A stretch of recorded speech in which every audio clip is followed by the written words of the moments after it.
At Harbor Freight, we do business differently from the other guys.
is Control.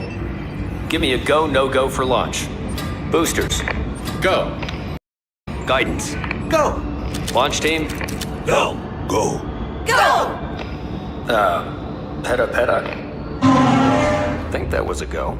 We're cleared for liftoff.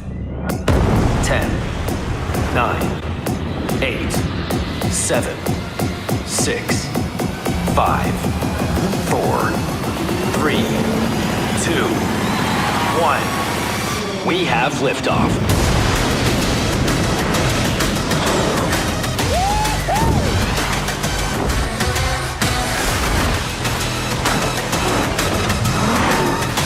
We're coming in hot.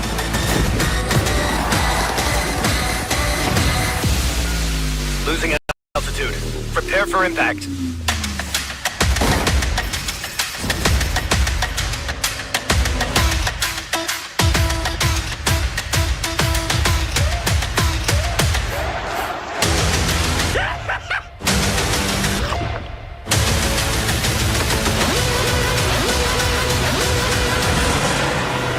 We've reached hyperspeed. And now, please put your hands together for the founder and CEO of Roblox, David Baszucki.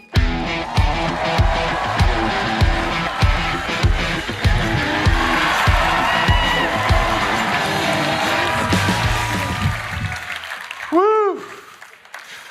Oh my goodness. This is our Roblox RDC 2024. This is our 10th year, and this year it is bigger than ever. We have people from over 70 countries represented here. For example, we have people from Brazil, from Mexico, South Korea, Japan, Indonesia, Sweden. This is a worldwide creative audience. Welcome, everyone.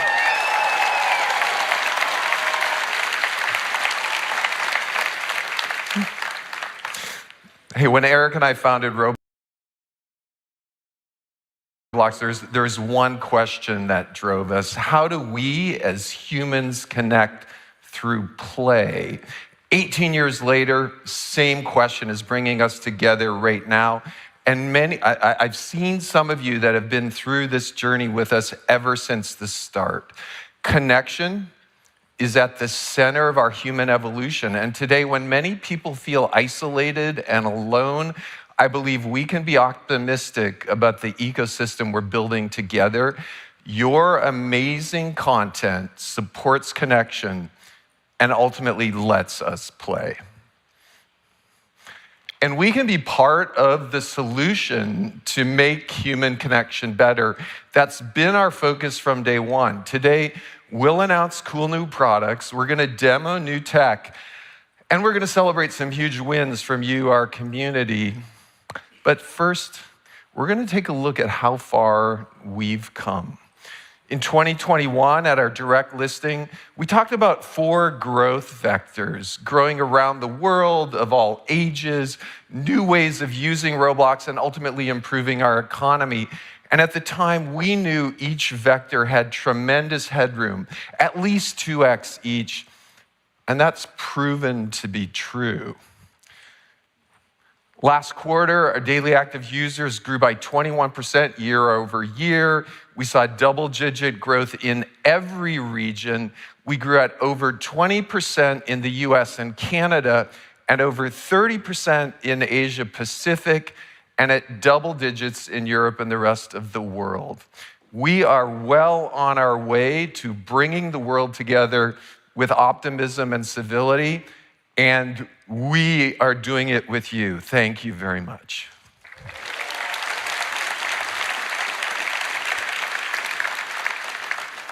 Because of you, we've seen an explosion in content for all ages. And this has supported rapid growth for users over 17. Our daily active users are growing across all age groups, with over 58% of our users 13 or older now.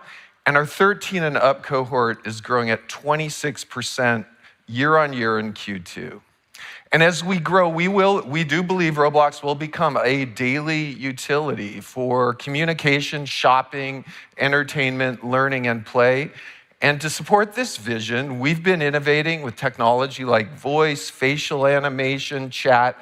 And in Q2 of this year, we had an estimated 3.8 million daily active voice chat users. That's more than double year on year.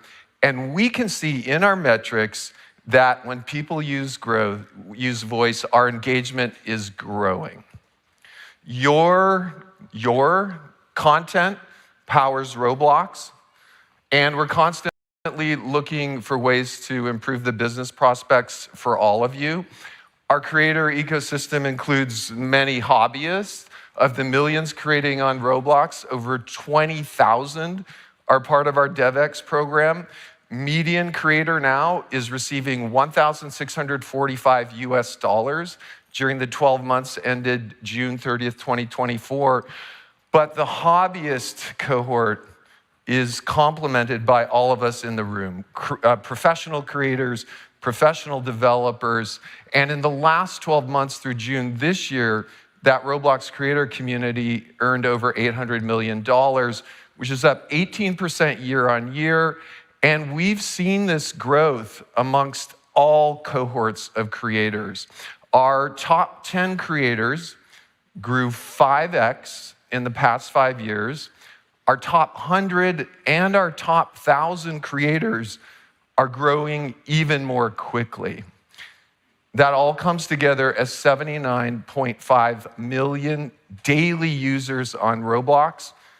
And what makes it so fun is I believe we're just getting started. So what's next? We spent a lot of time envisioning what types of content will thrive on Roblox over time and what technology is needed to get us there. If we had to gauge our Roblox community relative to an existing segment, it would be what's traditionally known as the gaming market. And this is a huge market. 3.4 billion people play games, and the industry supports over $180 billion in content revenue every year. So, for our next stepping stone on our way together to 1 billion daily active users, we believe 10% of all gaming content worldwide will flow through the Roblox ecosystem. And we'll do it with our partners. We'll do it with all of you. We'll do it with Apple, Google, Microsoft, Sony, Meta, and Tencent. And we believe we'll hit this 10% of the global gaming market at about 300 million daily active users. We believe that about 80% of these users are going to be playing. And of course, as we know, the rest are going to be shopping, consuming entertainment, learning, connecting, and communicating. And so today, everything we're going to share is a step towards our mutual goal of reaching 10% of the global gaming content market on Roblox. We're going to highlight 3 areas we're accelerating. We want to help you bring people together. We want to help you scale, and we want to help you build your business. I'll kick off. You're going to hear from Garima, you're going to hear from Anupam, Manuel, and others with more detail. But let's start with bringing people together. That's where we all together started this journey 18 years ago. People play every day on Roblox in ways that are literally impossible in other places, and that's about to get easier. I'm excited, really excited. We've wanted this one forever, that next month we're releasing Party. Yeah. We are. It's finally here. Woo. Party will allow friends 9 and older to group up, easily join experience together, and later this year we'll allow friends within a party to communicate with both voice and text chat within and outside of experiences. I've wanted this for 16 years. Yeah.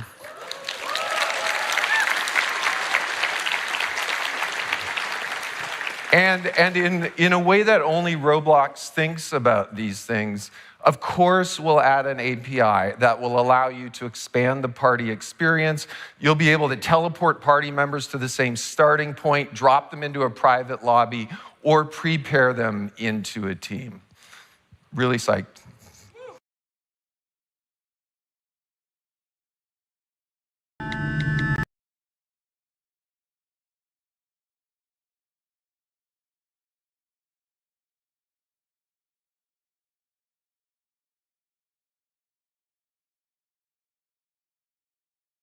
Thank you, User Social.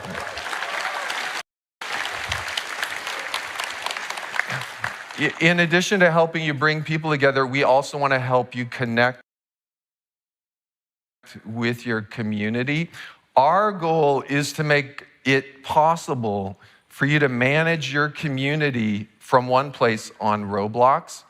Today, we're sharing that Roblox Groups is being rebranded as Roblox Communities. And Roblox Communities is going to continue to grow with community building tools for all of our creators, with tools such as forums, which are dedicated spaces for users to share feedback. Woo! All right.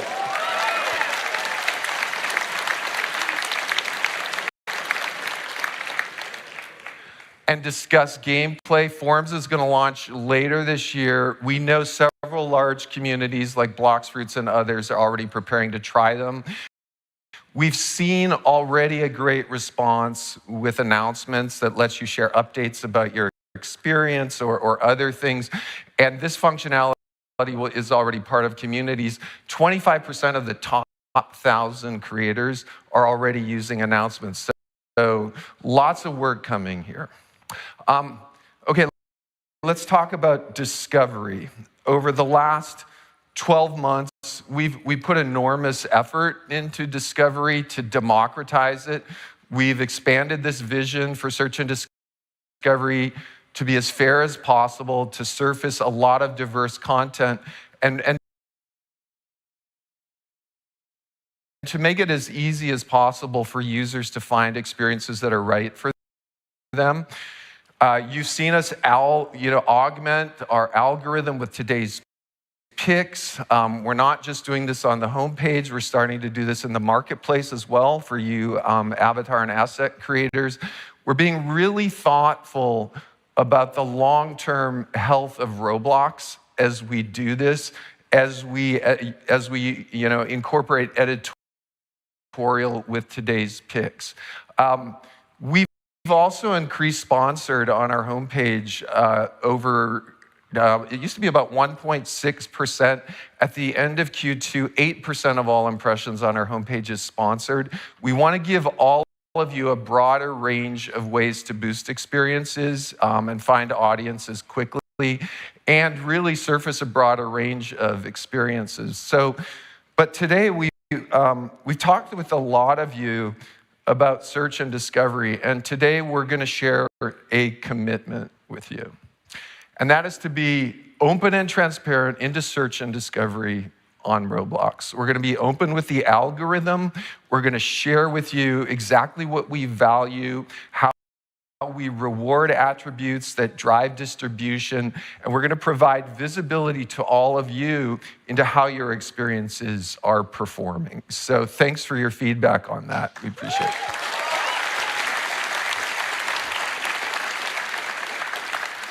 Today, there is a wider range of experiences entering the top 100. It partially reflects our growth around the world. For example, Hide and Sneak and Rivals, they had their daily active players double in the past month. All right, way to go, Hide and Sneak and Rivals. Woo. As the algorithm picked up their engagement. And here's a fun stat we're going to share. In Q2 of this year, there were 25 experiences on Roblox with over 1 million daily active players, or DAU. That's mind-boggling. This puts these experiences on par or better. Things we're very familiar with, Sonic Dash, Marvel Contest, of champions.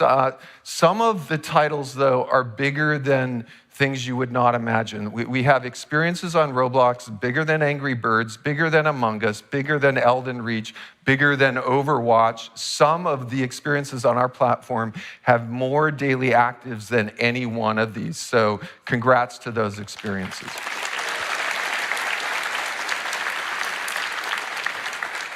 So as we think about search and discovery, we don't want this to be a zero-sum game. We are starting to think about off-platform users finding content as well as on-platform users. To support this, we are announcing today a creator affiliate program that is going to reward you for new users you bring to Roblox. You'll be able to set up unique links for your experience. If users sign up and purchase Robux, you'll earn a share of the revenue they generate through purchases for the first 6 months. And yeah.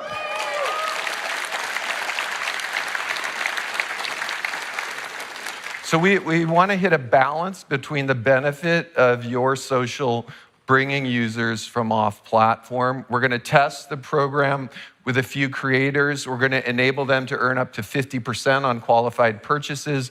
We're going to onboard creators on a rolling basis as we develop the program. We expect this to be available for all creators in the first half of 2025. Yeah. One of my favorite things, and we shared earlier that scale and perf is so important. So we're really going to be focusing, and we continue to focus on scale for performance, safety, and creation. Last week, and this is actually a pretty common thing on Roblox, we did hit a record number of concurrent users. It's powered underneath it by infrastructure that we've built that is extremely efficient and cost-effective, that now runs on 27 data centers around the world. And you might have seen it, but we've been driving perf and quality throughout our stack. We do believe perf quality is literally our biggest growth vector, and we're going to take this very seriously. This year, you've seen focus on app launch time. We've increased streaming adoption, which speeds up join times, reduced crashes.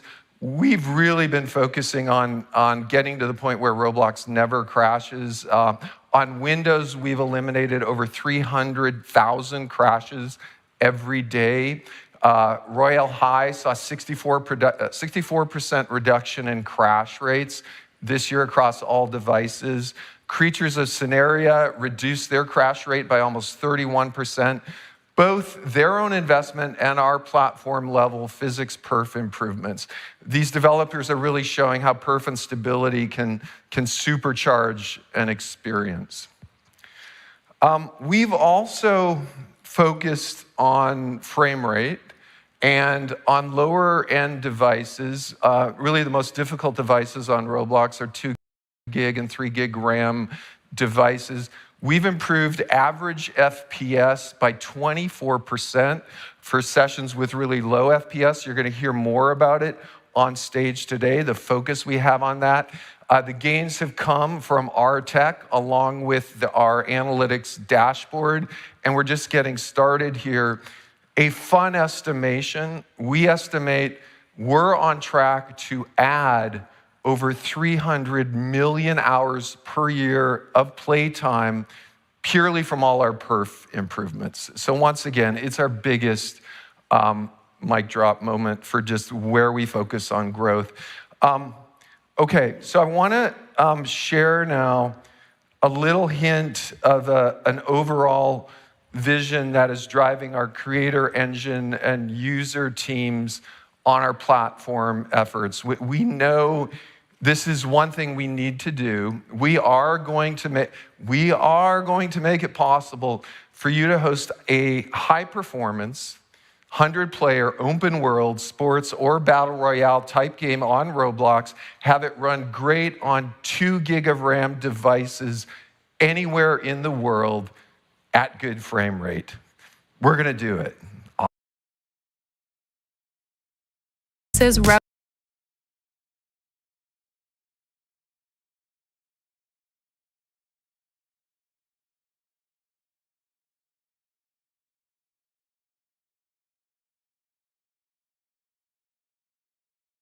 So I just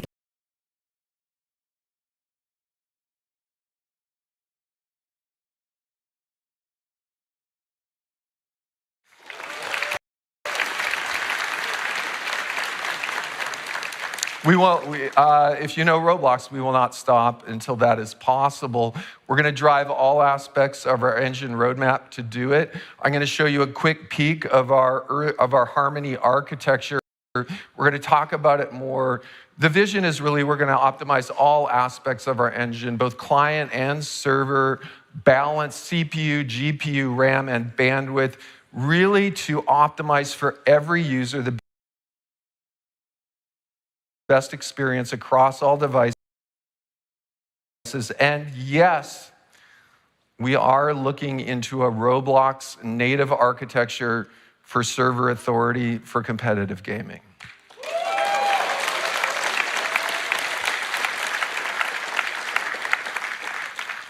We want to make it easier for you to build great content with all this scale. We've been building AI into Roblox for years. You've seen it with some of our Gen AI tools like Code Assist, Material Generator, and Texture Generator. 3 months ago, we launched an incubation project with 40 researchers and engineers to develop a Roblox-created 3D foundation model. This is an internal project. It's going to power generative creation everywhere on our platform. It's going to do it at super low cost.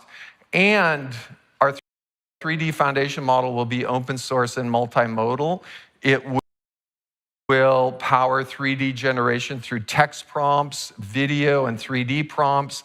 And we see a future where not just in studio, but a time where all experiences on Roblox will be able to incorporate Gen AI to power real-time creation integrated with gameplay. Yeah.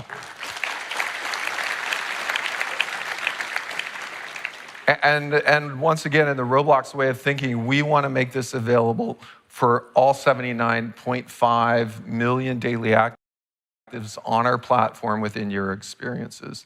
For example, we expect experiences like Build a Boat for Treasure to not just use their current creative mode, but they're going to be able to add text and voice prompts to help build boats more easily. We see this as being an opportunity for all of your experiences that support creation. And of course, as your content contributes more to the global gaming market, our commitment to safety and civility will never change. We've, since the start, have provided a global safety system that's both increasingly accurate and cost-effective, and this lets you focus on creation. Our goal has always been to make Roblox the safest place for people to connect, regardless of their age. This year, we shipped the ban API and alt account detection, which makes it easier for you to remove violating users from your experiences and to prevent them from rejoining. And as your experiences grow, our vision is you'll be able to participate in running your own community as you see fit. This is just another part of building your business. So let's talk about building your business. The Roblox economy, we did some research recently, and the Roblox economy has generated 18,000 full-time job equivalents in the US over the past 7 years. We've taken steps, yeah, that's a lot of jobs.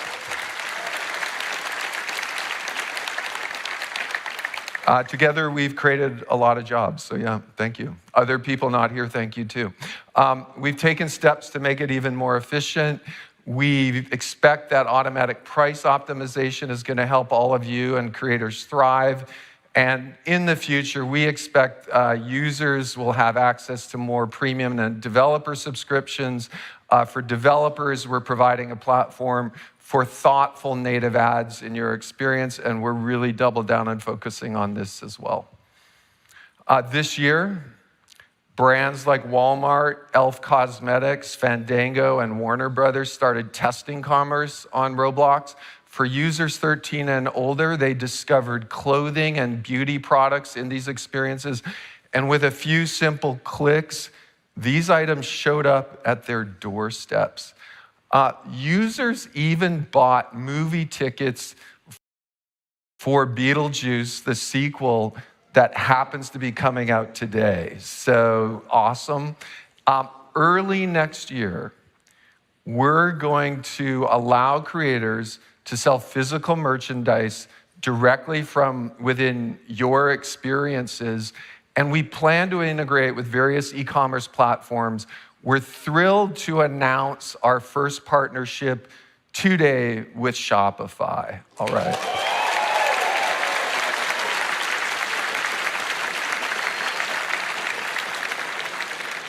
This means that if any of you sell physical goods with Shopify, you'll be able to sell them those exact same products in your Roblox experience.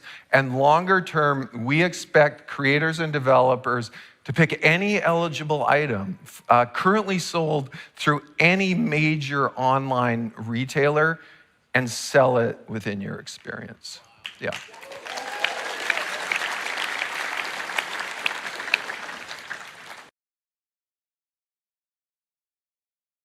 We've also been doing some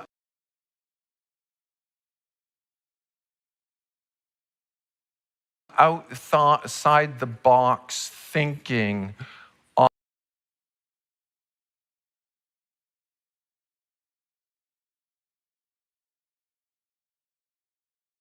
on paid access games on Roblox. And historically, most experiences on Roblox have been freemium.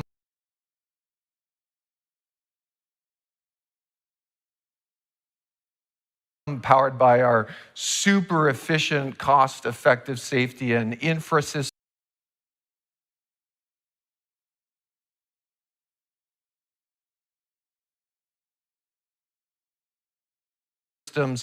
But our teams have been up late running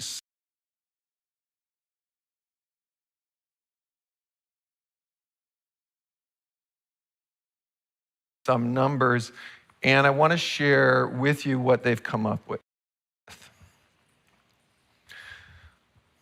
Today, we're announcing new economics for paid access experiences.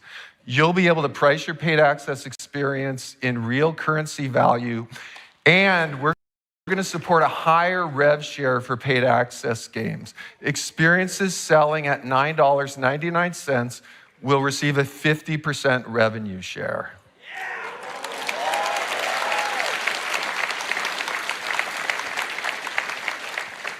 Experiences selling at $29.99 will receive a 60% revenue share.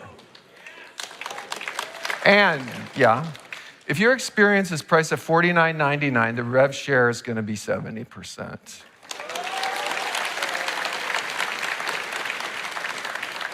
This will all be paid in real fiat currency.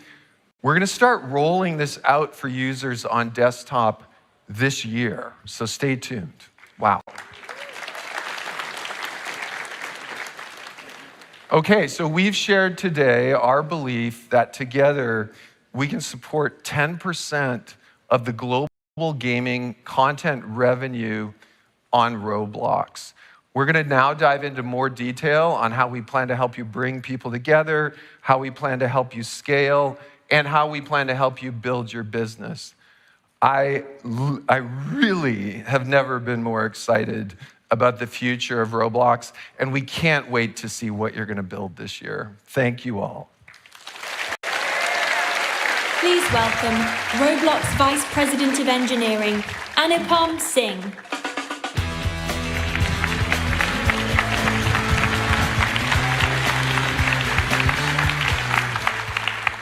Wow. Thank you, Dave, for that inspirational start to the morning. I'm Anupam, and I'm going to talk to you about artificial intelligence today. AI is already everywhere at Roblox. But why do we do AI? Why do we invest so much time in AI? It's so that you, as creators, can automate as many repetitive tasks as you have to do to create your experiences. So let's walk through creation itself. Let's walk through storytelling. When you have a story to tell or an experience to create, what do you start with? A text script. Once you have the text, you want to add vivid images to it. Once you have the images, you want to add some sound to it. But images that don't move are really boring. So you add video. Then you want to see everything from different perspectives. So you add 3D. And eventually you build it up into a scene.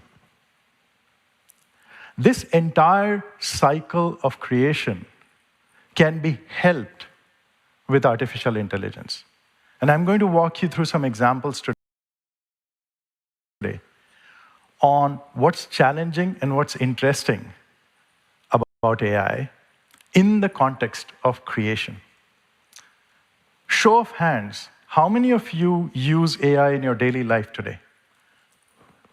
Around 50% or so. And most of us use it for text. We use it to predict the next word in our sentence. You know, a hyper-powered autocomplete, if you will. But then we want to predict images. We want to predict where pixels go. It's the soda.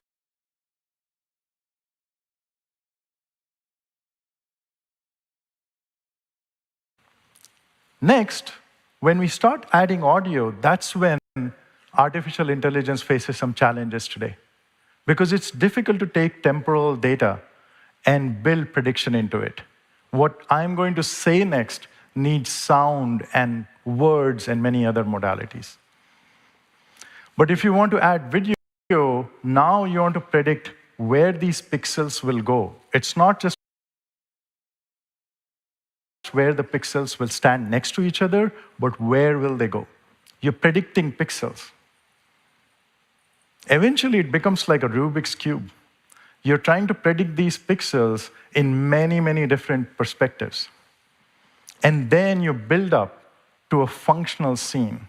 So think of a scene as a set of cubes that have to be collected into scenes. So that scene that you see on your screen is a bunch of cubes that have been put together.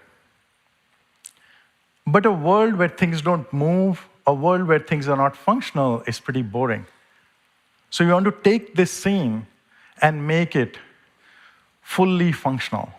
And that's what we call as the fourth dimension. And you'll see that small car move a little bit. Now, I promised you that this is about bringing your vision to life faster. And I know what most of you are thinking. Am I getting a lecture of artificial intelligence early in the morning, right? It's pretty boring. I understand that. So let's make it real. Let's take each of these things and see what Roblox is doing it. Dave showed you a sneak preview of building a racetrack experience using AI. What was really happening behind the scenes in Dave's video was all these cubes were going one after the other, predicting on how to build a racetrack, then build a mountain in it. Then once you build the mountain, you want to build the background. And so you'll hear me say the word cube again and again and again. But then I want to make it nicer. So I build a desert. This is what we call enhancement. And then I want to expand it, which is the trees and the forest that we added to this scene. So we went from the idea of a scene to generate it, then enhanced it, and then expanded it. All of these is powered by the 3D foundation model. As Dave mentioned, we have 40 people working on a foundation model that will create scenes, that will enhance scenes, that will expand scenes. Our intention is to open source most of the weights of this foundation model. Next, if you have a racetrack, you want a driver. How to get that driver? Well, in the world of AI, your user would just put in a text prompt. And I want that driver to look more than just a driver. Because this is Roblox, we want to make it look like an astronaut. So we take that avatar, enter our text prompt. We can take a bunch of sliders back and forth, and boom, you have a racetrack driver that looks like an astronaut. Very cool. And we've been working on it as the avatar auto setup feature. We've already had it in development, and 8% of avatar bodies are being auto set up. So that's the racetrack and the driver. But what about the car? Making a car fully functional in artificial intelligence is a pretty difficult problem. What you just saw was our ability to take a car chassis, add doors to it, add wheels to it. And that's the fourth dimension. This is active area of research. Roblox is one of the few companies on the planet that can actually build a four-dimensional functional world. But that car was pretty generic. Again, we want to make it a little bit more Robloxian. So what we are going to do is we're going to take that car, and we're going to lop off the top of the car. All we'll have is a chassis. So all of you who deal with geometry every day can think about taking the chassis, and then we are going to make it into a sofa car. Who doesn't want a sofa car here, right? A sofa and a car together. All of it can be done simply by putting a text prompt saying, give me a sofa car. That's predicting shape and geometry. You get the gist. We are predicting much, much, much more than just text, which is what most of the large models do today. This feature, we call it text to shape, and it is in development, and we will ship it soon. We took the car, we made it into a sofa car, but we want to make it more attractive. So we are going to take some decals. We're going to take that image prompt and say, put it on my car, and that's it. This part is called textures. We've released it. It's in development, but we've released it to some of you, and 420,000 textures have already been generated. So every modality in 3D is being generated across Roblox. We have the racetrack, we have the driver. What do we need now? Maybe we can have Dave kick it off. Today is a beautiful day for a race at the Roblox racetrack. Estamos entusiasmados para que isso comece. What just happened? I did not know Dave could speak Portuguese. I don't think so. It's actually speech translation by our AI model, which in line went from English to Portuguese without us doing anything. Today, yeah, you can applaud.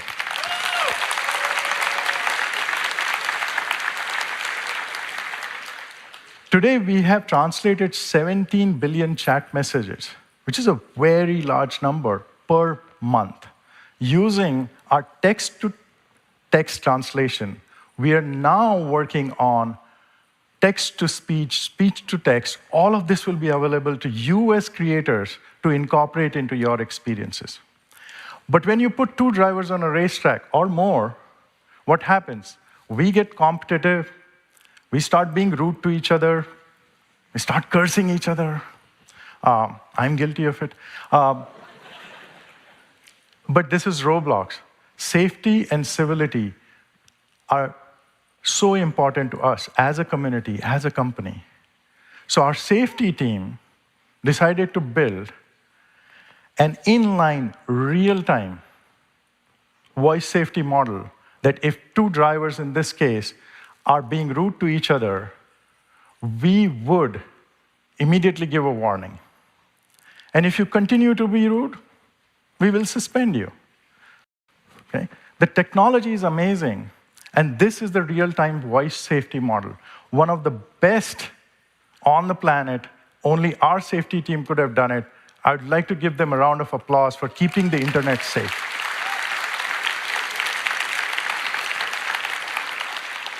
This is in production. 33 million voice messages have been moderated per month. And then we decided, why not make the internet safe rather than just Roblox? So we open sourced the model. Anybody can go to GitHub, download it, and use this model to make their experience safe, not just Roblox. Amazing work.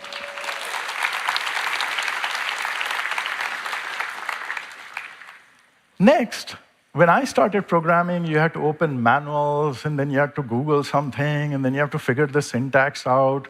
And while I'm saying all this, Roblox Assistant just took a prompt and generated a ton of code. I can't even keep up with it. It's so fast. It's taken a daytime racetrack, converted it into a nighttime racetrack, added street lights to it, and those street lights switch on and off depending on whether it is day or night. Everything that I explained to you is a ton of work by our creator team to build Roblox Assistant for all of you so that you can code faster. A round of applause to our creator team for building this amazing product. Again, this is in production. 1.5 billion tokens. It means 1.5 billion times we have helped some creator finish their thought in code, which is pretty exciting for a geek like me. It's already live. Okay. I promised you, AI is everywhere at Roblox. We have 250 models in production. Anytime you create on Roblox, anytime you use Roblox, you might be accessing one of these models. And because we're very proud of invisible infrastructure, we don't want you to know that, oh, I'm using this model versus that. I wanted to list all 250 models and describe each one of them. But the marketing team sadly said no. So I'm going to give you just a sneak peek of the models that you already use. Docs AI, Code Assist, Avatar Auto Setup, recommendations, search, moderation models, and many more. We will continue to invest in AI so that you can create faster. You can automate most of your tasks, repetitive tasks, so that you can get to building an experience faster. And finally, I know most of you access some large model or the other. Almost every creator in the world, every programmer in the world is accessing large models. We are working on APIs to access any large model, whether it is open source, whether it is closed source, in your daily programming. And you'll hear more about APIs for large models in the next few months.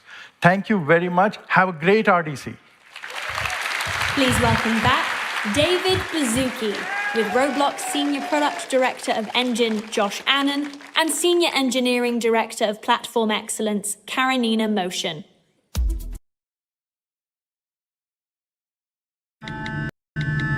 Simon says, upgrade.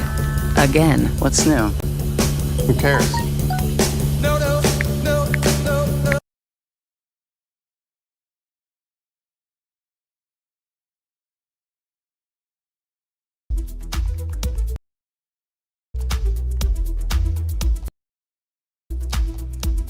Go.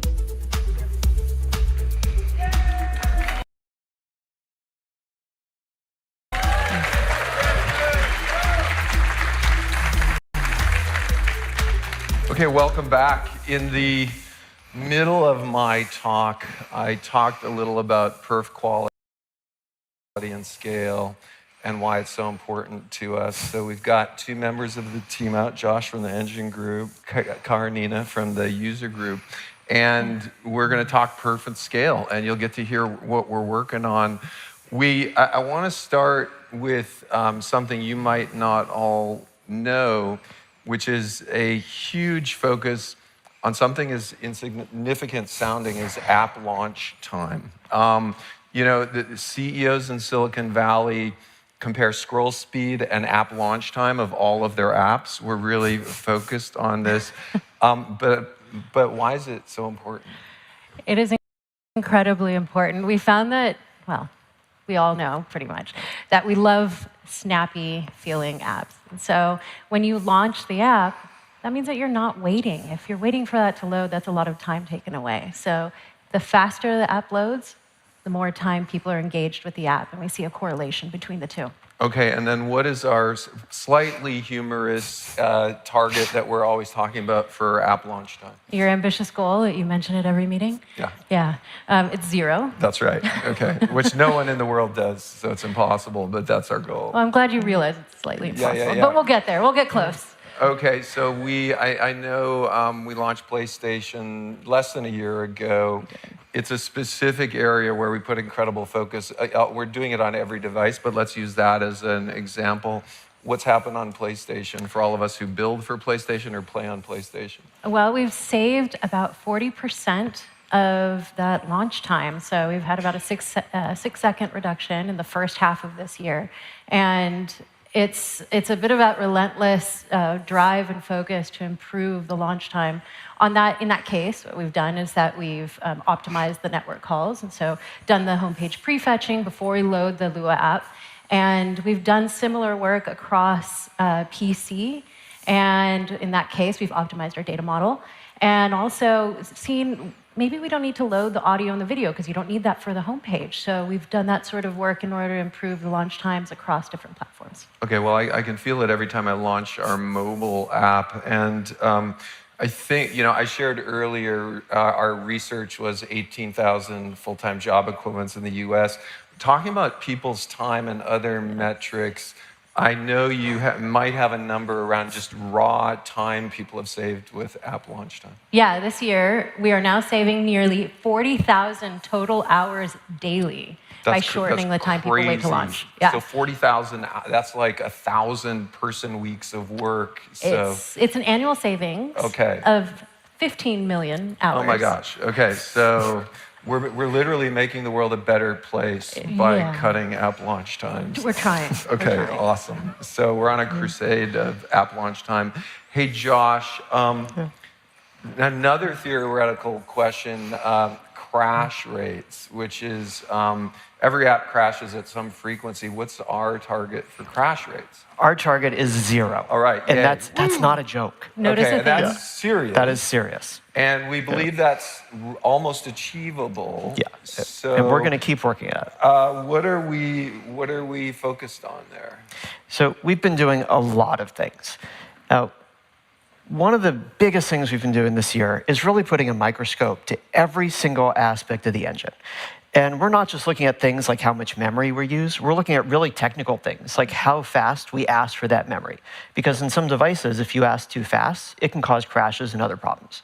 We've made huge improvements. Like in our voice chat library, we've reduced the allocations per second over 20 times. That's a huge win in user experience. Okay, and just like I shared earlier, our aspirations on supporting 100-person sports open world battle royale, what's the most difficult devices for memory? Resource constrained, 2 GB Android devices. There are so many of them globally with so many chipsets, so many manufacturer customizations, so many driver challenges. It is really hard. Yeah. So that's what we're focused on. Yeah, and just highlighting, we're very appreciative for those devices. They sell for very low cost. They allow a lot of people to play Roblox, but we still see 2 GB Android devices.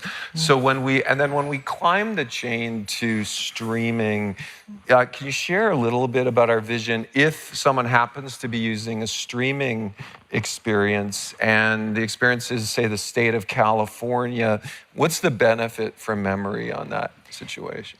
Yeah, so what's great about streaming, it's funny, is even today, this morning, we've talked about streaming's benefits for join time. But streaming really lets us dynamically manage what's loaded and not on your device. And that makes it so that we could have California loaded on one of those resource-constrained devices. What we're seeing that's really cool is as developers adopt streaming, their join times aren't just getting faster, their crash rates are plummeting. Yep. Jailbreak just adopted streaming a bit ago, and their crash rate is down almost 75%.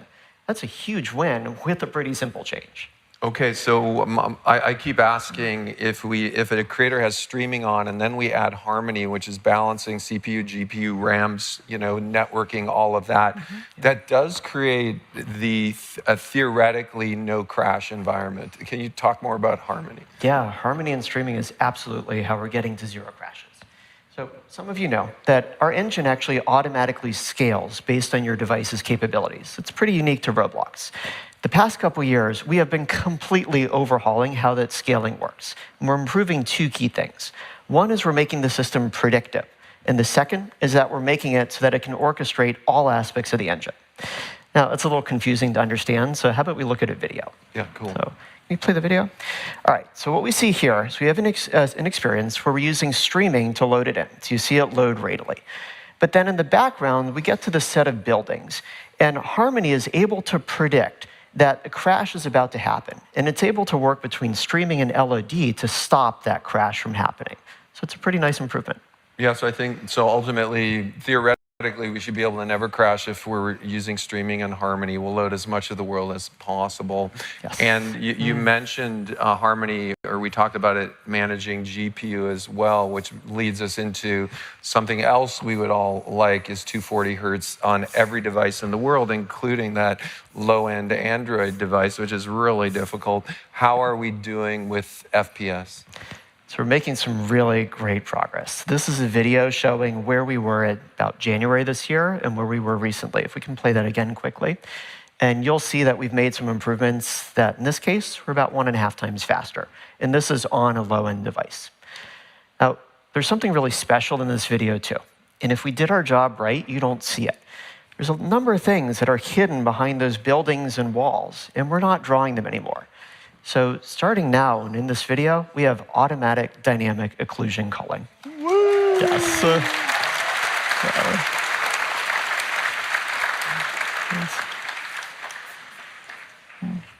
So now I know the answer to this, but I'm going to ask it anyways, right? Which is there's some functionality we do sometimes that improves every single experience on the platform without a code change or any change to the experience. Is this one of them? This is one of these magic moments where we just release an improvement and everyone gets it for free. Okay. No work required. Awesome. Yeah, that's very Roblox. It's very similar to our Luau interpreter. When it went high speed, everything started running faster. So really excited about this. And just give us an update on occlusion culling. Anyone testing it right now? When will it roll out? Yeah, so we're testing it in a couple experiences right now, Dress to Impress, Anime Fighters, and a few others. And then over the next few weeks, it's going to roll out to everybody. And again, you don't have to do anything. Your users will just press play, and it will be faster. Okay, I'm trying to get my head around that. Okay, and then we talked, right at the start, I talked about, in addition to app launch time, CEOs, like, I look at the scroll speed of every other app and we can, like, how good is this, right? It's like, if we were working on cars, we'd be checking the transmissions out. So let's talk about just raw quality on the user and maybe lead in with scrolling and other things you're working on. Yeah, scrolling is one of those things that is very obvious, intuitive to the user. You want it to be super responsive. So we have a video to demonstrate some improvements with side-by-side scrolling. If you want to put the video up. On the left, you see where we had the mid-size UI in Marketplace, and it wasn't scrollable unless you took it to full screen. And so we optimized by making that mid-size UI very scrollable, super snappy, and we found that this really had a big impact. It increased Marketplace searches and click-throughs, as well as overall Roblox spenders. And so it really helps to have a UI that's very responsive. We've made some other big what else are changes. we We've been working working on more. This is part of this relentless pursuit. Everything from why does my text look blurry when I've switched my monitor? Right, if I ever see uncrisp tests, you get an email, right? Yes. Okay, good. Yeah, we get a lot of emails. It's one of them. But that we hunted down. It's like, okay, well, every OS behaves slightly differently. And on Mac, well, you gotta have dynamic updating DPI in order to know that you're modifying your assets, so your assets don't look fuzzy and your text doesn't look fuzzy. So that's now crystal clear, so no more emails on that one. There's one other one where a lot of us context switch all day long on our mobile app or on our desktop, and when we context switch, we just want to be right in it. Right there. Can you share what we did there? Yeah, so your iOS, on iOS specifically, when you go into the background, sometimes came back, you had to wait for the assets to load. We were trying to fetch the assets before the network was ready, figured out, okay, we should really wait. The OS will tell us when the network is ready, then we'll fetch the assets, and that makes it feel ultimately snappy. Yeah. There's one other that we've what done, else? which is really exciting, which is I spend a lot of time when I open up Roblox having to wait for an update. Ooh. Yeah. You I do too. I've probably waited for an update over 10,000 times. How many times would you like to wait for an update? Well, I might miss it, but I guess 0. 0, right. So we are in the process of launching background downloads. Ooh. So hopefully no more waiting for Roblox to update. Okay, so that means on my PC or my Mac, that I'm not going to see that dialog. Yeah. Okay. So when we release an update, if you've got Roblox open, it'll download in the background. So the next time you launch, you're just launching with that fresh version. Awesome. Okay, awesome. Okay, so one more thing, and this dovetails into our discussion around 100 players. We started giving more CPU based on the size of the experience. We just talked about, well, actually, I didn't talk in my, can you tell us what we're doing for memory on RCC? Yeah, so for the past few years, whether you've had 1 player or 100 player, you always got about 6 gigs of RAM on the server. But we really want to let you build these bigger worlds. And that's not just about making the engine more efficient, it's about giving you more resources. So rolled out right now, we have what we call dynamic memory. So your server memory now starts at 6.4 gigabytes, and you get 50 megabytes of additional memory per player in your experience. So if you build a 100-person experience right now, you get twice as much memory, almost twice as much, as you did a month ago. We think that's going to be a big enabler. And if I'm a creator, I go to my creator dashboard, I'm assuming, I'll be able to do more without crashing. I'll probably be able to see this. Can you just share what I might see? Yeah, so it's been a really big week here, not just because of RDC, but we also released some new creator analytics this week. And they let you see things like how much memory your experience is using on the server. So you'll see these new caps reflected there. Yeah, so I think this is just a part of that, getting to 100-player high perf just as fast as a 5-player. Memory, CPU, we'll be watching low-end heartbeat rate, we'll be watching all kinds of stuff, so really exciting. So, hey, perf quality, biggest growth vector in the company. Appreciate all the work. Any other closing comments or things we should be thinking about? Yeah, this is a fantastic opportunity, so I want to encourage people to check out the Engine Lab in the booth area. We'll have an opportunity to get some hands-on help with your experiences, where you can get help on anything from how to adopt streaming, which we talked about, or just optimizations. Okay, so thank you both. It's been great talking about that. We're going to now start talking about building our businesses. Stephanie Latham's going to come on out. So welcome, Stephanie, and thank you, Josh and Karnina. Thanks, Jeff. Thanks, David. Please welcome Roblox Vice President of Global Brand Partnerships, Stephanie Latham.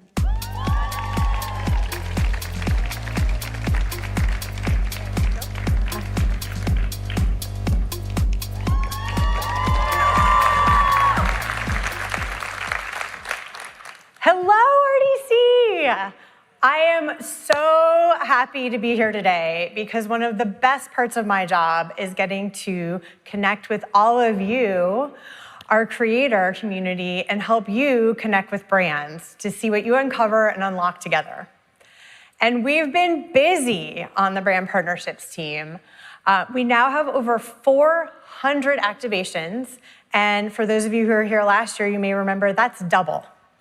Brands are coming to Roblox to find and connect with new audiences, and with them, they're bringing millions of new users to connect with you too. So in fact, as I hope you'll see in our next few minutes together, there has never been a more exciting time to be a part of our brand ecosystem on Roblox. So let's start with the team at Dress to Impress. Woo! In case you missed it, they've been having a pretty brat summer. Thanks to their first brand integration with Warner Music Group's Atlantic Records. So you don't have to take my word for it, though. I'm happy to introduce you to Omoye from the DTI team to tell their story. Hi, my name is Omoye, and I'm the manager and representative for Dress to Impress. When people think of Dress to Impress, they think trendy, fashionable, and self-expression. So when integrating our first partner into the experience, we had to make sure it made sense for our game. And the reaction from our community has been amazing. People are loving the themed digital fashion, makeup looks, and of course, music. Working with partners has brought in new audiences for us, and we had over 15.6 million players engaged with our brand-themed challenges, and it brought in 2.4 million new players who had never played Dress to Impress before. Plus, we broke our highest CCU yet at a staggering 641,000 plus CCU. In the future, we are so looking forward to working with brands that are as fierce and amazing as our game and community is. And we are so excited to bring more cultural moments to the Roblox platform. Thank you and much love from the Dress to Impress team. Bye. Let's hear it for DTI. So much love back to all of you too. So here's what's really exciting though. These types of partnerships are now transcending all categories on Roblox. Let's take automotive, for example. Lamborghini recently integrated with Voldex's Driving Empire. They simultaneously launched the new Lamborghini on Roblox and in the real world, bridging the gap between the digital and the physical. For Driving Empire, the launch was a major success, significantly boosting both the visibility and the player engagement. During launch weekend alone, 6 million miles were driven in the new Lamborghini, and Voldex reported a 5-time increase in traffic to the Lamborghini Lab experience. But this is really just the beginning for Harry, wherever you are, and the Driving Empire team. Woo! Licensing and integrations with automotive brands has now opened up more doors for Voldex, who are now working with Jaguar, Land Rover, McLaren, General Motors, Audi, and just wrapped a really successful collaboration with NASCAR. So now, jumping over to entertainment, our studio partners are always continuing to push the boundaries with new releases. And as you heard earlier, Beetlejuice premieres today, but thanks to the development of Escape the Afterlife, an experience created by Nick and the Sawhorse team, woo! Beetlejuice already has 23 million visits as of this morning on Roblox, and has cemented its place as one of our top theatrical experiences. But what I also love is Escape the Afterlife also integrated with 4 other top Roblox experiences, bringing the community even more together. And I don't know about all of you, but it was pretty fun to test out that Fandango integration and purchase my first movie ticket on Roblox. So we're also seeing this type of innovation and impact transcend to our avatar marketplace and item creators. I love seeing partners like Who's X, Who's Trade, and RushX working closely with brands like Adidas to design collections and items for our marketplace. Recently, Adidas and Who's Trade launched an exclusive virtual necklace that was bundled with 2 pairs of physical shoes. When they launched this on Roblox, it sold out instantly for 2 million Robux.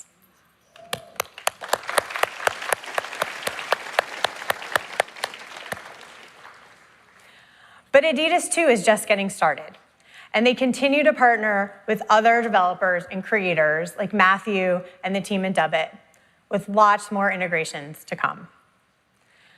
But these are really just a few ways that brands and creators are coming together in our community. And this is all connected to what Dave mentioned earlier, which is how focused we are on creating more ways for you to build successful businesses on Roblox.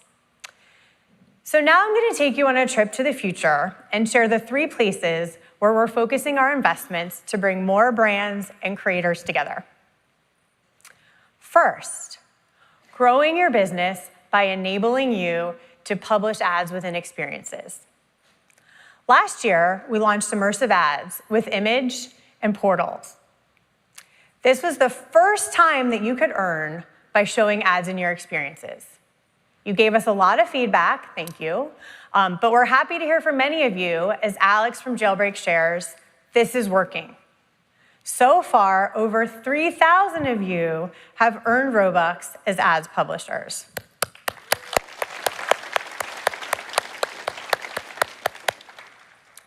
Okay, so this is awesome to see, but I know and we know that you want more ways to earn from showing ads.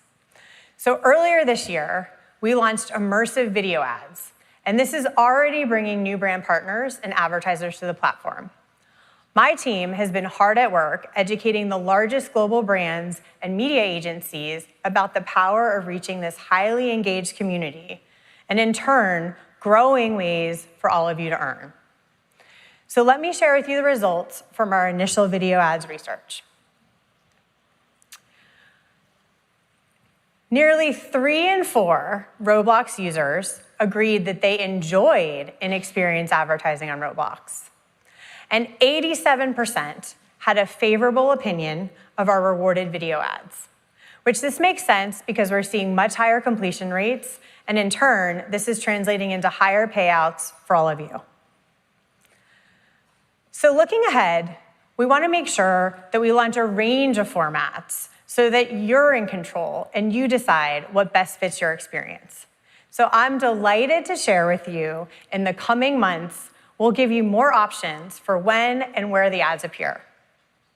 For example, we want to give you the ability to trigger the ad from anywhere, whether it's in your menu or in experience stores. And what's really cool is that these videos play as an overlay. So you have control over how to incorporate the ads and, of course, the reward.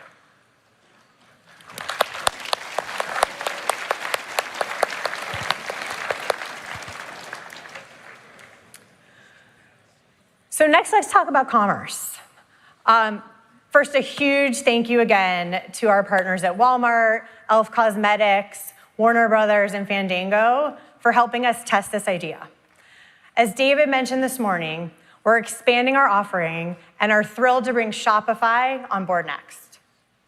But let me bring this to life a little more for you. Soon, you can bring your product catalogs from Shopify directly onto Roblox. And in addition, we're investing in the ability for you to easily attach a digital benefit, whether that's an avatar or an experience item.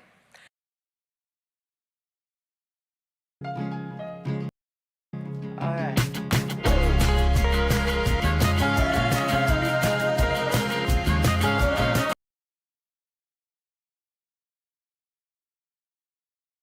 And this can all happen seamlessly within the Creator Hub.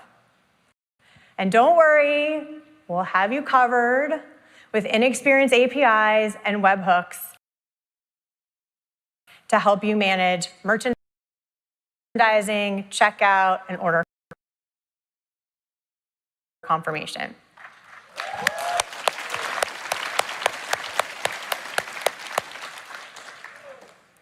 And so I think why this is so exciting is it now means for all of your 13 and up users, they can discover and purchase your products to be enjoyed both in and outside of Roblox, which grows the opportunities for you to build fandom and loyalty.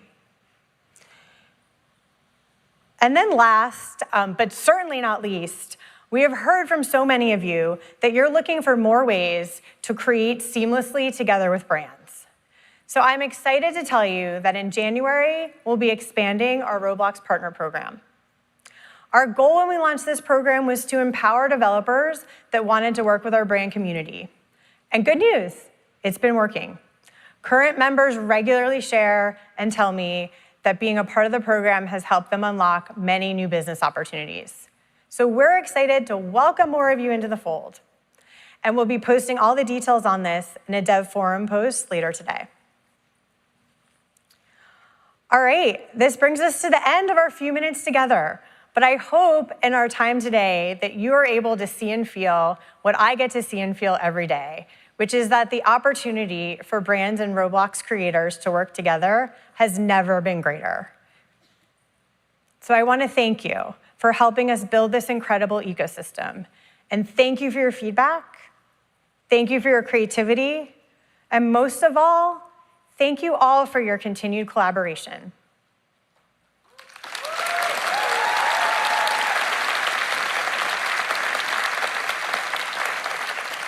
And now I'm happy to introduce you to Grima, who will be talking more about bringing people together on the platform. All right. I got that way. Who wants some hands up right now? We got that. Turn it up loud. I know you're I got that way. Who wants some hands up right now? We got that. Turn it up loud. I know you're wondering how. I got that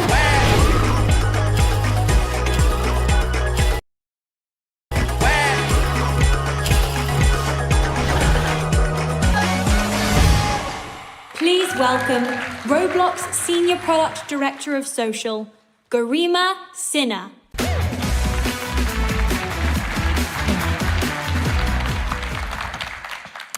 Wow, this is an amazing audience. This is so amazing. I am so happy to be here. I think RDC is my favorite time of the year because I get to see all of you. And it's so much creativity and so much innovation that comes out from people in this room. It inspires us. It inspires us to build the best platform in the world for all of you. Roblox is on a mission to connect 1 billion people to come together and have fun. Every experience you all build on Roblox helps millions of people to come together every single day. Playing games is one of the most social things people do when they're together. Whether it's your Sunday tradition or your Christmas tradition.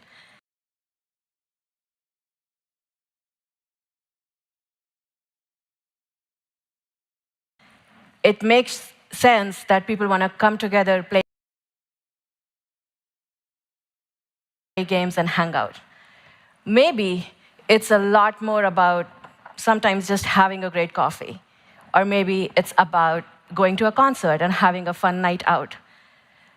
Every experience on Roblox and every moment on Roblox is just that. People coming together to have a great time. Over 579 million friendships are formed on Roblox every single month.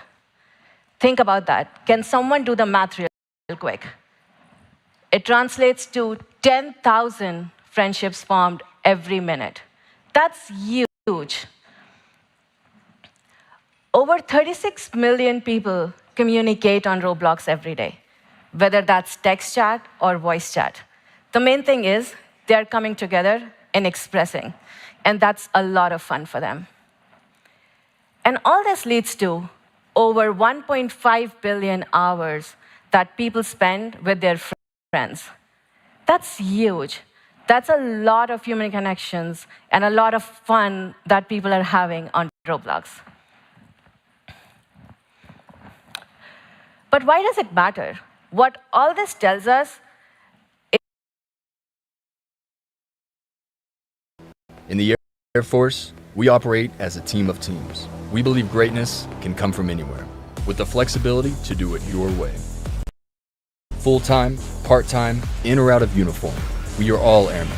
One Air Force, a team of teams. If you ever want to know why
is when people come, they can find their friends, they can connect with them, they can play with them, they can communicate with them. It's magic.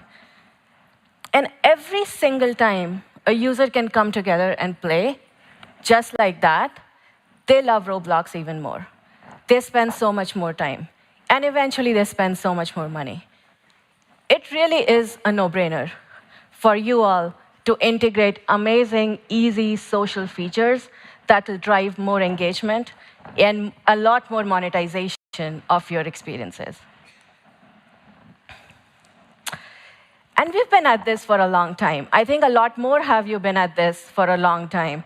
How many of you were building on Roblox over 5 years ago? Can I see the hands? Wow, that's a lot of you. So you must remember some of these launches. Remember that 200 friend and block limit? Who remembers that? Yeah, I see a few hands. What about 3 years ago? I think spatial audio and text chat are some of the things we have been talking about for the last 2-3 years. I think more than half of you use the new text chat service. You know how important text chat is in every experience. And just in the last year, we've shipped all these new social capabilities: audio API, captures API, screenshots, immersive communication, and a lot more. The main thing is, social is getting more and more powerful every single year. Let's look at a few examples from the community. Is murder mystery in the room? Do I see them? Maybe not. It's an amazing, amazing experience. I enjoy it so much. Let's take a look at what goes on here. I don't like tight spaces. I get very claustrophobic. And All right, gassy. hands where I can see them. Oh, he has the gun, he has the gun. Oh, I don't Hands where I can see them. Hey, get back over there. Get back over there. Oh, what? You can go. Oh. I don't... Well, it's a really fun survival game where every user is assigned the role of a murderer, an innocent, or a killer. And you run around trying to survive, trying to problem solve. In addition of voice chat to this earlier this year, took this game to a new thrilling level. It's so much fun problem solving with your friends, using voice chat, running around, as you just saw. And with that, I'm so excited to share that now 69 of the top 100 experiences on Roblox are voice-enabled. That means, yeah. Voice is really helping people drive more engagement in their experiences, and it's just so much more fun for users. Over the last year, we've been really hard at work in trying to expand voice globally. And true to the promise of Roblox, we wanted to do it safely and make sure the optimism and civility on the platform is maintained. Safety is core to everything we do at Roblox. And with that, I'm so excited to share that voice is now available in over 32 countries worldwide.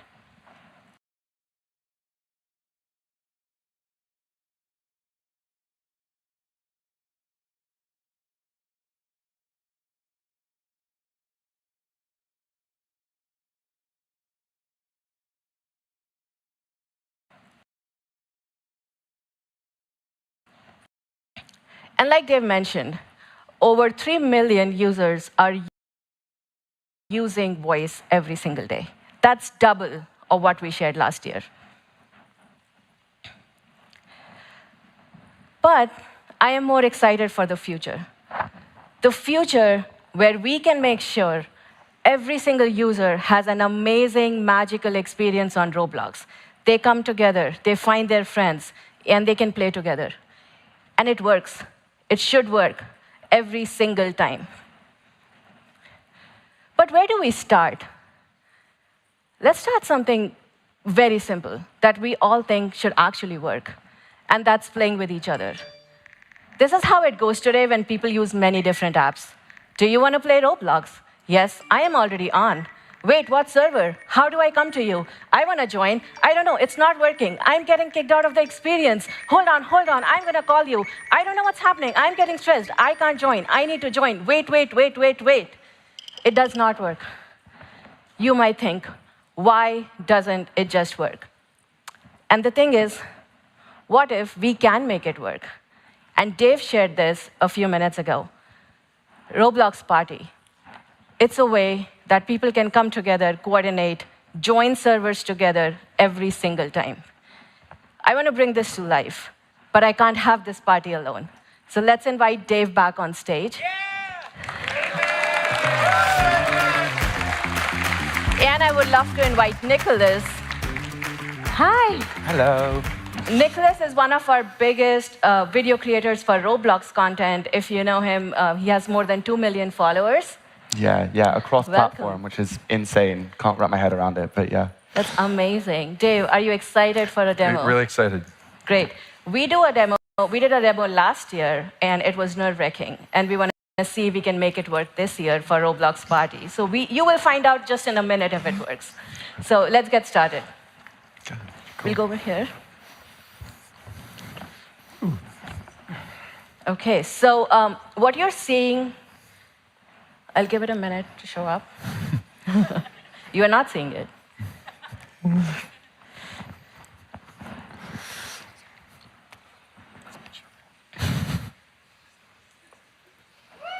Woo!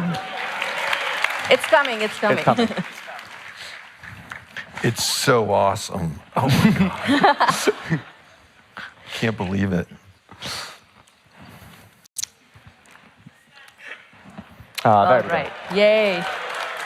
Well, you got to wait for the nice things in life. OK, what you are seeing on the screen, in the middle of the screen is my phone. To your left is Dave's phone. And on your right is Nick's phone. And we're going to show how you can party on Roblox. So I'm going to get this party started. It's really simple. I just go to my chats. I say, hi. Are you all ready? Yes, I'm ready. OK, I'm going to go to the top right and hit join. OK, I'm joining. I'm joining. And Tariq is backstage, and he will be joining us too. Hi, Tariq. Hello. Hi. So we can all hear him over voice chat. Yeah, good to be in here. Thanks. Be here. Okay. Woo. Which experience should we pick? I just click the play button and I can go pick any experience. Okay, we'll follow. Driving one? Ooh, yeah, that sounds fun. Like it, I'll follow. Okay, I love cars, so let's do it. I'm picking Highway Hooligans. Woo! I'm now going to click Join with Party, and we will join the same server together. I'm grouping up. Yeah, I'm grouping up too. Me too. Okay, awesome. 8 seconds. Are you ready? So ready. 4, 3, 2, 1. What happened on my phone? I just joined Highway Hooligans. Yes. That's a good thing. That's a good thing. You did. I was like, he really did not think it would, but it does It just work. happened magically. And it makes sure that we all join the same experience together. Okay, awesome. Okay, so we are all in. I'm in. Hello. Woo! Yes. Good to be here. Sick car Dave is- for you, Mom. Oh, I have a Sick. custom car. Where's I the have a pink 59 one. caddy? I want that. Okay. Let's get started. I'm gonna hit drive. Let's go. Let's race together. Okay. All right, I'm loading in. Gonna crush it. Look out for me. Okay. Great. Let's go. Oh, I'm already winning. Whoop. Oh no. Karima, you're far behind, I fear. Wait, Am I? Yeah. Where I'm are at you? 2,000. She just went past me. Okay. Oh. Let's keep going. I'm Let's trying keep to figure going. out what kind of car. Dang it. You're like crashing. Ooh! Okay. I'm driving in reverse. Dave, looking are at you? Dave, you are so far behind. That's all right. It's an open world game. I'm just having fun. I just rammed a truck too. I rammed. I'm going in the other direction. Maybe we should switch catching game. up.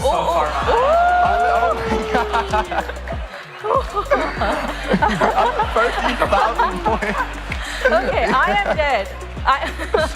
I need to pick up a new game. Let me find something that's more suitable, maybe. Okay. Okay. All right, let's try natural disaster survival. Yes. Yes. All right. Okay, I'm grouping up. Grouping up. Grouping up.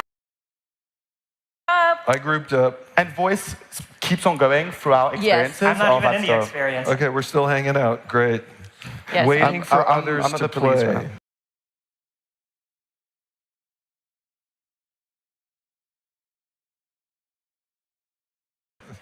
Okay, I'm ready. Waiting. Okay, we're there I joining. go. Yes. I'm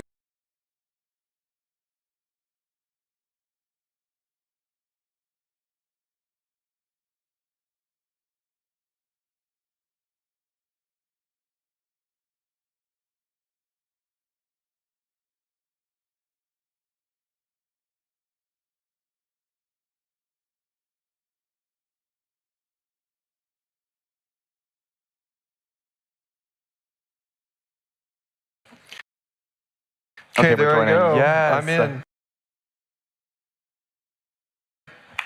I'm ready. Yes. I'm really good.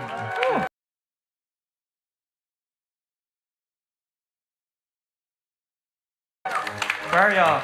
Oh, I see Nick by the stairs. Yeah, I'm at the top.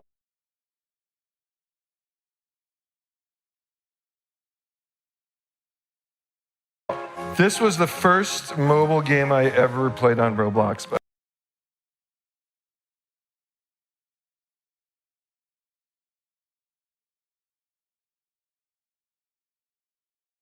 By the way. Yeah. Woo! Okay, I I'm in think here. if we keep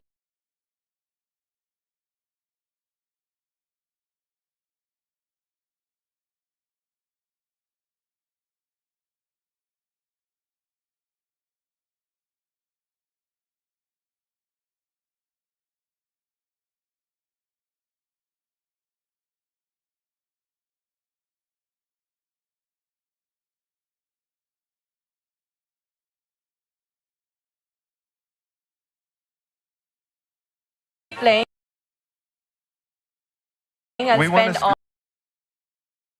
We day. can't stop. We wanna keep going.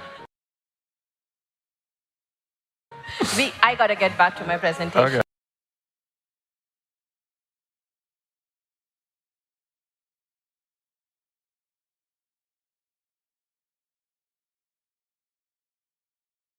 I will let you two keep going. Nick, what did you think of this? I loved it. I mean, I can finally play Dress to Impress with my body, so I'm happy. All right, thanks for having me. Great. Great. Wait, David, you promised me a selfie earlier. Totally. We need Let's to get do it one. right now. Yeah. Post Yeah, line. yeah, Let's yeah, go. yeah. Okay. Smile. Nice. All right. Cool. Why did they do that? Yes. Thank you. Awesome. Thank you, Garima. Thank you. Nice. Yes. Okay. Wait. So finally, it's here. Roblox Party. An easy way for people to connect with each other, communicate, coordinate, and play. They can pick any experience they want. The voice keeps working, or they can use text chat. It's seamless, and it gets them into an experience every time. But not just that. In the classic Roblox way, we're going to ship this with a party API that you all can use to build amazing experiences to keep people together. One of the core use cases of this could be just teaming up friends together, because you can see when people are joining with each other as a group of friends. You can team up into the same team, or maybe you want to team up into different teams so they can compete with each other. Or you want to give them special items or special powers in your experiences. I want to be a part of that cool blue jacket squad because I brought 3 other friends with me. That's amazing. Or you can keep them together and teleport them from one spot to another in your experiences. You know about the secret spots in your experience. You know the high moments. You know the best things that might happen. Keep the group of friends together, and much more. I cannot wait to see what you all dream up with this and what you build. I'm really, really excited. This will be shipping later this year, and honestly, it's been such a long time coming, and cannot wait to see what you do with this.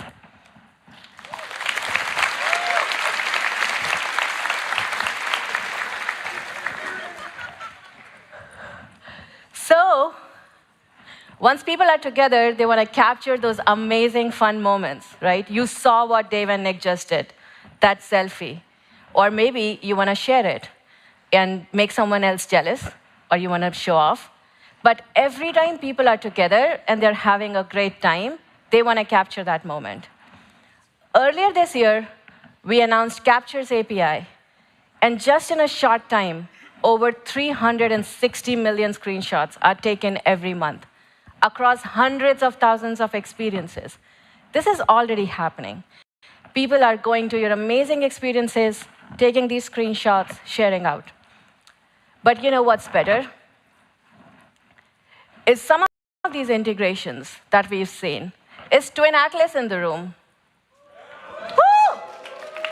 Woo!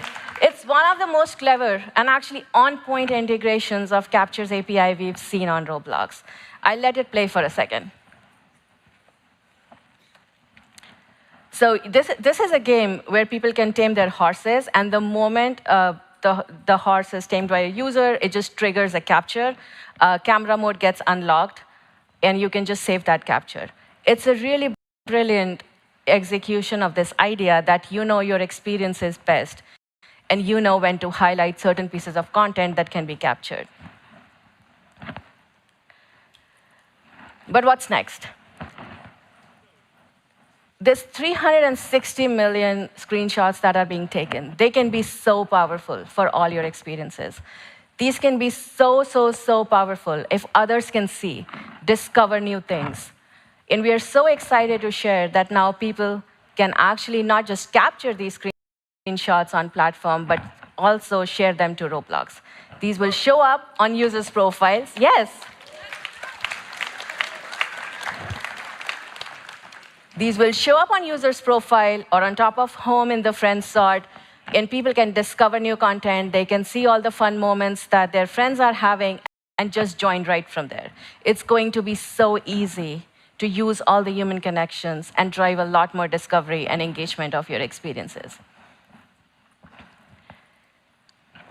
But one last thing. I promise, last one. What is better than taking a photo?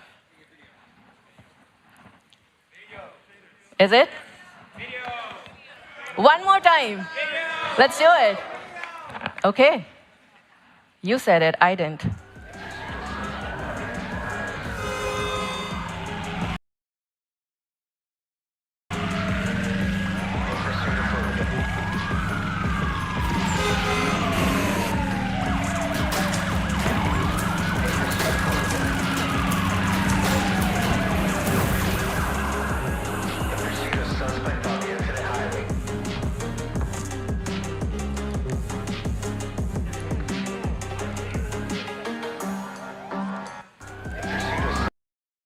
So here, that was videos. Of course, that comes with a video API, again, that you can use to trigger the best moments in your experiences. You can capture rolling videos, and when an amazing moment happens, a highlight, a secret spot, someone wins, you can trigger that video and prompt people to save it or share it on the platform. Here is an example.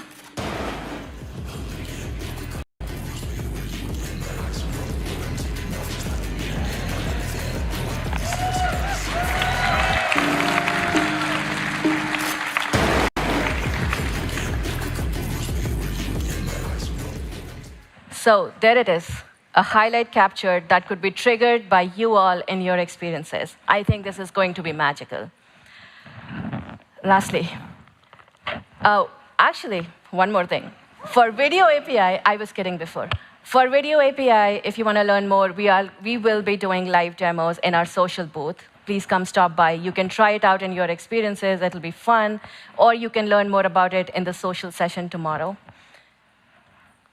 And then I hope you were as excited and as inspired to build for social as I am. I really am looking forward to this future where we can have a lot of parties on Roblox. We can have video sharing on Roblox. I can't wait to see what you all dream up. Thank you. Please welcome Roblox Senior Product Director of Creator Content and Services, Greg Hartrell.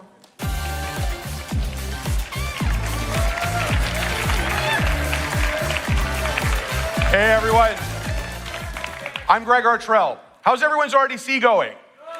Yeah, I'm hyped. Let's keep this going. See, at Roblox, we talk a lot about the culture of our community and how to make emerging genres thrive through discovery and other tools. If we want Roblox to become 10% of the video game market, a very diverse set of genres has to emerge from creators like you worldwide. Some context first. There's never been a better time to be a Roblox creator. Earlier, our CEO shared that active users are up over 20% year over year in most of our regions.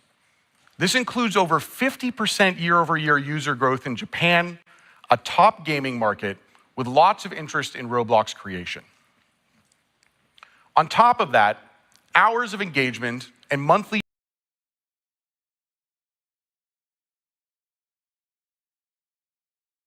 unique users are growing. Platform hours are up over 20%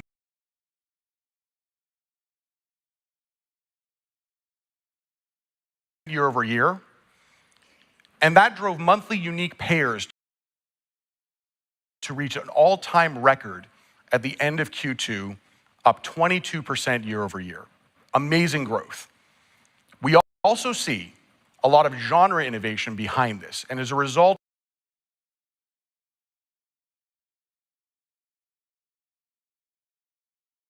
more creators are punching above their weight. In the past 12 months, millions of experiences have been created on the platform, with many of them reaching new milestones. We've seen 1,211 experiences crossing 5 million visits. And we've seen 660 experiences crossing 10 million visits. That's experiences like Clone Playground and Mega Princess Tycoon. I love it. And 46 experiences crossed over 100 million visits, like Death Ball and Life Together. By the way, does anybody else love that at Roblox we can celebrate a Death Ball next to a Mega Princess Tycoon? I think it's hilarious. I want the mashup. All right. Look, we've reached an entirely different milestone.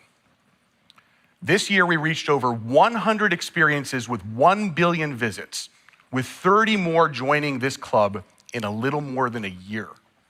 This includes incredible games like Pet Sim 99, a Sonic Speed Simulator, and Toilet Tower Defense. We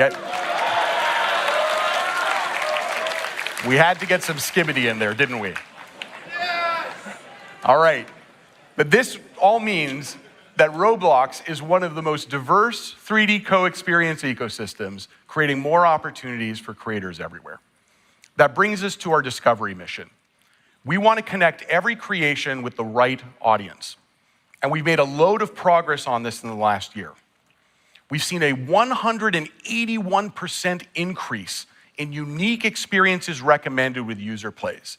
This is critical because more creators creating compelling experiences are finding it easier to get discovered on Roblox than before. It's amazing. This is high impact for this community, and I want to share with you what's behind the improvement. We attribute it to 2 key investments. First, we're better at finding you an audience, and we're better at tapping into the culture on Roblox. That's harnessing this community's voice to decide what we promote next. For audience finding, we're better at matching users with experiences than before. Our discovery algorithm now prioritizes intentional engagement, reducing accidental clicks and joins. This improves recommendation accuracy, makes a better experience, and gives impressions to all of you. We also enhance search with a machine learning-based tech stack that better understands user intent. So let's say you search for driving simulation. Now you'll find more relevant results like crash simulators or everyday driving. And lastly, we implemented real-time recommendations. So a Roblox user now gets more relevant suggestions instantly during their session with up-to-the-second inputs. Next, I want to talk about how we tap into culture on Roblox. We already focus on helping hidden gems get discovered through curation and platform events that celebrate this community's uniqueness. Our Chief Product Officer, Manuel, will come on next to share with you shortly. But we also see that Roblox culture is greatly influenced by charts, and we've seen a lot of excitement for the return of genre sorts. Yeah.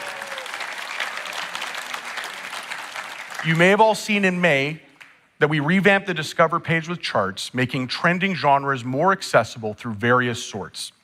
That page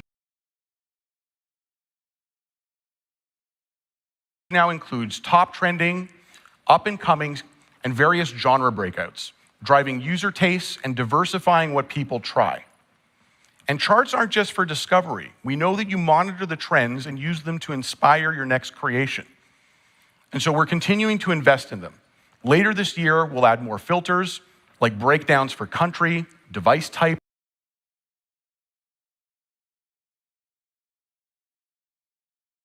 and new sorts. And I'm excited that we're working on revamping the genre taxonomy to include unique Roblox subgenres. And we'll also update the genre picker so you all can express a preference. We'll hear more about this later this year. Let me talk about a creator agency. It's a really important principle for us. It's important that Roblox provides you tools to grow your audience and to understand your experience. And we've introduced new tools and are announcing more today to help you do just that. The most successful experiences host live events for their players. So we've improved how we support and showcase experience events. In June, we introduced larger thumbnails and we streamlined an easier setup. And to enhance visibility, events will soon appear in group pages, be highlighted in detail pages, and be periodically featured on the homepage.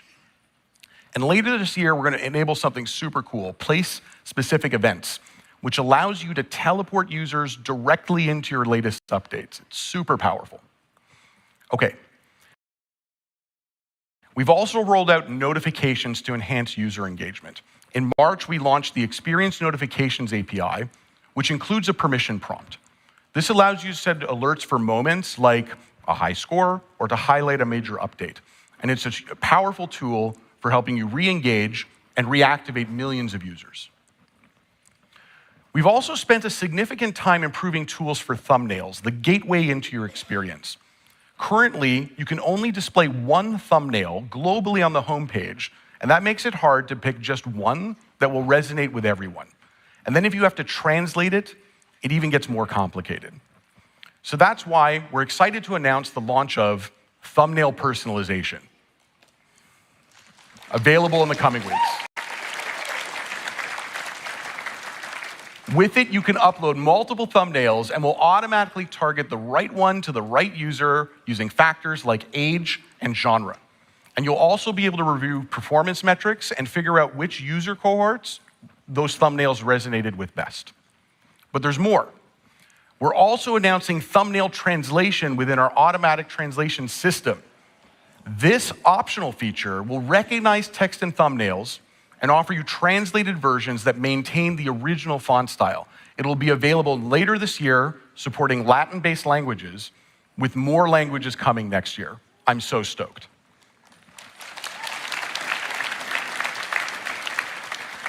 Lastly, let's cover tools for user acquisition.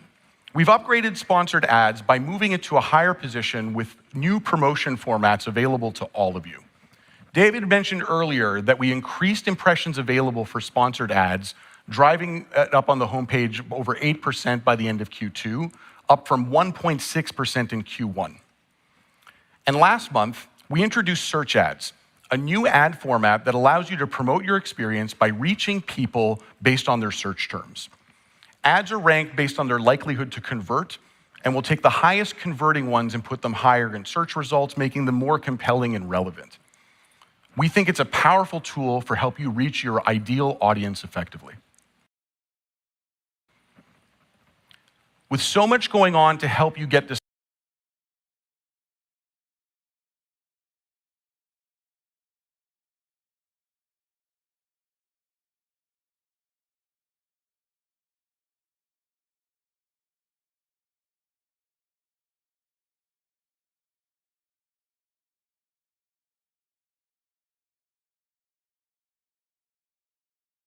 covered, I want to take a moment to invite someone to stage who actually knows a thing or two about getting discovered. You know him from many games that have together generated over 5 billion views, including games like Dusty Trip. Please welcome the one, the only, Jendal.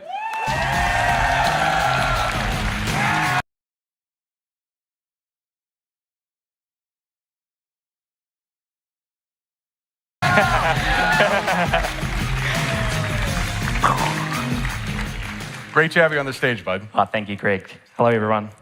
All right, I want to ask you a few questions. First, tell us how you got started on Roblox. Why did you choose it?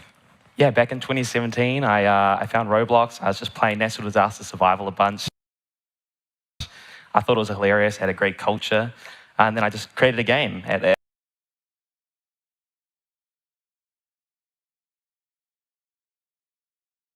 At the time, like Unreal Engine and Steam were really hard to get games on, so yeah.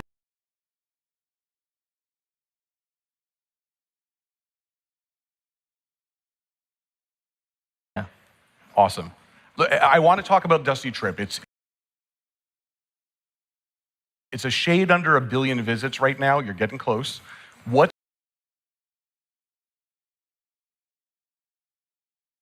the story of Dusty Trip? Yeah, I think we hit 998 million today, so pretty close, but sadly not enough. Yeah, so the original creator reached out and asked me to buy it. I saw a lot of potential in the game. The first update we did, we just fixed a bunch of first-time user experience issues. And then like the next week, the game was on 40,000 concurrents. And yeah, it was crazy. We just updated weekly. We finally did a live event and we peaked at 575,000. Yeah, it was just insane. Congratulations. No, that's such a good story. Look, another question is let's do the quick story of how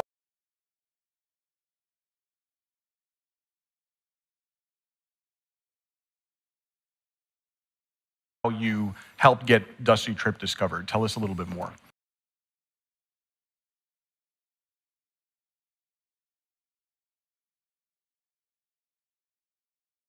Yeah, I think Roblox has like pretty great discoverability. Like I think like a good game will get you 95% there. We really focus on great icons and great game icons. And we really have a big focus on replayability. So all our updates are always focused on how do we build more retention into the game, especially in Dusty Trip's case. Makes a ton of sense. Retention is so important. Yeah. Last question I have for you. What advice would you give creators who have similar aspirations to yourself? This is like kind of great advice, I reckon. Like, I reckon just make as many games as you can. Like, I don't think I'm necessarily like very talented or anything. I've just made so many bad games that eventually I've made a few good ones. So that's the advice I'd give everyone. Just make a ton of games, listen to your community, and update weekly. Sage wisdom. Jendal, thanks for your insights. Everybody, give it up for Jendal. Thank you. All right. Why is everyone spiraling?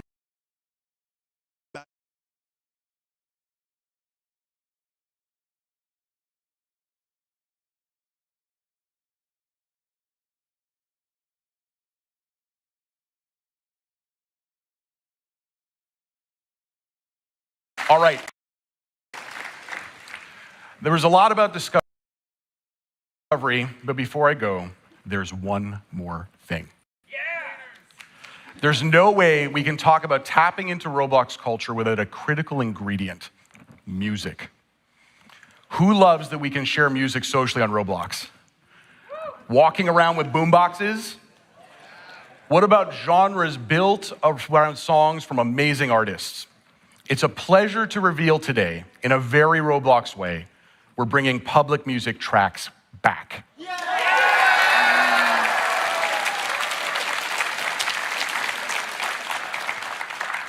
Our vision is for Roblox to become the destination for immersive music experiences, sharing, and discovery.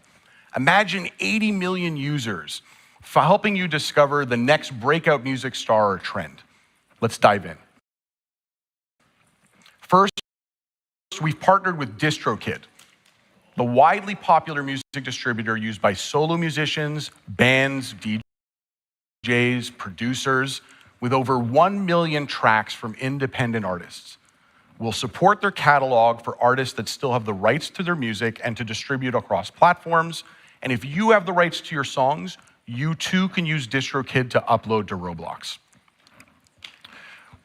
The DistroKid artists we've spoken to are stoked. We think it's going to be a boon for them and creativity on Roblox. We're excited to share a little preview of these tracks from DistroKid featuring the Holy Knives and the Strange Ones. I want to do a quick shout out to creators EV1 and Allow Sleep from TDD3 and the Clip It team for their contributions. Check this video out. Hey, I'm EV1, and this is my partner in crime, Allow Sleep. We're the duo managing Emotescope, the studio behind TTD3. From COD kill edits to rhythm games, our creative journey has always been fueled by music.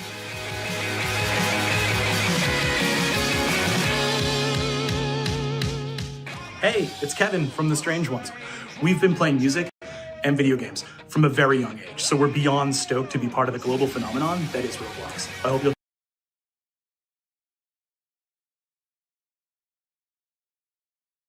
check us out.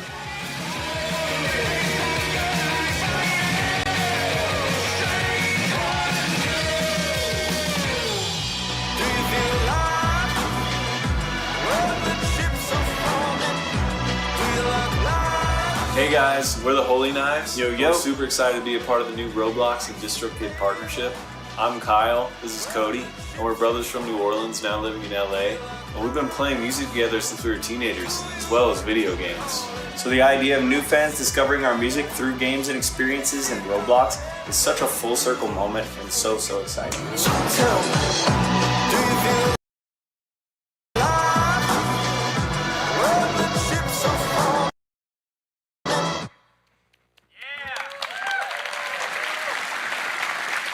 It's so awesome.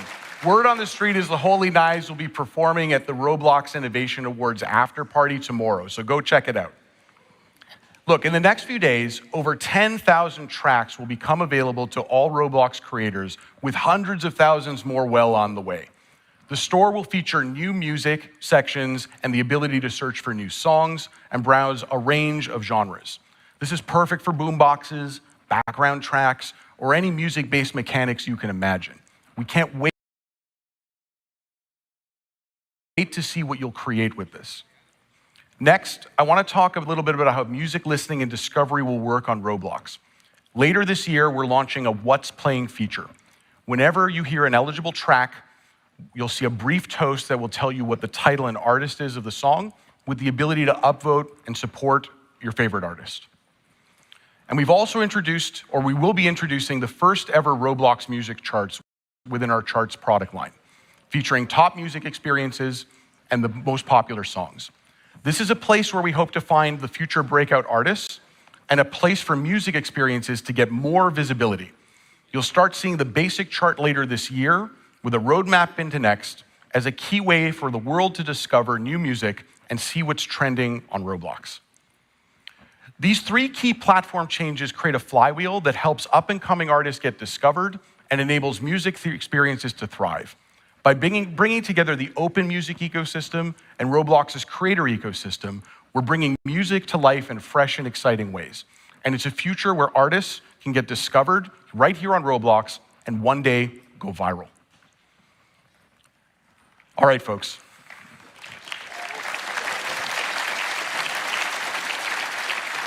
So exciting. Look, that's all for today. We're thrilled to bring back music and to unlock even more ways for creators and now artists to get discovered on Roblox, pushing Roblox to the forefront of culture across every genre. Have an awesome RDC.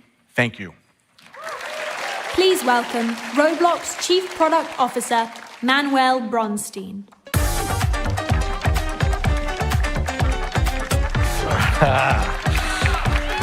All right. Wow. Such an amazing day so far. I hope you've been enjoying it as much as I have. I always appreciate this opportunity for us to get together, to network, to learn, and to celebrate our joint success. Because it's your work and your creativity what has made this platform relevant and amazing for millions of users around the world. And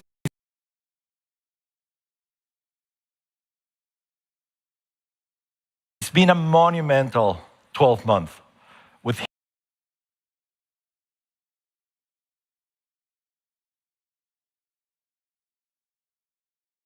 huge user engagement and monetization growth, driven by new experiences, updates to existing experiences, avatar items, tools, videos, and everything you've been creating. We crossed an incredible set of milestones in the year. More than 280 billion visits to Roblox experiences in the last 12 months.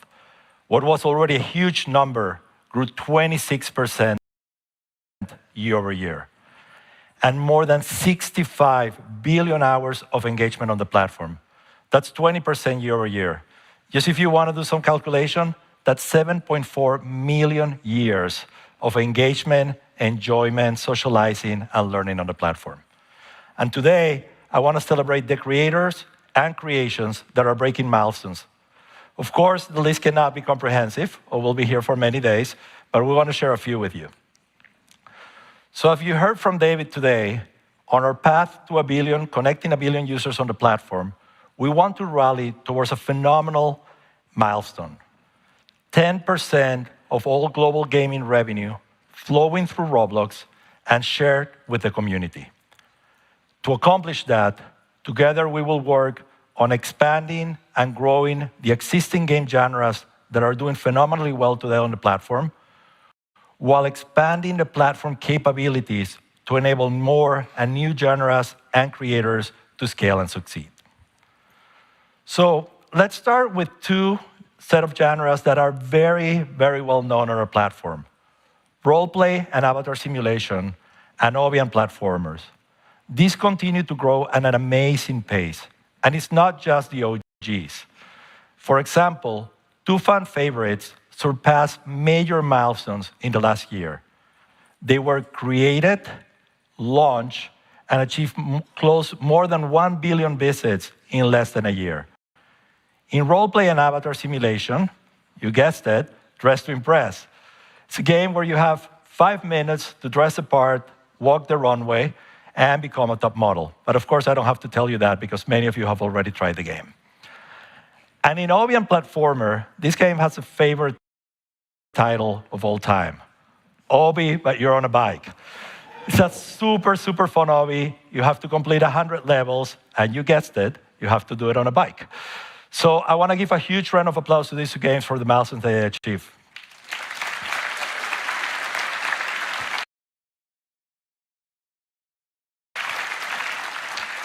Now let's talk about two other categories that are mainstays of the Roblox platform.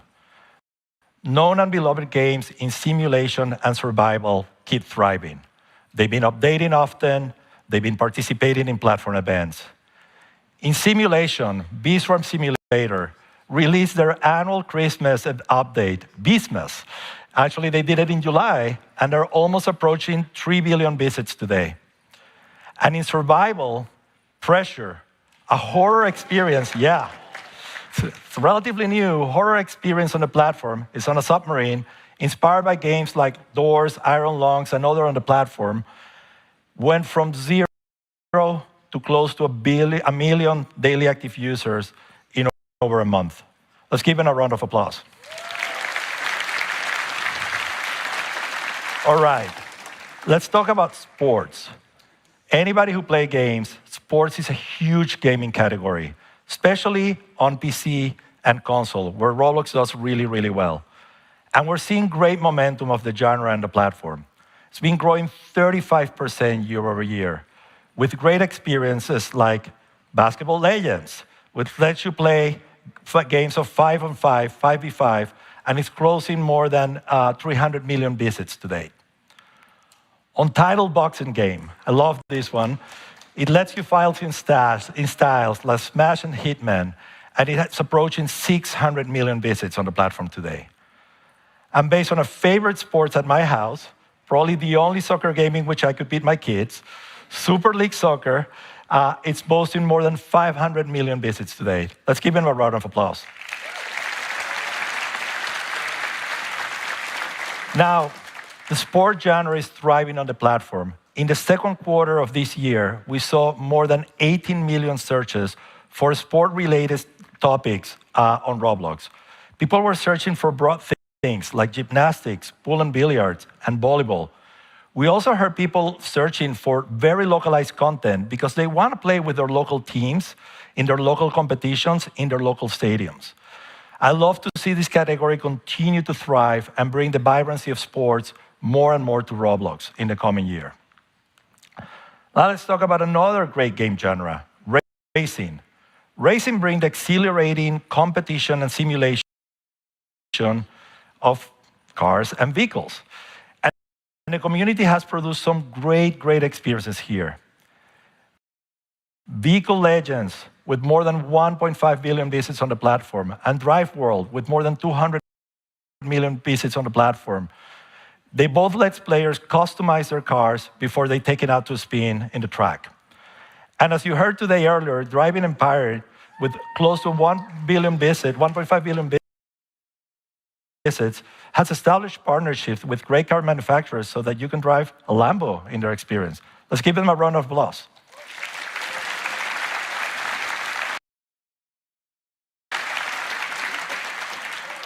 Unlike sports, the racing category is also growing on the platform, and people want more. We saw more than 15 million searches in Q2 of 2024. And people are searching for things like stunt and driving tricks. They're also searching for localized content, like Japanese train simulation, blending some genres like roleplay, simulation, and racing in one. I want to see us continue to invest in this one and see the racing category grow on Roblox. Now, let's talk about shooters. Shooters is one of the largest gaming category across the world and across devices. with first-person shooters, third-person shooters, and of course, Battle Royale.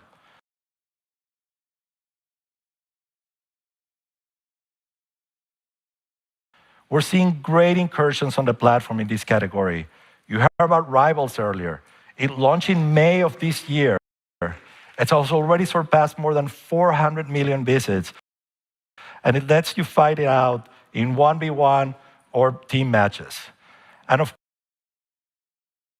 course, we heard earlier Jandel on the stage. Gunfight Arena, where are you? Okay. It was created less than about a year ago, and it has already surpassed more than 400 million visits. And I believe it recently released a new map, and I want to go check it out. So as you heard earlier today, we're making investments on the platforms in things like performance, matchmaking, our avatar systems, and more, so that we can envision the creation of these games in sports, in shooting, in racing. Something maybe like a 100-person battle royale taking the platform for Storm. And I'm sure that people in this audience and people listening out there are going to be the ones creating those. Now, let's talk about our avatar items and our avatar creators. Our marketplace community and our avatar item community is thriving. Total monthly earnings have increased 61% year over year in June of 2024. Of the nearly 15,000 3D avatar item creator accounts, the median earned 1,500 Robux in the month of June. And we continue to invest. In April, we opened up Marketplace for everyone. And we took your feedback, we listened to it, and we did so thoughtfully to ensure the growth of a healthy ecosystem. And the results have been phenomenal. Just in the month of June, 4,800 new creators joined the platform.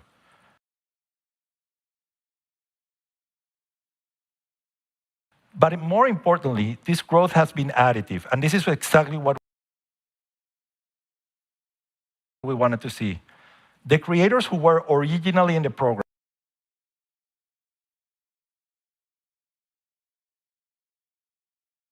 before we open up saw their earnings growth accelerate from 30% year over year in March to 50% year over year in June after we open up the program, proving that actually making this marketplace and the items and bringing more people in just make the marketplace and the consumption of those items better on the platform.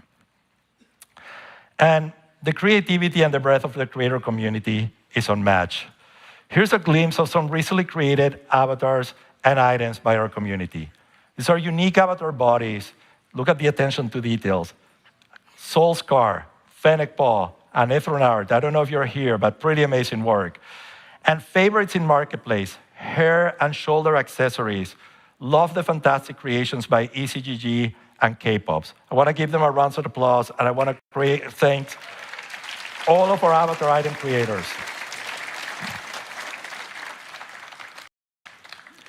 And a personal favorite this year, Capybara. Maria Capi was made by Brazilian creator Caio Barn. Caio's story is inspiring, like many of yours. He's one of the first Brazilian creators to join the UGC program, and today he has more than 19 million sales on the platform. Please join me in welcoming Caio to the stage.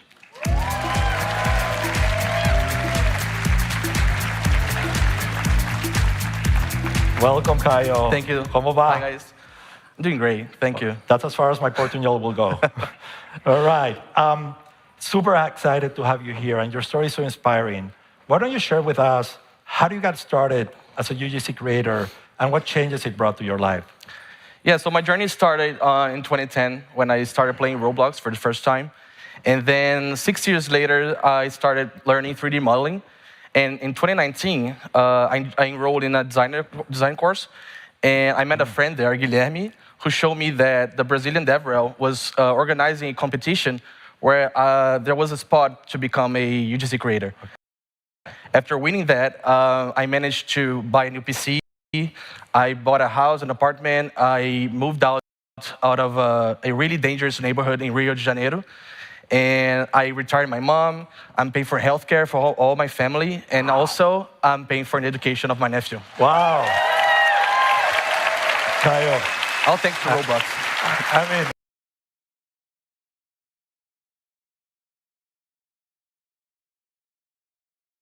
out of words, such an inspiring story. And maybe now that we're here, you've been hearing everything we're talking about, what are you most excited for your future on Roblox? Yeah, thanks to RDC last year, I met a couple friends and we are started making games together now. Nice. Slowly, we are learning together what we can do to make the games fun, and hopefully we can release it this year.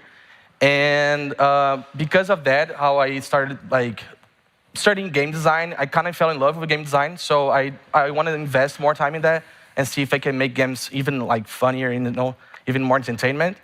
And lastly, I want to give back to the Brazilian community, and I want to find small creators in Brazil that are in the same situation I was in, and I want to invest in their games and help them accelerate their program. Amazing, Caio. Thank you so much. Thank you. Anything else you want to share with us today? So before I go, I have a gift for you. Oh my God! Since you guys like so much the capybara, I made a Venezuela one for you. Oh my God! Muito obrigado. Thank you very much. Yeah. Caio, You want me to take it out? Please take it for me as I continue, and I'll grab it afterwards. Shout out to Caio, Brazil. Thank you. Hi, Mom. Thank you, guys. Okay, I have a Venezuelan capybara. I'm going to wear it tomorrow all day. All right, before closing up on the marketplace section, I wanted to share something new we've been working on. We want to allow our creator community to begin to merchandise full avatar bundles in the marketplace. That's going to allow creators for the first time to pair avatar bodies with clothing and accessories and sell them in the marketplace, reflecting full looks. We've been testing this to date, and we're seeing great demand for people to buy these bundles, and I can wait to see how your creativity shows up in this space. Now, we've been talking about experience creators, avatar item creators, but we cannot forget the creator store creators. This is a very meaningful part of our ecosystem. Of all the experiences created and updated in the second quarter of 2024, more than 25% of them use at least an asset from the creator store. The creators of plugins, assets, and more enrich our platform and make creation a lot easier and faster. And if you remember, last year, I was on stage, and we announced the move from the creator store from Robux to real currency, and we were going to share 100% of the revenue, net of taxes, net of processing fees, with our creators community. Yes. And since launching in April of this year, the creators' net earnings on the creator stores have more than 2.5x. That's a change from before these changes. And I wanted to highlight some of the plugins, top-selling plugins of the last years. And many of you probably use them. Moon Animator 2 to create stunning animations. UGC Maker Toolbox to turn mesh parts into accessories. VFX, create lighting patterns like fireballs and explosions. And Data Store Editor for you to view and edit your data store even when you're not in studio. We continue to see a lot of opportunities here. Think about people building performance profiling and optimization tools, or someone building NPC configuration and dialog tree setups, or maybe release management and more. Now, our community has grown well beyond our platform, and we have some outstanding influencers in the audience, don't we? Where are you? Okay, maybe a few here. With more than 1 billion views of Roblox video content every single day on platforms like YouTube and TikTok, live streaming of Roblox content is at an all-time high, and it's a global phenomenon. I really want to thank our influencer community for the fun, entertaining, and informative work they do on our platform every day. We have 5 streamers that are going to be streaming the Roblox Innovation Awards, the RIAs, in multiple languages. I want to thank Creecraft, who's going to be streaming in English, Robin Hood in Brazilian Portuguese, Abaok in German, Robbie23 in Espanol, and Maljan and Huncha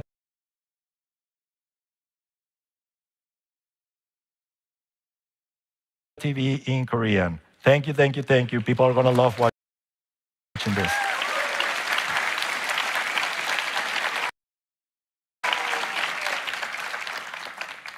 And now, speaking of influencers,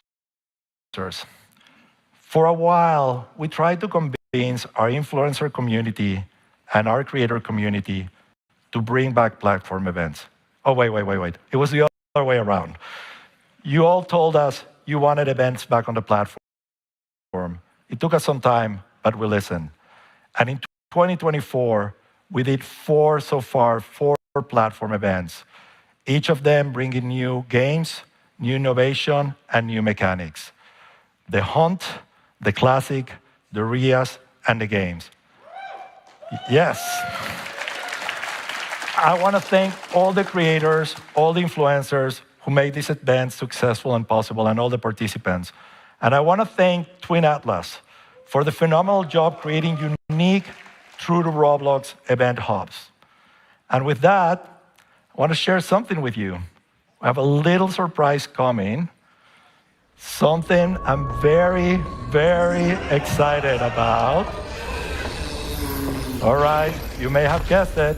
Our next event is going to be a spooky one. It's a Halloween event. Keep your eyes open. It's coming soon. I want to thank you all for an amazing year, for all the work you've done. I'm excited about the future that we're going to bring together in 2025. And I want to bring back Dave Baszucki to stage to close it out. Thank you. Please welcome back David Baszucki.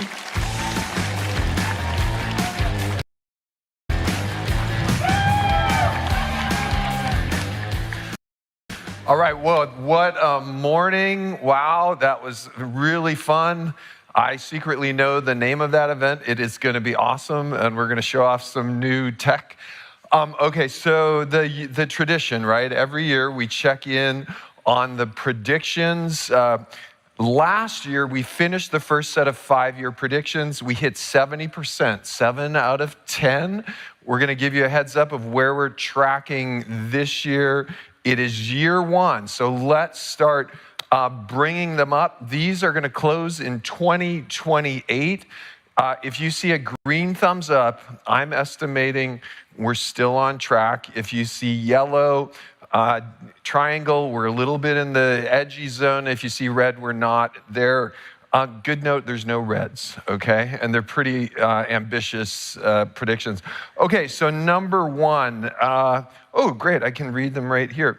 So Roblox is a Fortune 500 company, uses Roblox for recruiting. Full green here, because Roblox uses Roblox for recruiting. And given our current growth trajectory, both revenue, DAUs, bookings, enterprise value, we will be a Fortune 500 company. So, cha-ching, green. Okay, school curriculum already coming, and we have this vision of language as well. You saw some hints of the vision to give you real-time translation APIs. This may come either school systems or consumer, but we're still green on this. The next one, this is the edgy one, right? Gets picked up in the press. The policy and safety team told me this isn't within our current policy right now. So that said, we do believe with ID validation and all of this, I'm still very optimistic. I'm just going to have to work with the policy team and safety so we can do dating on Roblox. And so I'm still optimistic, but I want to be a little conservative here. Okay. Roblox employees use Roblox more than video. Still optimistic on this. You're seeing in the background on perf and quality really finishing and driving all that we started. Video, high quality animation.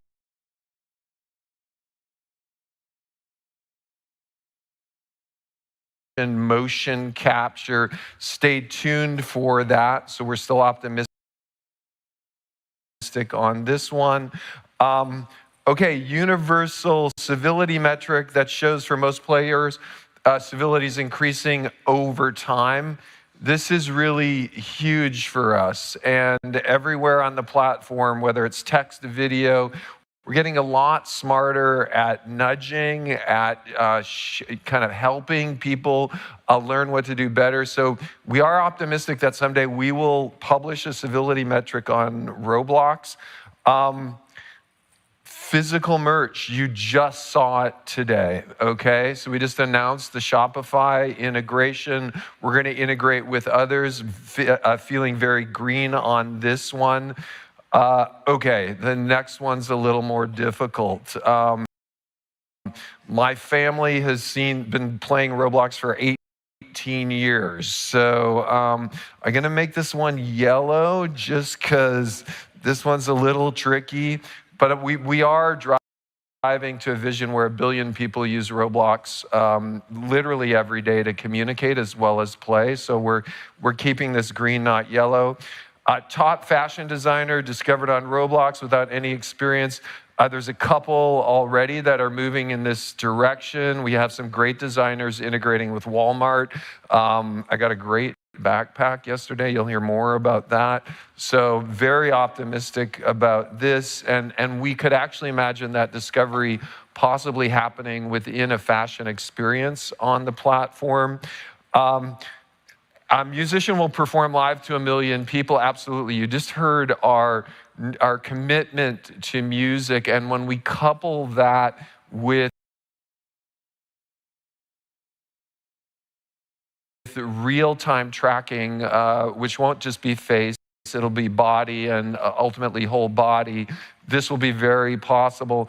And then finally, we've all seen some of the valuations that have been put on your studios. And if we together capture 10% of global gaming content on Roblox, this one just naturally follows. So feeling really good about that. So, okay, it's been really exciting to hear what you've all been working on. We are gonna take a little break for lunch. After lunch, you're gonna hear from Nick and Tien on how our tech can help you build great experiences. We're gonna have a full 1-hour open mic Builderman QA. So whatever you've got, goofy, spicy, edgy, things we haven't heard about, line up. We wanna hear it. Enjoy lunch, and we will be back in a while.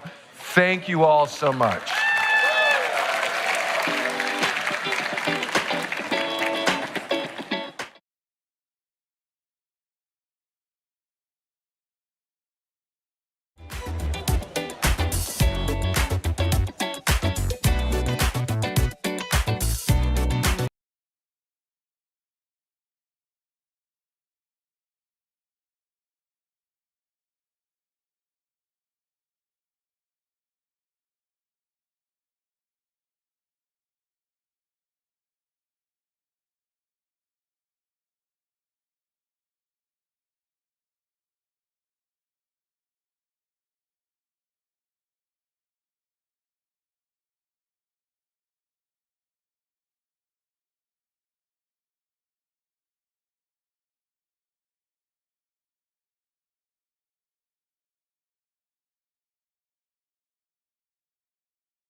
Please welcome Roblox Vice President of Engineering, Nick Torno, and Vice President of Product, Tian Lim.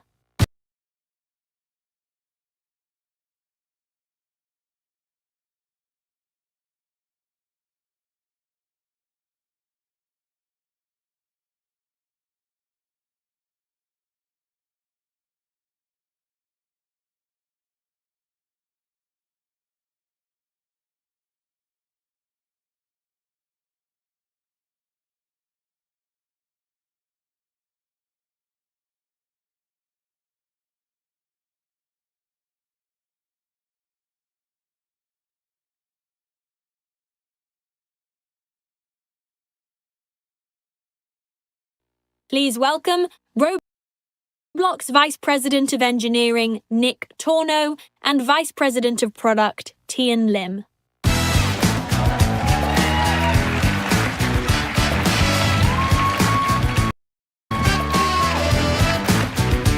Hello, RDC. I'm Nick, and I lead engineering for the creator and engine groups at Roblox. And I'm Tian. I lead product for the creator and engine groups at Roblox. And we are super stoked to be here at RDC 24 in sunny San Jose. Same Roblox, new row location. Get hyped. How's everyone loving San Jose? I appreciate that it's flatter and warmer. And there's more space for booths and networking, so hopefully you get to meet some new people and get to ask and get answers to more of your questions. Since last RDC, we've also both taken on the engine group, and we're still ramping up. It's been a lot of fun, I gotta tell you, learning about the deep, dark inner workings of Roblox. But it's also been super inspiring to think about the sheer amount of innovation and deep architectural thinking that had to go into building an engine that works so well across so many platforms and provides so many core primitives for this amazing ecosystem.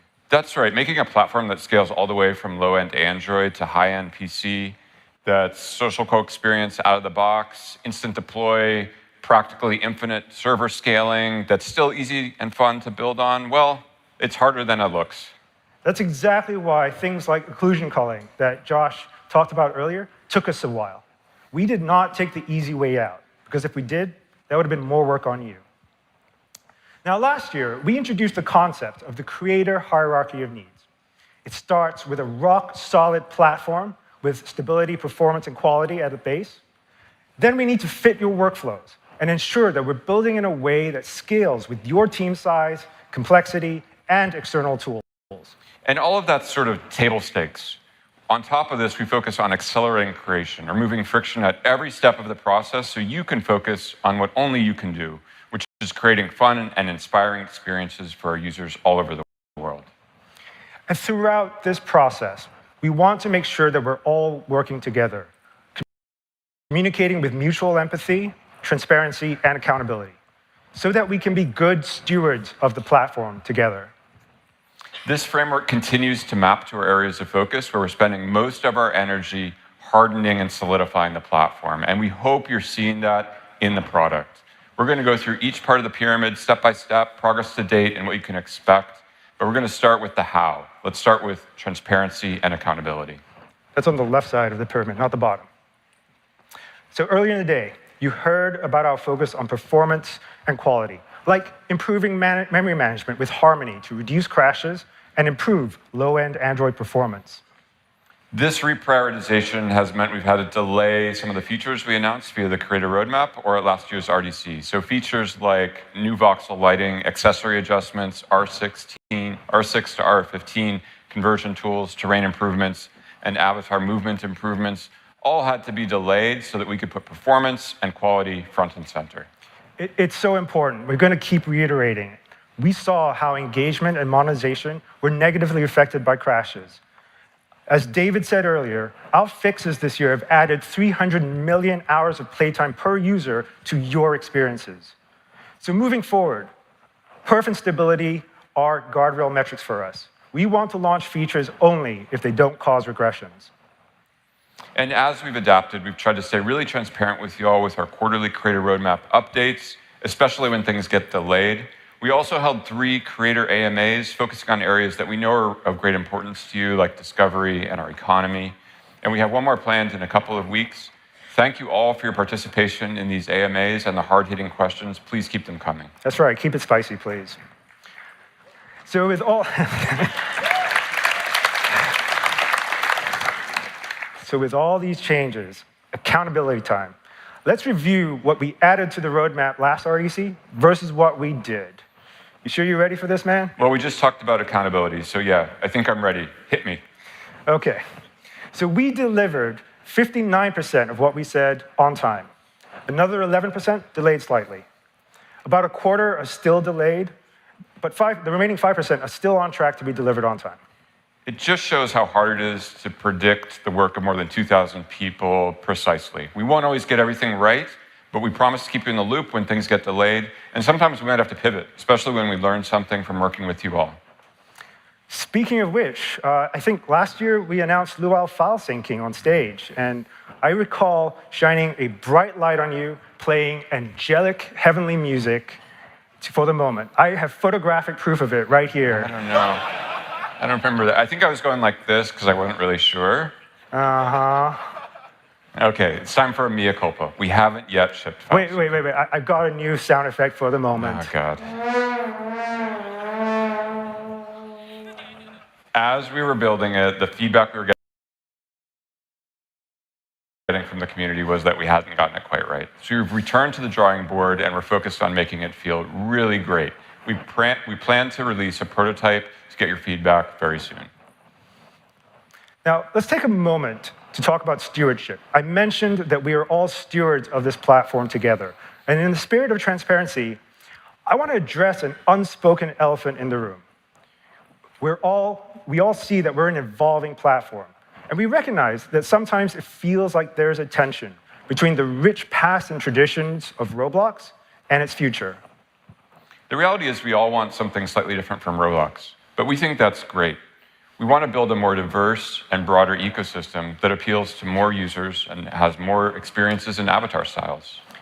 And so you'll notice that many of our announcements this morning are geared towards enabling and rewarding this increased diversity. We hope that talking about genre evolution, unmet demands, new music, launching more ways to earn through the affiliate program, more rev share from paid access. We hope these things inspire you to try out some new things and maybe bring in some new users to the platform. After all, the more we can grow our user base through more diversity, the more success we can bring to more creators. So you've all seen how Roblox is growing. Last quarter, daily actives up 21% year on year. Experiences with more than 1 million daily actives up 25% year on year. You're all doing incredible work and reaping amazing success, and we're so proud of all of you and of the small part that we play in it. With that success comes increased responsibility and scrutiny. Remember, we're building this platform together, so we should all be aware of how our actions represent the community and Roblox as a whole. We have to be stewards together. Right, we're becoming a more global platform, with more experiences becoming hits in more countries. We have users from over 190 countries and regions visit us every single day, 61 countries represented right here in this room, with more joining virtually. Now, this is just an amazing opportunity, but it can bring additional complexities, which I'm sure many of you have seen the headlines about. To help, we're committing to improve our communication around global developments affecting the platform. And we're going to build tools to help you navigate an increasingly complex geopolitical landscape. So, for example, some countries have different standards for depictions of violence and crime. And so one path we might take would be to create dynamic content ratings. So in the future, an experience may have different ratings in one country versus another. So this can help maintain your ability to reach a global audience with the least amount of effort while still respecting local laws and regulations. Stewardship is about working together to foster a safe and civil environment for everyone. You all have amazing communities around your creations, and having healthy communities requires rules and active management. And historically, we haven't really given you much help to manage your communities. But that's changing. We're building tools you can use to control unwanted behaviors in your experiences. So a few months ago, we launched the ban API to let you remove users from your experience with real-time alt detection, so we could identify and prevent alts from rejoining your experience. Any guesses to how many people you've all banned since we launched at the end of June? Anything? 10. Very close. We've seen you ban over 2 million accounts in your experiences, including alts, since this rolled out. So clearly you have the power to enforce your rules. I hope you use that power well. But we also hope that your users become more civil in your experiences as a result of it. Now, last month, we also launched a ban management dashboard in Creator Hub so that you would have a UI to manage your bans. And we're continuing to work on eliminating bad actors across the platform, with efforts underway to prevent review bombing and extensive ongoing work around anti-cheat. Okay, I want to take a beat to remind everyone. If you're using content in your experience that you did not create, please make sure you have permission to use it before publishing. Now, to help you with this, we're actually working on a program to help you connect with rights holders more easily, as well as brand partners. In the meantime, there are a growing number of companies out there that can help. One example of those is Geek Out, who are here today. For those of you who don't know, wow, you guys have some fans. Geek Out helps facilitate Roblox development projects with top Japanese intellectual property, like one of my favorite anime of all time, Attack on Titan. So Geek Out were the ones that helped facilitate this contest, but they've also helped bring other IP to Roblox. And if you want great music, you can try out any of the thousands of new tracks we got as part of our DistroKid integration, which Greg walked us through earlier today. And if you have a branded experience, you can work with a company like Stinger to help you get top artists onto your experience. Now, if you've been dealing with IP issues, you've probably been having a rough time. Staying on top of all those legal notices or DMCA claims, we've heard your concerns, and we're working on making things better. Our work here is centered on the rights manager, and soon you'll be able to see all the claims you filed and all the claims filed against you, and work through them before they become legal issues and before there's any strikes on your account.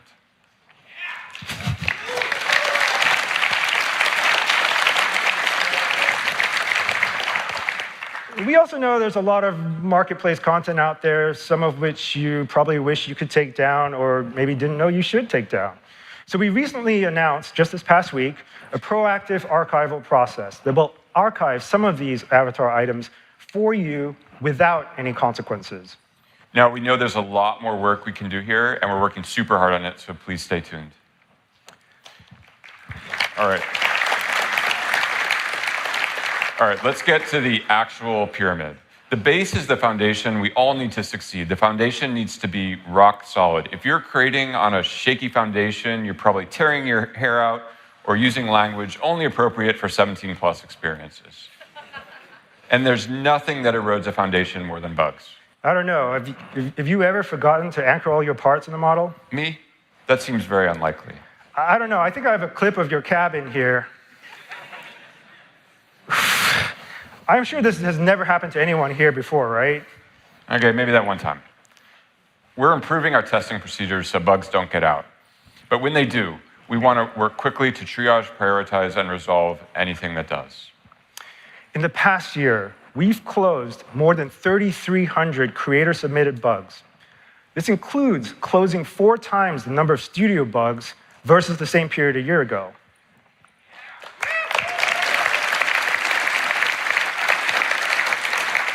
Get the bugs. We're not done by any stretch, but we hope you feel like we're being more responsive and doing a better job of resolving the bugs that you care about. Please keep the reports coming. We're on an extermination mission. Shoot. I think the slide's hung. Damn. Don't you just hate it when you try to do something and studio or your machine just hang? We do too. So I'm pleased to say that we've reduced studio hangs since the beginning of the year by 60%. This effectively...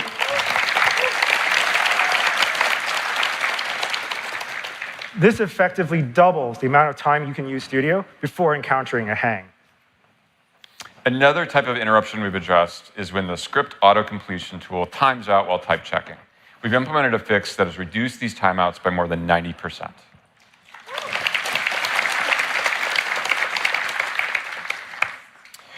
We've also improved the P99 speed of creator store and inventory search by over 50%.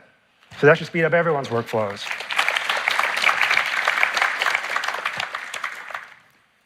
And as we improve performance, you all can build bigger and richer worlds supporting more and more players.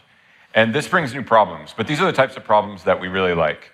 You've shown us how slow Studio can be when you try to open large place files. And since last RDC, we're excited to share that we've made place open times 33% faster at the P90.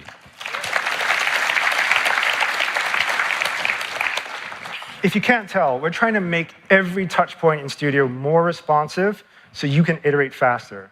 Because we know that iteration is the amazing superpower of Studio.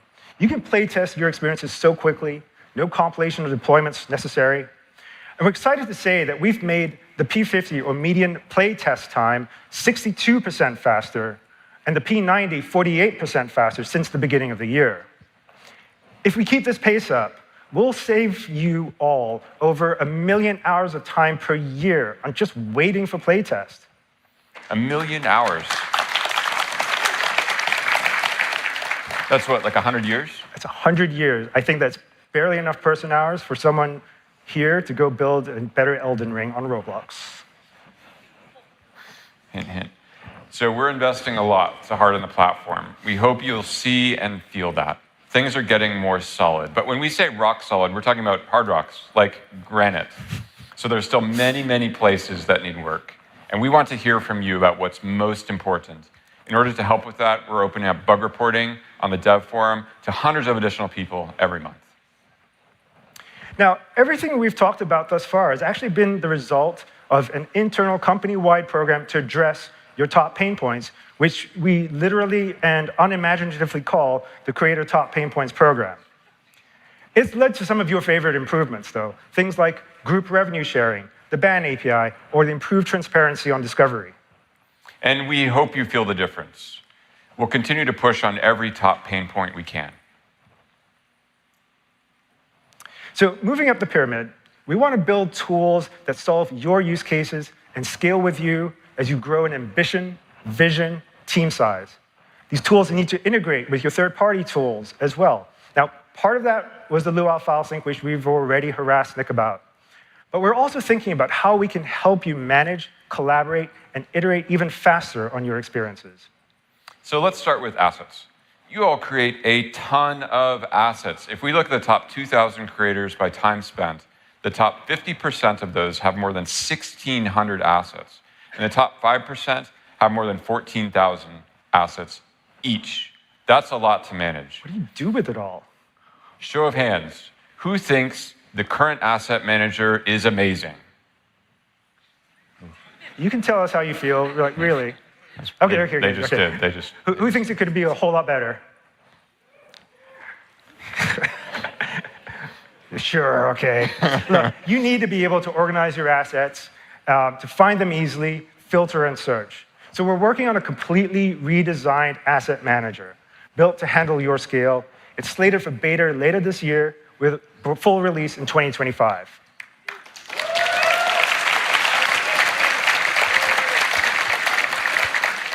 You'll be able to easily organize your assets into folders and with labels, and we're going to even layer in semantic search. So instead of having to search for assets based upon their exact file names, you can search for something like chess pieces to find all the chess pieces in a list and drag them in. Or say you want to add some plants to your experience, you could search for shrubbery, see a bunch of different plants, drag in a shrubbery, drag in another shrubbery.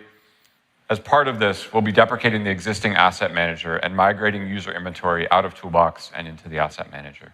You have a lot of shrubberies in your asset. Fan of the shrubbery. Yeah. Now, as you expand to more collaborators, having a clear line of sight about who did what becomes a lot more important. Who moved my cheese? Who unanchored all my cabin parts?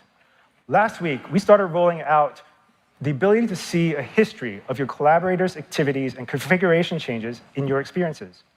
And judging by your reaction on the dev forum, this was something that you've all been really looking forward to, especially those working on bigger teams. Now, we're just getting started here. This capability will become a lot more powerful as we add more activities to it. Activity history is great, but soon you'll also be able to leave notes, annotations, and comments in Studio for your collaborators, so they can better understand your work or what they need to pick up next. Or you can apologize about that egregious hack you just dropped into the experience. Yeah. And if you forget to comment, or are just plain lazy like me, we've got you covered. This past summer, we launched the ability to generate an AI-powered summary of package changes right there in the package diff window. And we're also working on adding AI-powered change summaries for scripts as well, so Nick doesn't have to read my code anymore.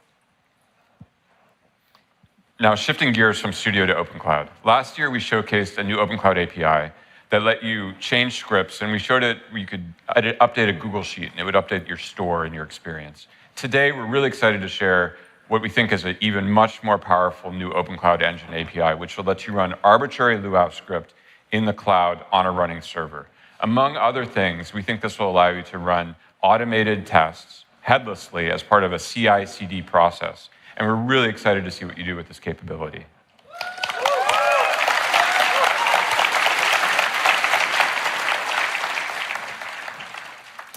Now, another power tool for great experiences is Creator Analytics. Who here likes the Creator Analytics stuff going on? Yeah, let's hear it for the analytics team. We continue to push super hard here. We want to give you more and more insights into how your creations are doing and what you can do to iterate to success. Let's talk about some of the updates. So, as you've probably all noticed, we've upgraded the Experience Overview page to give you a bird's eye view of all your KPIs so you can quickly identify which KPIs you need to focus on. We've also rolled out new economy and funnel analytics to help you optimize the inputs to your KPIs. So you can see sources and sinks for different currencies, or where people are falling off in onboarding or becoming a buyer. Now, since we've rolled this out, we've seen over 700 creators take advantage of these new APIs. Experiences like Adopt Me, Bladeball, and Jailbreak use these analytics to optimize everything from their onboarding funnels to their in-game economies. For example, the team behind Fabled Legacy, a popular dungeon crawler, improved their onboarding funnel by 50%, improving their retention and revenue. And today, we're excited to announce that we plan to ship the ability to track custom events. So you can track things like UI interactions or quest progression in just a few weeks. To learn more about our new analytics features and to hear some real-world tactics from top creators like Voldex, Twin Atlas, or Sawhorse, come to the analytics session tomorrow. Go analytics. And it's not just experience analytics that are getting better. We're also expanding our analytics for avatar items to include item-level insights such as buyer demographics, how much of the publishing advance you've recouped on those items, item sales locations, and more. Now, we also want your experiences to perform better as well. So we've been improving the microprofiler. So to help you better identify performance bottlenecks, we've added memory X-ray mode and summary flame graphs. So X-ray mode highlights memory allocation hotspots as they're located, and the summary flame graph helps highlight tasks that maybe by themselves may not be expensive, but if they're called frequently enough, can become a real drag on performance.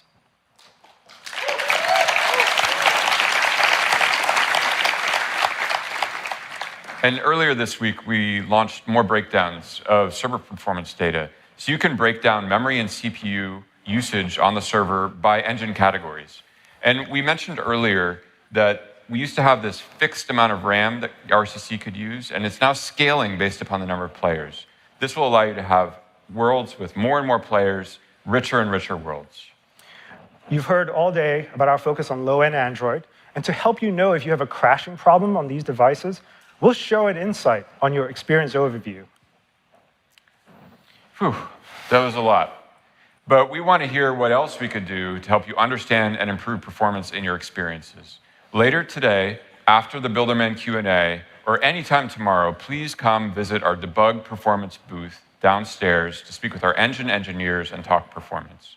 We also recommend checking out the session tomorrow Using Roblox tools to improve performance, hosted by Mr. Chicken Rocket himself. Yeah, Chicken Rocket. Chicken Rocket. Okay, continuing our trek up the pyramid, we want to help you go faster by making things more intuitive, eliminating or helping to automate those really boring, mundane tasks. We want to free you to work on what matters for your experience. So earlier this year, we rolled out a beta of the new next-gen Studio UI. Our goal is to make it easier for you all to use and customizable for your workflows. And your feedback has really been helping us continue to iterate and improve Studio.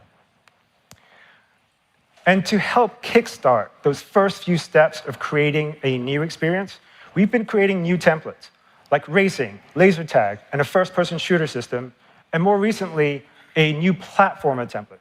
So we hope that these can inspire and teach everyone some new tricks.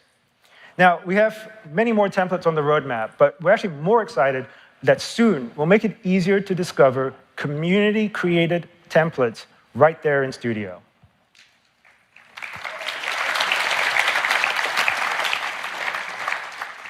A few weeks ago, we also added visualization modes to Studio. It's that little menu in the upper right of the viewport. You can quickly toggle various debug modes and visualizations to augment your workflows. So, for example, you can quickly visualize collision fidelity, highlight those anchored parts, or adjust your camera speed to travel long distances more quickly. We also noticed that many of you are rolling your own 2D spline solutions. So we decided to add native capabilities to create, edit, and visualize 2D splines into Studio.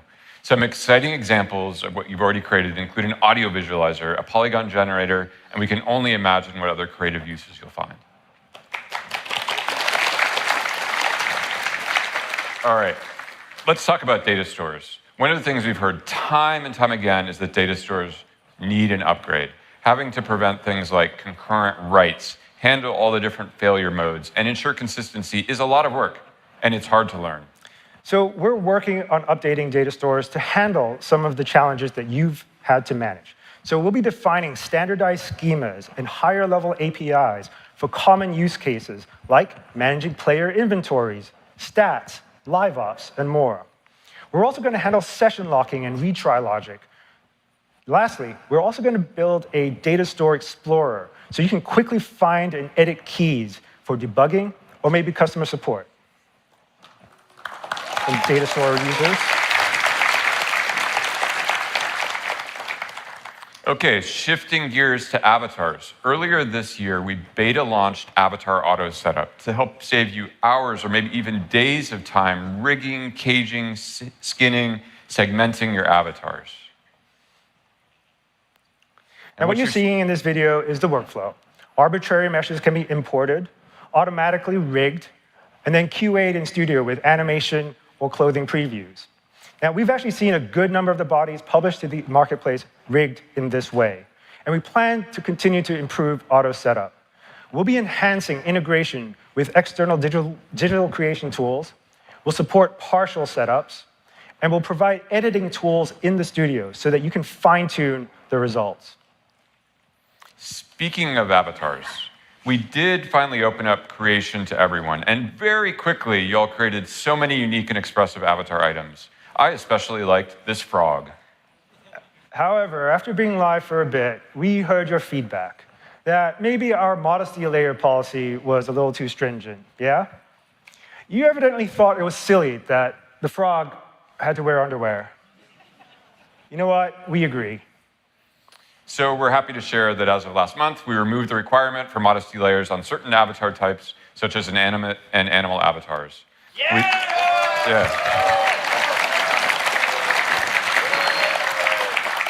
And we've updated our docs with clear examples of do's and don'ts. So now your frog avatars can be in their cutest and most natural state, fully liberated, no modesty layer required. Free the frog. Okay, that's enough of that. Hallelujah. Now, more seriously, we do know that there's still some problems with 2D clothing and modesty layers. We're aware, and we're working on it. Now, we've also made huge improvements to selling avatar items inside your experience. So with the bulk purchase API, you can curate full outfits or bundles of accessories inside your experience. And users can then purchase them all in one single transaction. And we're working on ways to make it easier for avatar creators to build their own experiences. We have a shopping experience template in the works for later this year. Now, all this creativity in avatars did create some interesting challenges. We've heard from some of you that it was getting really hard to deal with the variance in player avatars, which can now be dramatically different in size. Makes it hard to build fair, competitive experiences. So we're working on giving you more control over these avatars coming into your experience. You'll be able to control the scaling and the hitboxes, so no need to maintain custom allow and deny lists for unique avatar items. You'll be able to preserve people's self-expression and identity while still achieving your creative vision.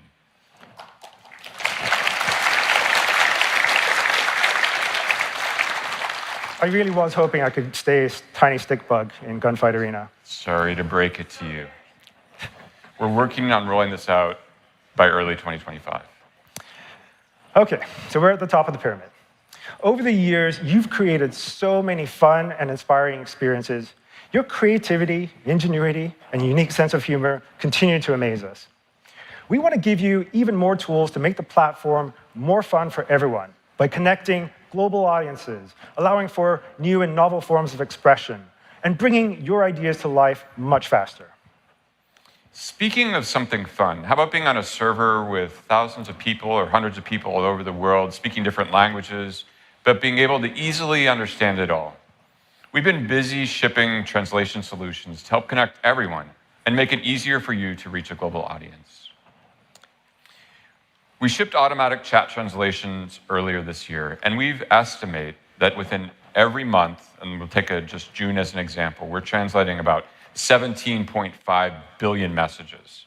We see that when people are able to communicate, they're more likely to stay engaged, to help each other, and even spend Robux. That's right.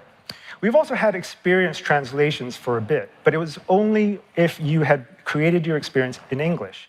So this year, we shipped omnidirectional experience translations. So it's the ability to translate your experience from any of Roblox's 16 languages to any of the other. And since launch, more than 20,000 non-English experiences have been translated. Lastly, we ship translation feedback. This allows anyone to provide feedback on translations. And we've seen more than 12 million pieces of feedback submitted already. We've also heard that you need even more flexibility for translations. If you have an experience that relies on dynamic content or user-generated content, this is particularly acute. So we're working on a real-time translation API that will allow you to send content to us, and we'll send you back a translated version of it in real time. This is coming by the end of the year.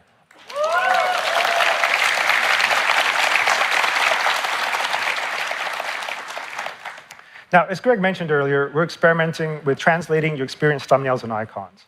And in the long term, we actually want to help you translate any in-experience image that contains text. The goal of this, of course, is to make your experiences more accessible to the global audiences. When this launches, as Greg said, it will be completely optional. You'll have full control over whether you want to use our image translation or not. OK, so we announced these next two announcements on our creator roadmap just last month, and we saw a lot of excitement on the dev forum. So first, let's talk about text-to-speech. With text-to-speech, you can unlock new types of content and narrative styles. You can easily add narration or speaking NPCs. Here's an inspirational video we created working with the Clip It team that shows off some of this upcoming feature. All the voices were synthesized by us. I will grant you one wish. I wish to be rich. Wish granted. My money. All right. That's pretty cool. So this is going to launch early next year. Next is speech-to-text. Imagine the ability to do voice commands with an API that's transcribing the voice stream. So this next clip, which Greg Tame helped us put together, envisions what it might feel like using speech-to-text for voice commands. Let's see what he was thinking. Open doors to sector G6. Close the door, close the door, close the door, close the door.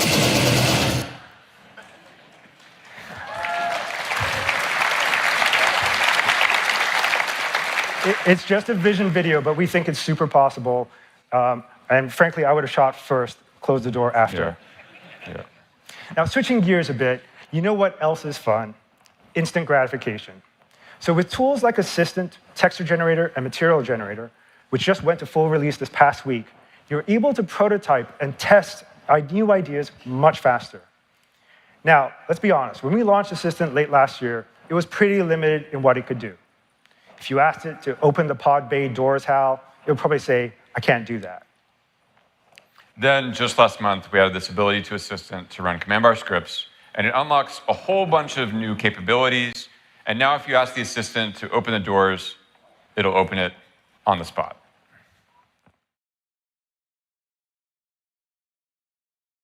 Let's open the door.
If you ever want to know why I block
If your laundry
All right. I got that wax. Who wants some hands up right now? We got that. Turn it up loud. I know you're. I got that wax. Who wants some hands up right now? We got that. Turn it up loud. I know you're wondering how. I got that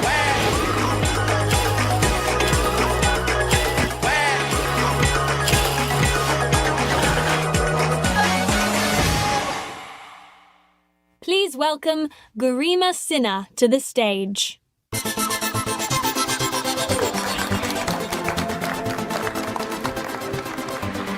Hi. Hello, hello. How's everyone doing? Yeah? Last session. Yes, everyone with me? Yes? Sure? Yes. Everyone ready for the Innovation Awards? Me too, me too. Okay, we chatted about social a bunch yesterday. I'm really excited to go a little bit more in detail today, and we will have a Q&A at the end. We talked a lot about how Roblox is fundamentally social. Roblox is really reimagining the way people come together. We are on a mission to connect 1 billion people. If you think about it, given everyone in the world is social, you want to talk to people you know, you want to hang out with them, you play games, you go to concerts, maybe you go to Innovation Awards, but you want to talk to people and you want to express yourself. And that is so powerful and that is so comforting to everyone. And Dave talks a lot about it, that in this world, helping people come together and hang out could actually be such a positive force, where so many people are lonely. Maybe they need someone to talk to, maybe they need a little fun, maybe they need to play a game, maybe they just need to go dress to impress, because that's their outlet, right? Someone needs that.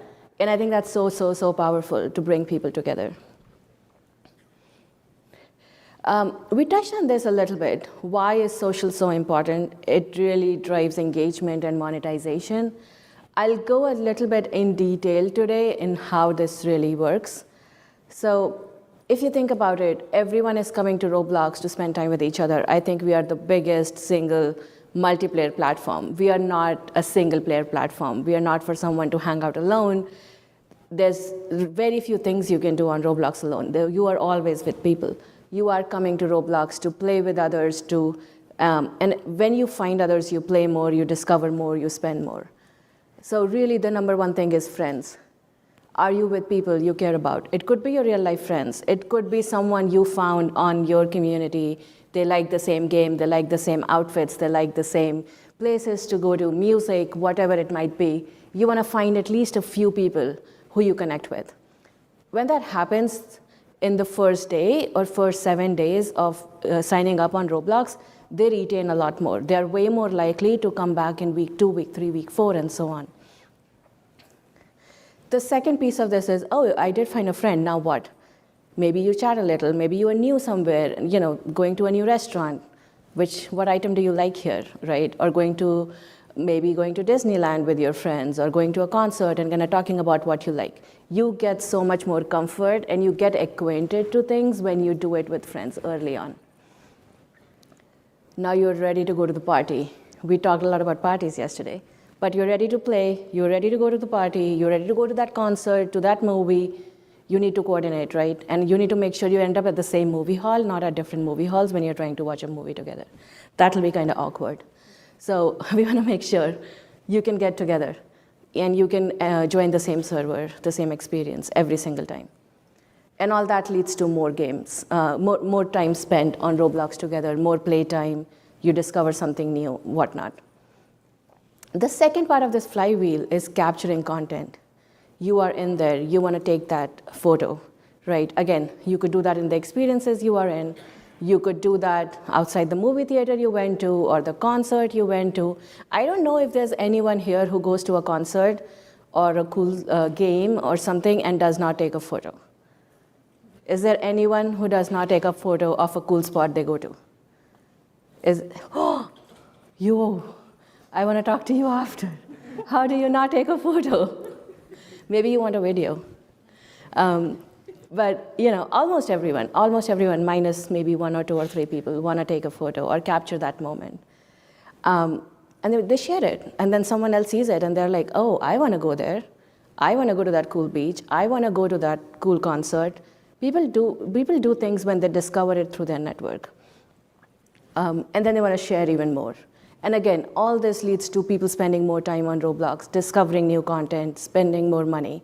And when you're designing your experiences, as you think about how you get new people, think about how you can help them join with friends, how you can make it really easy for them to invite their friends in, how you can make it really easy for them to capture. And a lot of this will actually drive a lot more users into your experience, people spending more time, and eventually these experiences monetizing better. So let's figure out how we do this together. There are 3 big pieces that we want to talk about today. Party, we talked about it yesterday. We will go a little bit more in the detail here. Voice and text chat, a very big part of people having fun when they're together and sharing. I would love to invite Dima on stage to. Everybody's here getting gifts. It's packed. There's a store you should be obsessed with this holiday season. It's definitely CVS. They have thousands of gifts under $20. And when I saw all of the yellow ticketed for 50% off, I couldn't believe my eyes. I was super excited to see this Grinch waffle maker. CVS also features pre-wrapped gifts as low as $6.99, beauty gift sets, and so much more.'Twas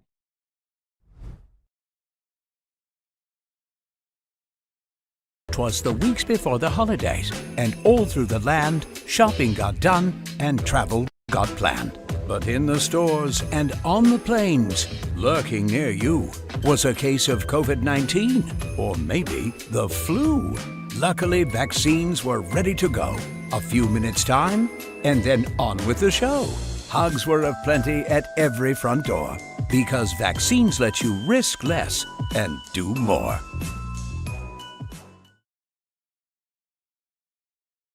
To walk us through these things.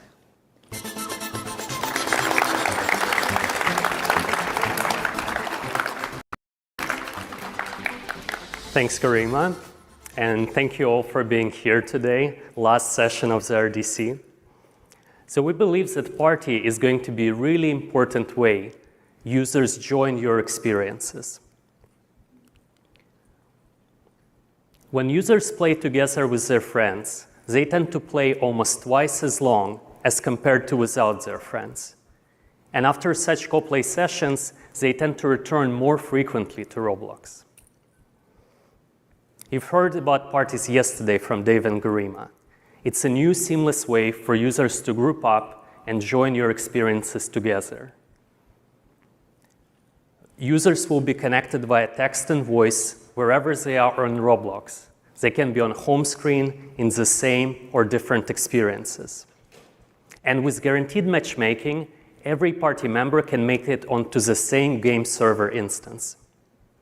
Party will be released by the end of this year. And soon after Party launch, we'll be releasing Party API. With Party API, you will be able to fetch party membership data and subscribe to party membership events. Our idea with Party API is to let you engage party members as a group in your experience and make it more fun, memorable, and streamlined for them. We had a few use cases in mind when designing the API. Let's take a look at a few of them. In a team-based experience, you can consider putting party members onto the same team. In experience that utilizes lobbies and different places, party members can be kept together and be moved together to the next destination. And you can also consider some visual affordance if party members got split up so that they can rejoin to each other. You can make experience more memorable to the whole party if you provide some special items or special power-ups to everyone in the party. In this code snippet of a Party API, if one of the party members has a VIP status, it's shared to everyone in the party. The good news, Party API is really simple. There is a party identifier property on each player instance, and using that and new social service function, you'll be able to retrieve party metadata. In this example, we iterate through user IDs of each party member in the universe. You might be wondering what happens with party voice when it's in voice-enabled experience. Users will have an option to switch between party voice and experience voice. As a platform, we will take care of voice routing, and there is no net new work for developers. Really excited for this launch and would absolutely love all of your feedback on upcoming release on Party and Party API. And this brings us to voice and text, primary means of communication and connection in your experiences. Voice daily active usage has grown rapidly on the platform. And this is in a big part due to adoption by our community, by all of you folks. Almost 70% of our top 100 experiences are now voice-enabled. And we know that voice engagement leads to more playtime and more spending in experiences. This past year, we were really focused on growing voice and invested alongside 4 pillars: expanding access to voice globally, improving voice performance, making sure that users are safe when using voice, and streamlining some of the user voice controls. Today, voice is launched in already 32 countries. Many launched just this year, markets like France, Germany, and Japan. Recent improvements to voice resulted in the reduction of total frame time at P95 by 10% with experiences with large number of voice users. P95 simply means that some of the slowest frames got faster and user-perceived jitter and lag got reduced. Many of you, or some of you, reported this problem to us. That's the performance of experience chat main that you would see. So this is exactly addressing this problem, and we have concrete plans to improve it further. And this year, we launched a 3rd version of our real-time safety system. The idea behind the system is that it takes care of civility in your experiences, so that you can focus on all the rest. It's a machine-learned system that provides a real-time feedback to our users when it detects violation. With the release of this system, we see improved civility on a platform and more playtime in your experiences. And this year, we'll be simplifying voice controls. Mic and camera controls will be moving to the top of the screen, and we'll be removing overhead controls. And second, when voice-enabled users will be joining voice-enabled experiences, they'll be able to use voice right away without additional user-level settings. In addition to all the work we've been doing as a platform, we know many of you are passionate to get to innovate in the voice space and have control over voice. So earlier this year, we released Audio API. This API gives you more control over sound and voice than ever before. Today, Audio API is out of beta, it's fully launched, and it's ready to be integrated by you. Over just a short period of time since release, we saw varied applications of Audio API.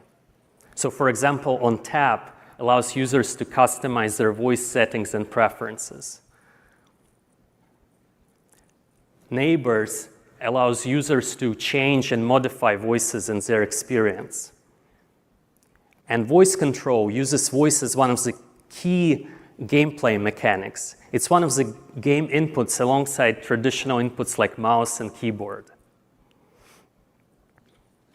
Audio API allows for complex use cases, but the spirit of it is simple. We treat voice just like any other sound, and we model game instances as close as possible to the real world. On the screen, you see default voice setup, something that you get out of the box with new Audio API. Now you can tweak it slightly. For example, if push-to-talk is something you're looking after, it's really simple to implement. You can just modify muted property on one of the audio device inputs. You can take a step further and remove the default implementation altogether. So say you have a team-based experience and you want to implement team voice so that team members can always hear each other. In this case, you can remove some of the 3D audio instances and just use audio device inputs and audio device outputs directly. It feels like we are early in the voice space, and I'm really looking forward to where we're going to be at the next year's RDC. And let me touch briefly on text. Majority of our top experiences already integrate with Text Chat Service. Text Chat Service is a secure and configurable option to implement text in your experiences. We keep investing into making it better. Just this year, we released an automatic translation across 16 languages. And we know there are still some gaps that need to be addressed. We're working on them right now. Once we do, our goal would be to eventually deprecate all the legacy options and unify on Text Chat Service as a single offering.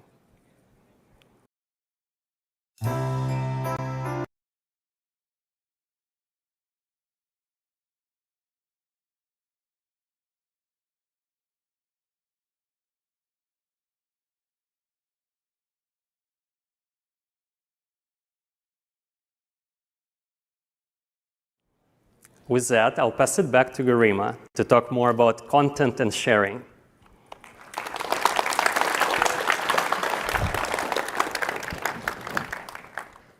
Okay. I know this is a really exciting piece for a lot of you. You are really hoping to integrate. So we'll get into the details of the new API as well. Quick reminder, we chatted about this yesterday. We launched Capture's API earlier this year, and in a very short period of time, over 361 million screenshots have been taken. I was actually talking to someone on the team last night. Can someone guess how many experiences have people taken these screenshots in? One. You're so far off. You're so far off.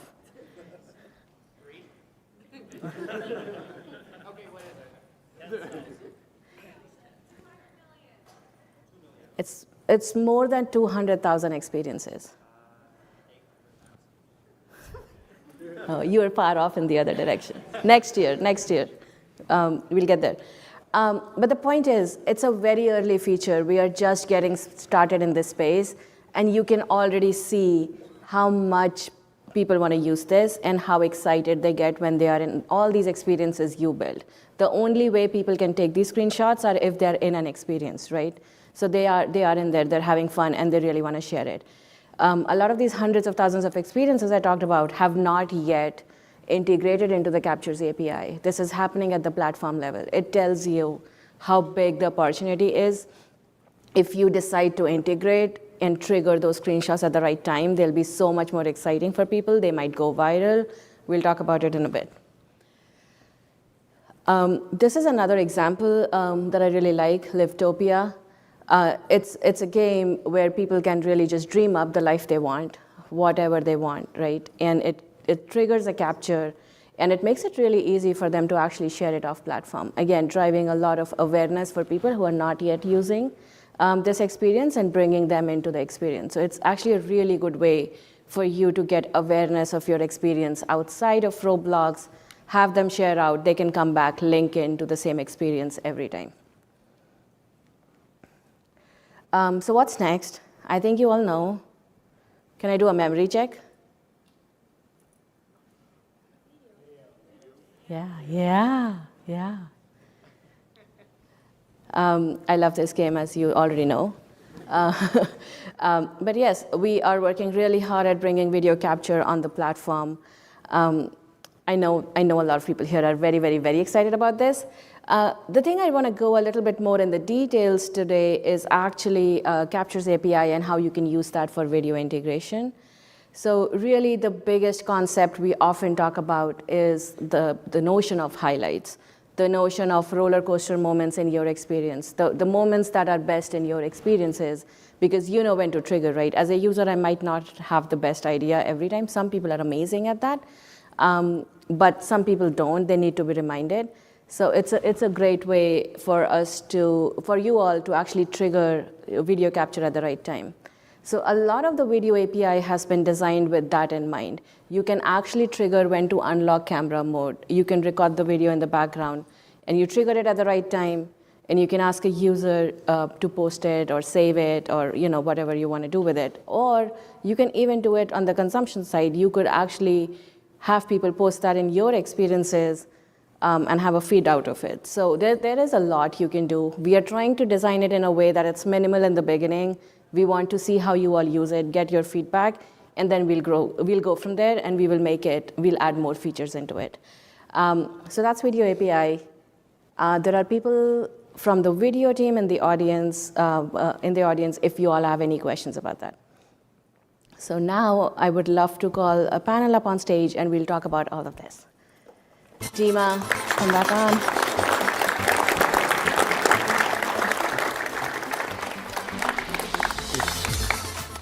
Hi.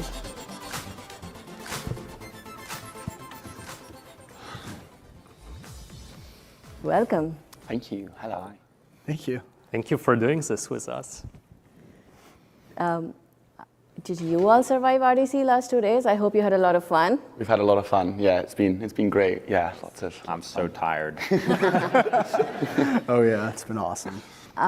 Let's do a quick round of intro, and then maybe on a scale of 1 to 10, you can tell us how excited and how tired you are. Okay. Yeah, I'm Brian, or people know me as Fouled Anchors. I'm one of the co-founders of OnTap, and I've been on the platform since 2012 and created since 2014. And on the tiredness level, I'm like at a good 6. Yeah. An excitement level? Excitement level, like 50,000. Nice. Hi, I'm Theron. You might know me as Wim or Awesome X for Life. I am a co-founder of OnTap, and I handle all the programming end.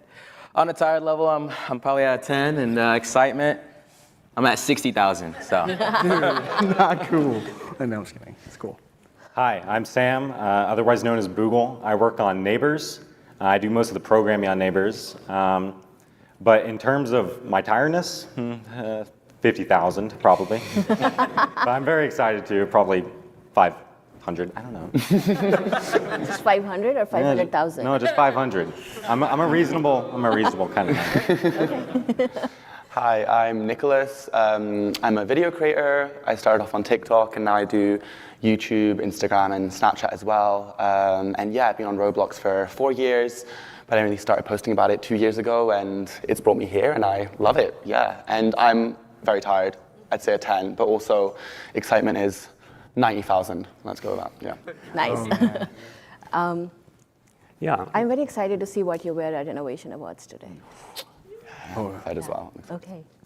Dima. Brian and Sam, maybe we'll start with you. So you guys have like experiences that's really focused on connection and communication, which is, I played both of those. They're really fun for me. Can you tell a little bit more about what was the inspiration to create experience like this? Brian, maybe let's start with you. Of course. So yeah, we've been creating social experiences on Roblox for a very long time. I remember my first experience that I created was a social experience to gather people who are having the same passion and interest together into one space. So when we saw the 17 plus category release, we thought this would be like an awesome opportunity to get mature and genuine conversations in. So for Neighbors, we really wanted a fast way to meet new people. Because in Neighbors, if you're unaware, you quickly match with other people, kind of like Omegle, if you're aware of that. But you are constantly getting put around, and we just wanted an experience where you could meet people as quick as possible. And we've made the 17 plus version to meet more mature audiences, and that was the main part of it. Cool. What's your most favorite feature in Neighbors? In Neighbors, my favorite thing, I definitely our voice chat tools. Some of them are just really annoying, honestly. They make for funny experiences. What's the most annoying one? Definitely the helium balloon. Has anyone used it in the audience? I know you have, yes. I have used it. It is one of the most annoying things. It really is. You all should try it after. It is so annoying. I guess next question I have for you is for Nicholas. You've gotten to 2 million followers creating videos of Roblox. So I am curious, do you have any tips and tricks for our creator community in how they could integrate the video API in what kind of content might go viral or might get a lot of attention from other users?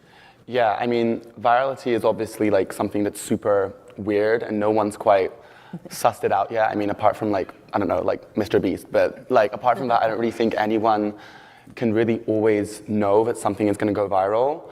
But I think what triggers viral moments is something unexpected or something new. So I think games that are kind of chaotic or have kind of something funny, or also maybe a secret. I know that, I don't know if a lot of you play Dress to Impress, but there's the main game and then there's lore about the Lana the Nail Lady, who's this, there's a whole backstory about that, and that makes it even more viral because there's people who want to want to know more about that story. So I think, yeah, it's just kind of stay unexpected and keep posting stuff that's chaotic and something like that, and yeah, that will go. If I remember, you said there's a secret room in Dress to Impress that the lady uses. Yes, yeah. I think it was just removed actually, but she has some crazy games. Yeah, it's scary. Prepare yourselves. I guess secret room that you all can use. For sure.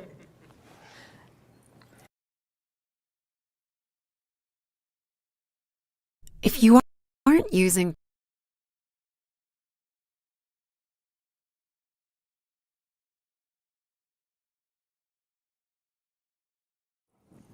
Sam and Theron, I talked about this in a panel. Your experience is integrated with audio API. Voice seems a big part of the experience. Can you tell the audience what was your experience with audio API? What was the motivation to integrate it? Yeah, so in OnTap, we have kind of an area where there's a lot of these focus points in the game, and people kind of just walk around. And something that we notice is that you try to go in your own little area, you might be on one side of a wall, on another side. We noticed that, the sound just kind of comes through the wall. One of the things that we were immediately thinking about when we saw the voice API was having these zones where, if you're in a room and you're on the other side, it kind of muffles. So that's one of the things that we used Voice API for, and that's one of the things that we've been seeing making a big difference in enhancing our games. So in Neighbors, one of the things when you're matching with people and you're currently in the menu, you can actually hear your party members if you're in a party, and that was big. That was important so that you could communicate during the downtime while you're matchmaking. But a big part of Audio API was also that we just wanted to make comedic things like those tools that allow you to talk in funny voices and be annoying and ruin people's days. That was, that was an important step for us.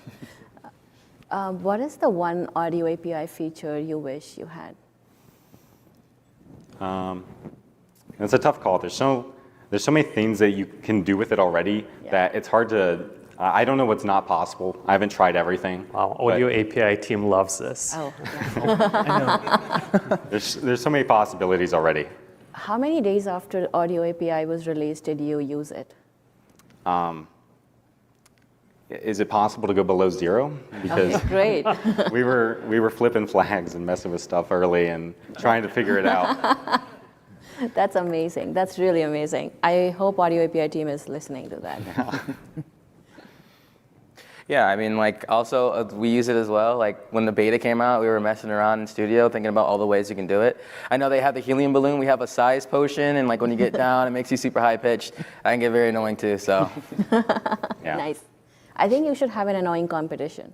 Oh man. I think that would be fun. You'd win. Okay, Sam, you mentioned parties, yes. Right? So you already have parties in your experience. Maybe let's start there. What Neighbors uses parties for?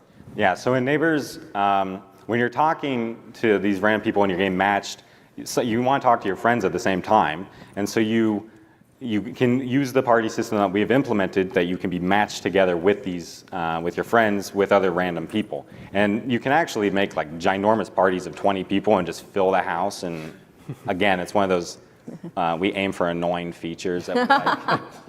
So. Is annoying feature a secret sauce? It is I think it honestly makes really good content. And when you're just talking to someone and then they start screaming and then they skip you, it's a perfect moment. Has anyone had that moment on Neighbors? Yeah? I'm seeing a few nods. Nice. Tell us about it maybe in the Q&A section. Okay, I have a question to maybe everybody on the panel. So you've heard for 2 days us talk about party. Now, how do you think it changes either experience on a platform or experience in your game, in your experience? Yeah, so in OnTap, if anyone has played it, there are many secret little areas in the game that are just hidden in the back. And pretty much as of right now, you can do it with your friends or do it on your own. But we were thinking in the future, it could be really awesome to have these parties, to be able to collaborate with other users and go into these secret areas and solve puzzles. And that will be a social catalyst to finding new items around in the game.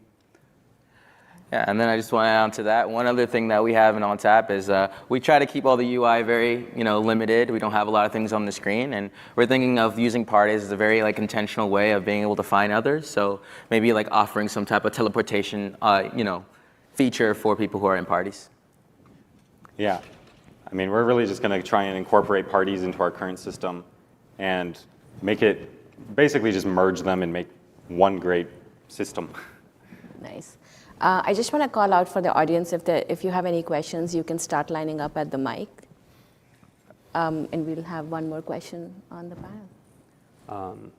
Well, I want to maybe let opportunity Nick to speak about party. You were in a party demo. Yeah. You might have your special take on it. Yeah, I mean, I think that in terms of content, party is going to be so beneficial because right now using off-app platforms to communicate can get kind of tricky on how to capture voice, and just also it will be just easier to capture moments with your friends, and those chaotic fun moments that do go viral will be just so much easier to just integrate into the platform. And I think it's an amazing opportunity to get out there and make more content and videos. So yeah. Nice. I see people lining up, so maybe I'll ask one question from the audience first. At Harbor Freight, we design and test our own tools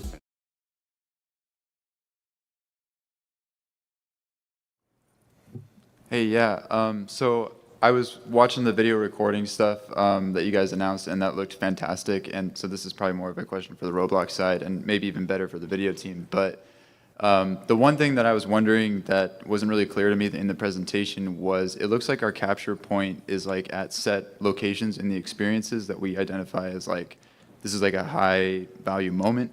But a lot of those don't really happen until, or like we don't know that those are going to happen until after they've passed.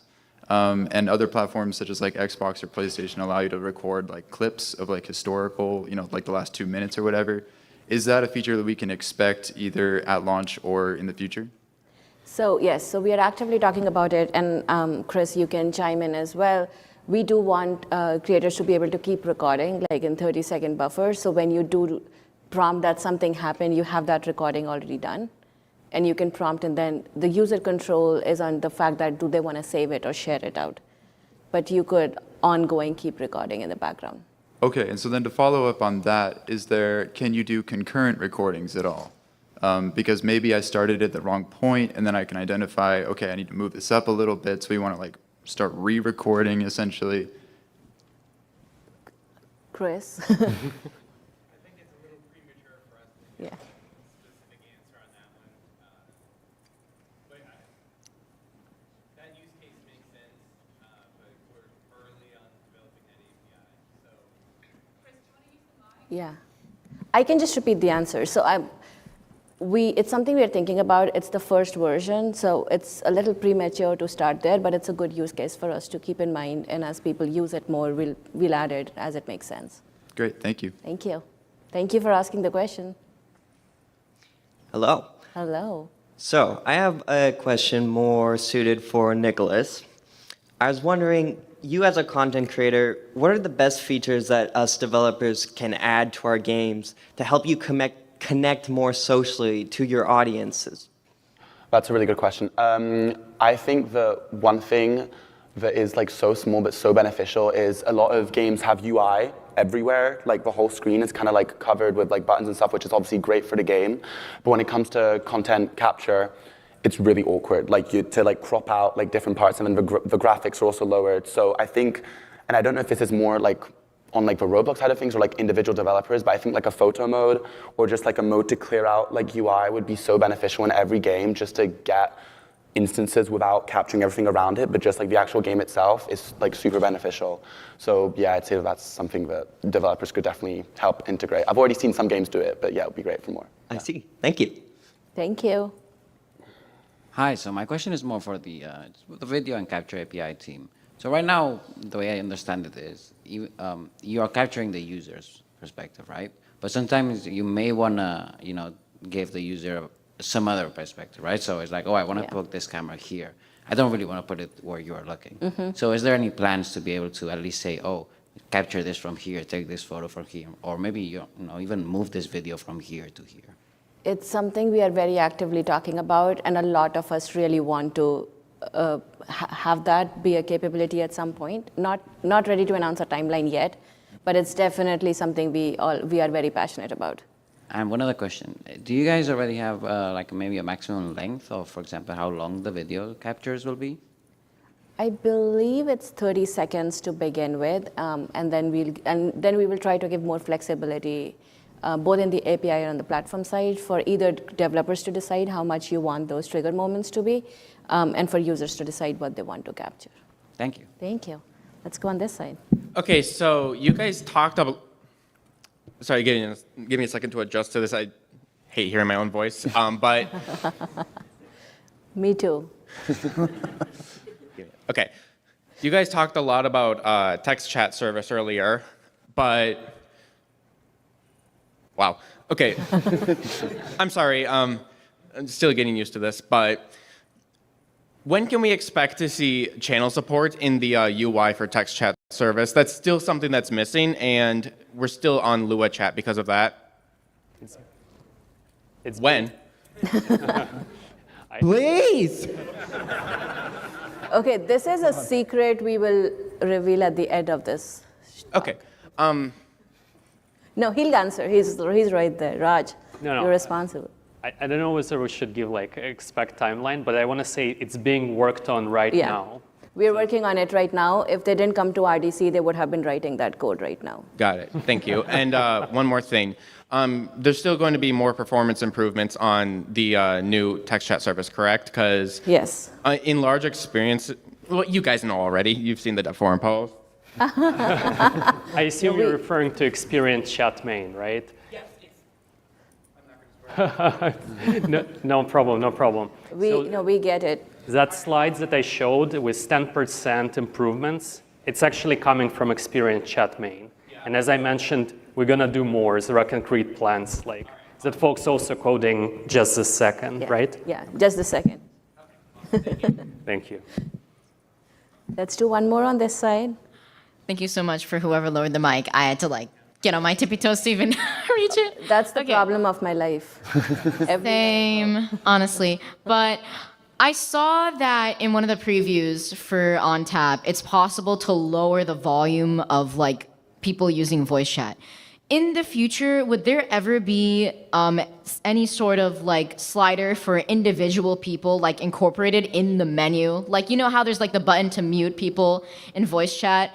Is there ever gonna be a slider to just lower people's volume? Because some people's microphones are just really loud.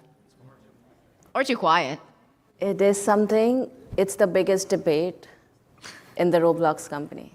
How is this a debate? It is the biggest debate in our world, but it's something we are talking about. I think a lot, as you've seen, a lot of the focus on voice has been around getting it out to more people, improving core performance, making it easy for people to use, and that's double the volume. I think we are now at a point as we think about next year, we will try to think about what more features are needed. So it's a great question. It's something we'll keep in mind as we think about next year. Thank you so much. Thank you. One more on this side. Hi there. So you talked about how in the party system, there would be a separate voice chat specifically for the parties. My question is, how will this affect spatial voice chat? Will players be able to hear each other at all times anywhere they are in the map? Yeah, so I think when we're kids, we don't always understand how.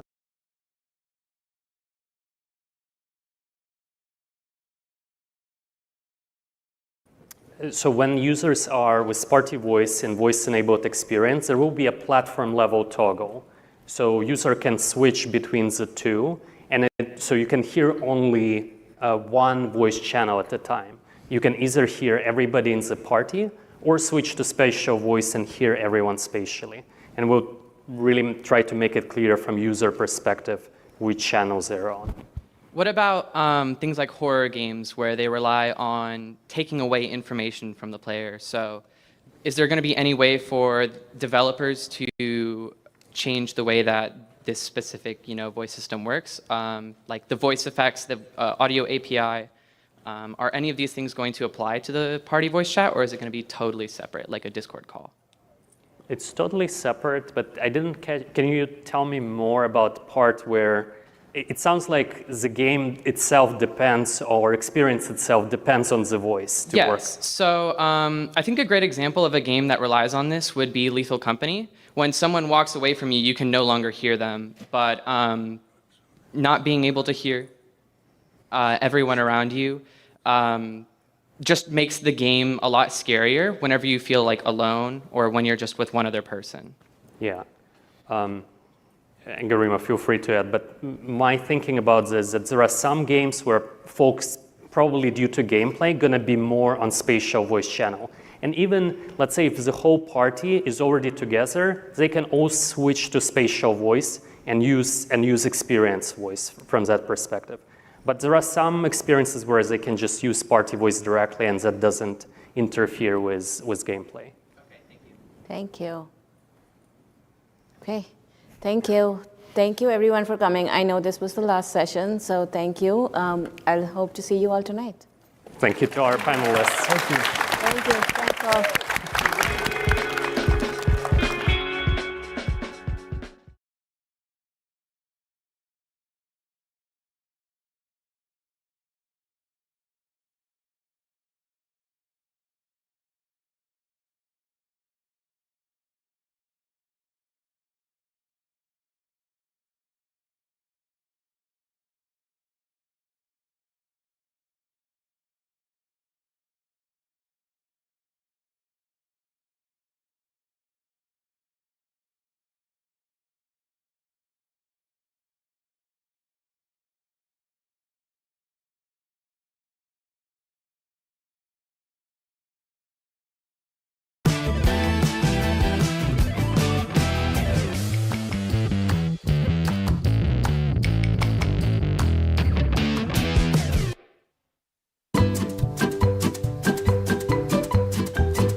Robloxians of all ages, devs of all stages, it's time to get this party started. So please put your hands together and give a big round of applause for the man, the myth, the legend, Mr. Builderman himself, David Baszucki!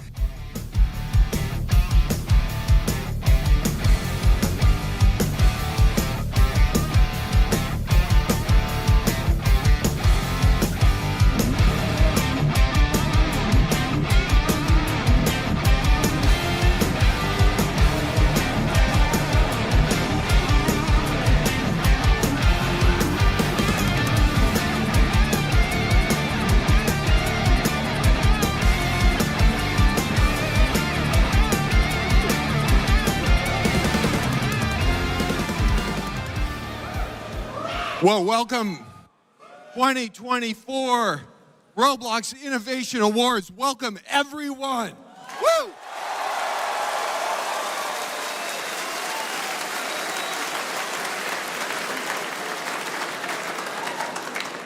The last 2 days have been amazing. Learned so much. Met so many of you. And now it's a very special time. Rarely in society do we honor innovation, creativity, grit, hard work, amazing people. And that's what we're doing today in arguably one of the most innovative industries in the world. So glad to have you here. We're going to introduce our host and MC, Jay Party. Where are you, Jay Party? It's the start of another day.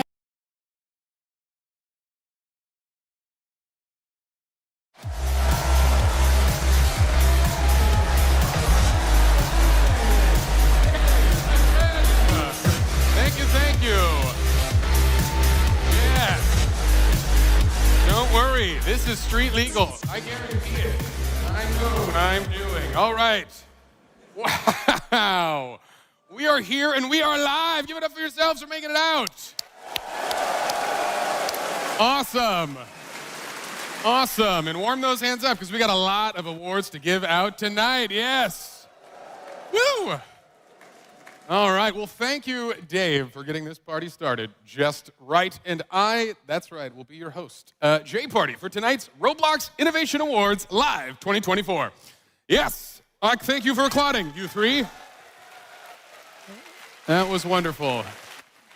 Now, tonight actually is my favorite night of the year, where we celebrate you. Each and every one of you as a member of our community who has put in the hard work to build such incredible stuff. And so much has happened since the last show. For starters, I got this fancy new mobile command station, or as someone so rudely called it, a podium. And while being the pinnacle of future tech, it is probably the least impressive thing we'll be sharing tonight. That's right, I'm talking about you and all your hard work. You've been some very busy bees. And that's incredible stuff. So where can I begin? How about events? We weren't sure we would ever see events again, and suddenly we've had the hunt, the classic, the games, and that's just the beginning. Every day, you find new ways to bring joy to millions around the world. Speaking of, I'd like to thank our 5 live streaming friends. As you may have noticed, we reserved the balcony section just for them. And these are the folks connecting with millions around the world, joining us tonight live across the boundless reaches of the internet. So thank you to my 5 friends. This would not be possible without you all. We looked for a venue that could house millions. It did not exist. We looked, and there was no results on the internet. So let's give another special shout out by name to the folks live streaming here tonight from the balcony. Rovi23, Robin Hood, Abaok, Mal Young and Hungshot TV, and of course, Creekcraft. All right. Not only are they streaming the show, for the first time, this will take place in English, Spanish, Portuguese, Korean, and German. And that's not the only first. Yes, that's a big deal. I've got a couple tricks up our sassy sleeves, so get ready for exciting guests, big name presenters, and unconventional interviews. But hey, we should get this show started, because there are so many things to celebrate with Also, like these sweet lasers I got. How about that? Yeah, laser light show. Pyrotechnics are in the budget for next year, but for now we got lasers. All right, super cool stuff. But the only thing more impressive than my personal laser collection is, of course, our first presenters. Because we're getting this show underway. So please, warm those hands up. And please welcome to the stage co-founder and co-creator of Doors, Redibles QW, and the founder of Paradox Sim Games and creator of Tower Defense Simulator, Below Natural and Redibles QW. Yes. Wow. Welcome and welcome again to the show. Happy to have you. Thank you so much for having us. We're really happy to be here. I'm really happy to be back at RDC for another year and to be here at the Innovation Awards. Well, let us know. Awesome.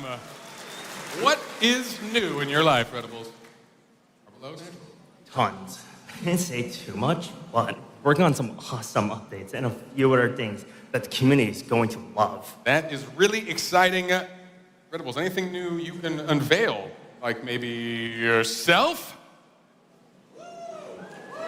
What do you mean? You know, the mask, right? Mask? The box set, the box set. Okay, first of all, this is a bag. And second of all, it's real. It's my real head. Behold!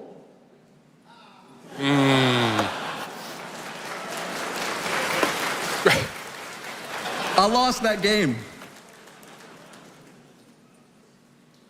Oh? I remember that. You making your hit top game. Well, I gotta say, this is awkward. So I think I'm gonna get out of here and let you guys take it away.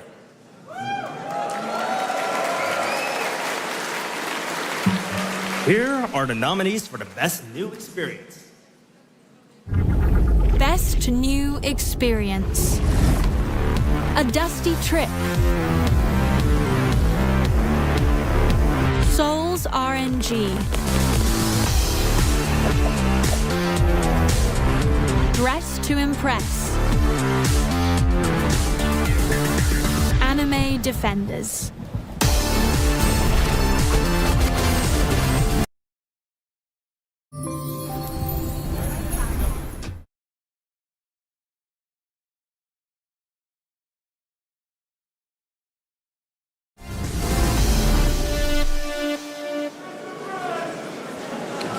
Well, oof, and the winner is... Dress to Impress!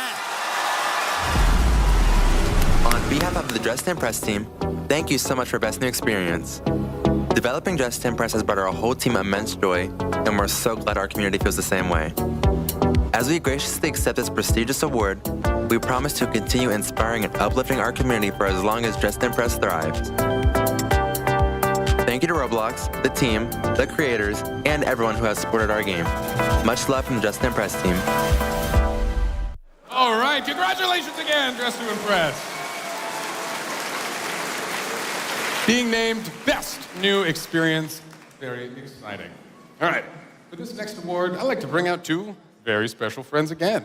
Co-founder of Maximilian Studios and creators of Frontlines, Clarence Maximilian, and VP of Interactive and Emerging Platforms at NASCAR, let's welcome Nick Rend and Clarence Maximilian to the show. Come on out, don't be shy. Welcome, welcome. Well, it is great to have you here. Man, I'm telling you, we would not be any other place right now. You know, funny you say that, because the two of you have not been returning my calls, so I assume you've been busy. How about you tell the world what you've been up to? Yeah, my bad, man. I've just been super busy working on this new racing project. It's the most ambitious thing yet. That's awesome. So, how so? Well, with Frontlines, we wanted to make something that felt more immersive. This new experience takes it to a whole new level. Well, I, for one, can't wait to see it. What about you, Nick? Well, we've been busy trying to bring this to Roblox.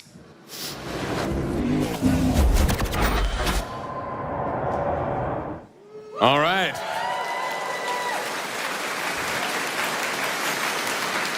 Now, both of you, I hope you don't mind me asking you a bit of a hardball question. Do you both have driver's licenses? Yeah. Guess what? Me too. Look at us, a couple of car guys, just, you know, hanging out. So now that we're basically BFFs, would you mind presenting this next car-themed award? Absolutely. Here are the nominees for Best Use of Tech.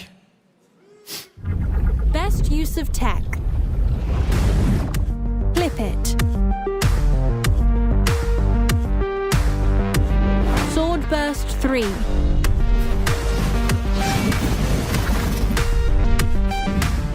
Gunfight Arena. Murderers vs. Sheriffs Duels.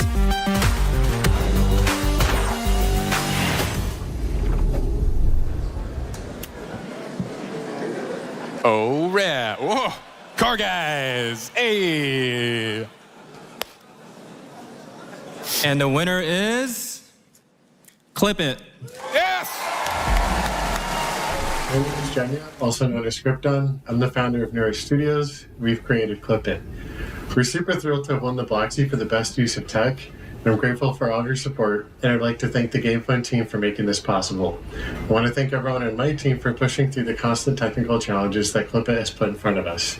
Finally, I'd like to give a special thank you to Christian Hunter and Angeli Palazzotto.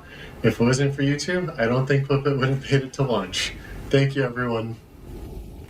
All right, congratulations, Scripton and the whole Neura crew. Well, folks, amazing technology like plugins are capable of harnessing creativity and unlocking our full potential. These pillars of progress help propel even the most technically savvy creator forward. For example, in the old days, someone might implement a kill brick by writing this script and putting it inside their first kill brick. Script.parent.touched::connect, open bracket, function, open bracket, part, close bracket, part, colon, break, joins, closed, open bracket, end, closed bracket. Yeah. And you see, while that's fun to say, it's annoying to copy and paste on every kill brick thousands of times. It's tedious, it's time consuming, especially every time you had to change it, you'd have to re-upload and change each one individually. But with plugins, those days are gone. You know, I could talk about plugins all day and all night, but I'd rather take a minute to pay respects to some of my other favorite plugins. Let's roll film.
Oh, you know what? Wait, we got to turn this off. Wait, we got to stop this. Although that's a good plugin. I'm being told this is apparently not the plugins we're celebrating tonight. This is embarrassing. I better brush up on my Roblox. But those were some fond memories. Well, you know, anything that makes devs' lives easier is awesome, and it's important. And with an ever-growing repository of plugins, we should be having a big old party. Maybe even an award show. So here are the actual nominees for Best Plugin. Best plugin. Load Character Pro. Data Store Editor. UGC Maker's Toolbox. Moon Animator 2.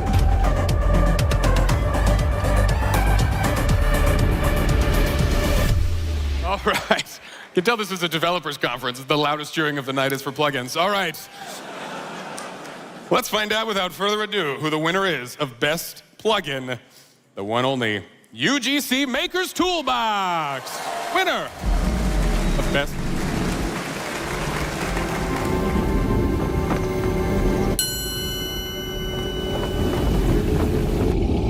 Keeping it short and simple, as a plugin should. All right, congratulations, UGC Toolbox Maker. You are making every developer's lives a little easier. All right, your creations help creators create even greater creations, and that's awesome. Helping me present this next award is someone who builds the hard stuff, so you can focus on the fun stuff.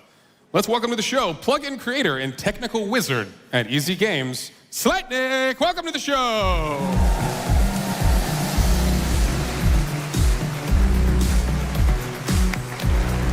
All right, welcome. Hey, it's a pleasure to be here. Now, in your role as a technical wizard, how often are you, say, casting spells, or is it mostly kind of an orb-gazing approach? Well, I'm actually not a wizard.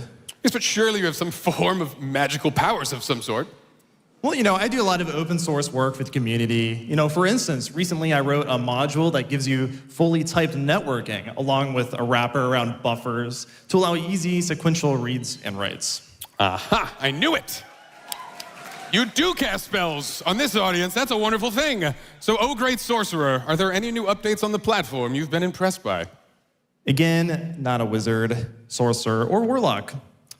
And I've been impressed by a number of different ones, but the new spatial sound APIs are great. They just give you so much more control. For example, if a player walks into a cave, the audio dynamics change. Details like that are huge. It makes you feel like you're actually inside of the experience. Only a warlock can throw his voice like that. Proven. And what a coincidence, because we have an award for things of that nature. Would you do me the honors? Not at all. Here are the nominees for Best Use of Audio and Voice. Best use of audio and voice. Alta Torture. Poke Haven. Pero la verdad es que me perdí. On Tap.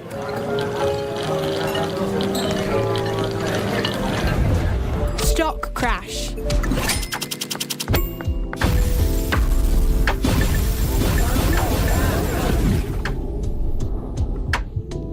And the winner is On Tap. All right. Hey, it's Brian, Foul Makers. Hey, it's Darren, Awesome X for Life. We want to first extend a great thank you to the team at Roblox for setting up such an amazing award ceremony. This is awesome. Never in a million years did I think we were going to win an innovation award, and we couldn't have done it from our hardworking team and the support from our community. Thank you for supporting us, and we hope to see you soon in On Tap. Bye. Thank you. Congratulations to the team chasing waterfalls. All right, folks. Without sound, connection and communication would be impossible. And without those, there would be no collaboration or award shows, which would be lame because amazing things happen when we work together and when we win awards. Like right now, wouldn't it be great if there were two people I could collaborate with hosting a brand new, first of its kind, game show style interview live right now? But wait a minute, I think there are some backstage. So please give a big round of applause for the co-creators of RB Battles, Sabrina Bright and Russo Plays. Come on out! All right. Welcome to the show. Awesome to have you. Awesome. Go ahead and take a seat. Love this guy. Yes, well, welcome to the show. And this will be a game show inside an award show called Hey, Gimme That Limited. It's my favorite show. Yeah, great. Well, it is great to see you both. Oh, it's great to see you too. Oh, yes. I'm glad to be here. This is wild. Yes, it is. All right, just you wait. You two have worked closely together for a very long time. And we assume you know each other, pretty well. Well, today we're going to test that knowledge. we've prepared a list of questions that will show if you truly know each other. And for every right answer, you will get a bright and shiny point. And for every wrong answer, we'll give away one free special limited for free. That's right, that's right. And this will only be available in the Innovation Awards voting hub for 1 week.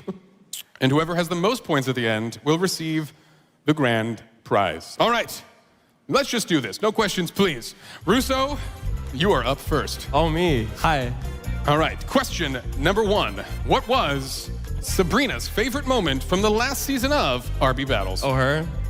I'm gonna say that Sabrina's favorite moment was watching all the players and streamers react to the final battle. Like, just seeing the community work together on something that we poured our heart and soul into was like pretty awesome. It's kind of the feel-good stuff she's about, or whatever.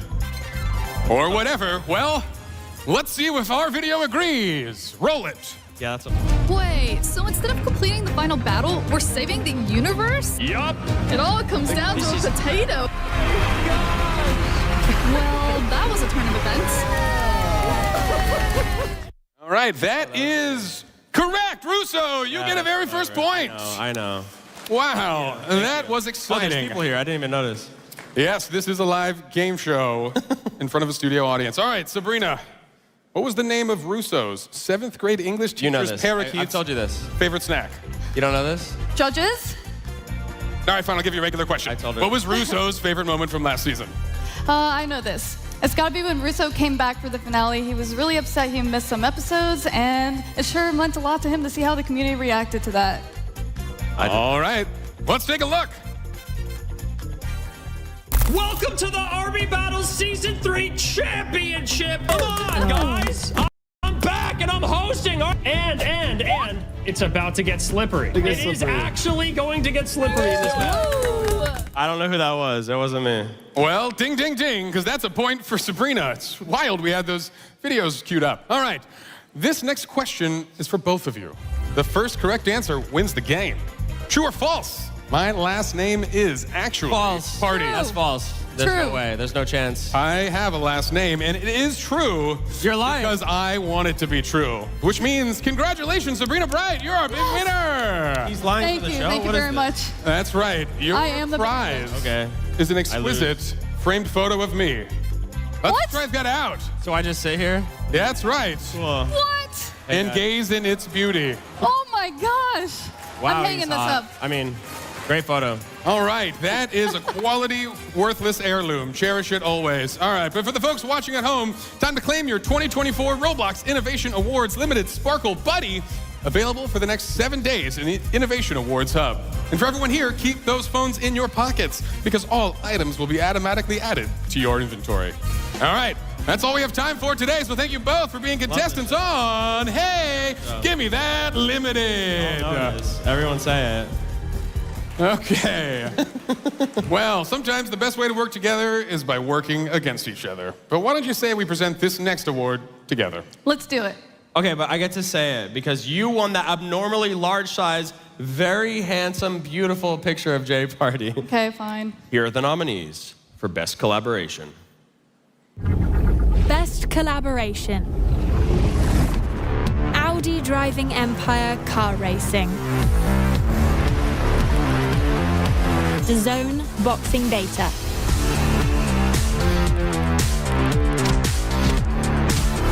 Bomb Pop Restaurant Tycoon 2. Despicable Me Livetopia. When you finally agree on a holiday movie. M&M's for all fun.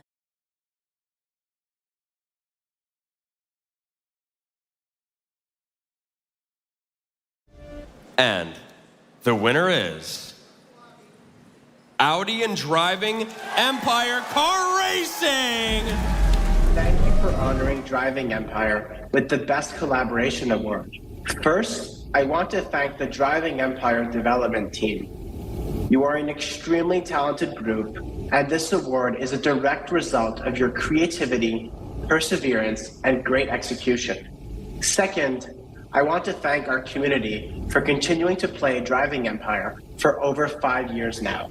Third, I want to thank our brand partners for working with us to make Driving Empire the first Roblox game with authentic cars.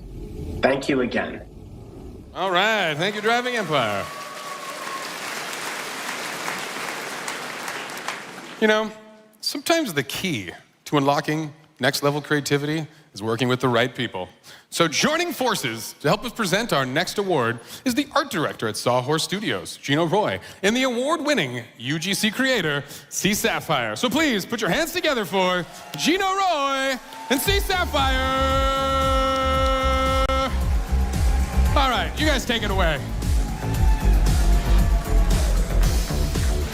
Thanks, Jay Party. The great thing about creativity is that it's limited only by what we can dream up. While new tools and technology seem to ignite new possibilities, what truly sets people apart are when they can create something that the community can connect with. Which is all possible when you express yourself authentically. And this community constantly pushes each other to reach new heights, which makes this next award a huge one. Here are the nominees for Best Creative Direction. Best Creative Direction. Dress to Impress.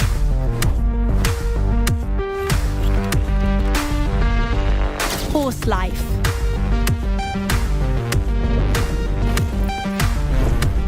Secret Staycation. Clip It.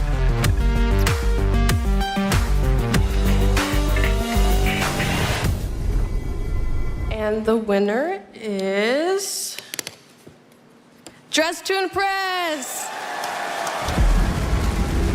Thank you, Roblox, for this prestigious award. We are truly honored to be receiving such immense support and are incredibly proud of our team for what we have accomplished. Most of all, thank you to Roblox for providing us a platform to bring our dreams to fruition. Dress to Impress team. All right, congratulations, Dress to Impress. You know, I'm always trying to step up my style game every year, but y'all keep giving me a real run for my money. And that's especially true for this next trio. So please, keep that applause big for the next round of folks coming out to present our next award. Content creator and stylish human, Project Supreme. Streamer, influencer, and trendsetter, Lana Ray. And digital fashion designer and co-founder of Crush, Rush X! You guys take it away!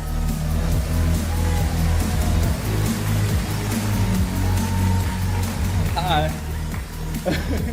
Do you know who you look like? Who? Bald Lana. Honestly, I like Bald Lana. I like that. Yeah. That was good. Yeah, you know, actually, I debated on shaving my head for tonight, but my avatar stole the idea, so I just could not help it. Same. It just goes to show that you never know what the next big trend will be, unless it's one of these items nominated for Best Original UGC. Best Original UGC.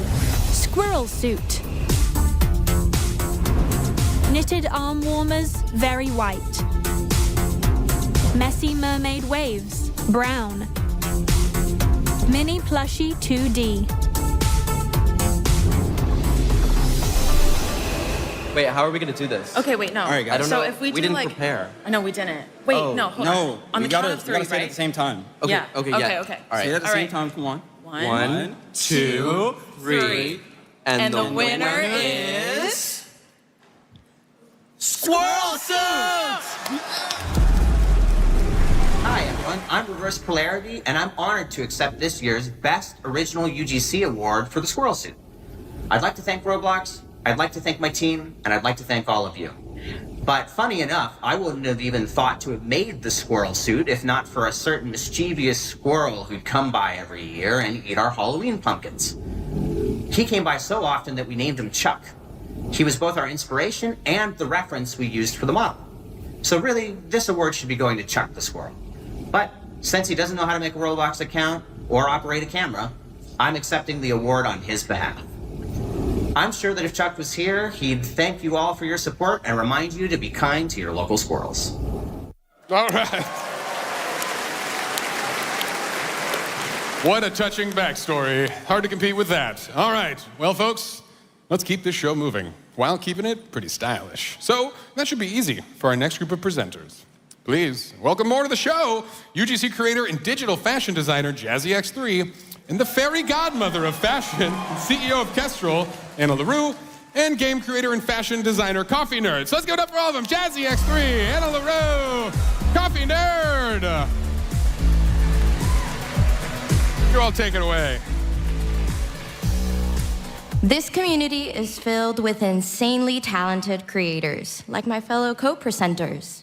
But beyond talent, what sets great creators apart are the ones whose personalities shine through their work. Absolutely, which is easier said than done.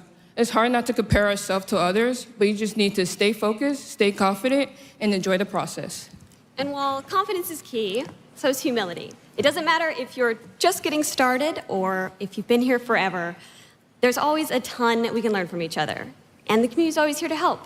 So with that, here are the nominees for Best UGC Creator.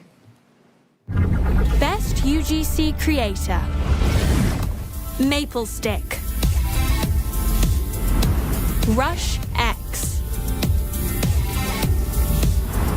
Reverse Polarity. Elsed.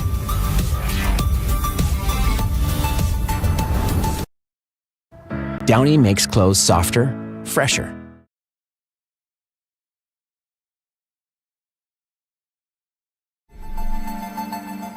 And the winner is... Rush! Rush, you won an innovation award. What? I won a Roblox Innovation Award? Yes. I've been waiting for this day. 13-year-old me in 2020 staying up until 4 a.m. to add finishing touches to my hairstyles, which look terrible looking back. Could never imagine that I would be on the big screen winning an award of my own. To be nominated among people I genuinely look up to and admire feels so humbling. Thank you to Roblox for taking a chance on me, to my good friend Bunna, and to our communities for supporting us and voting for me.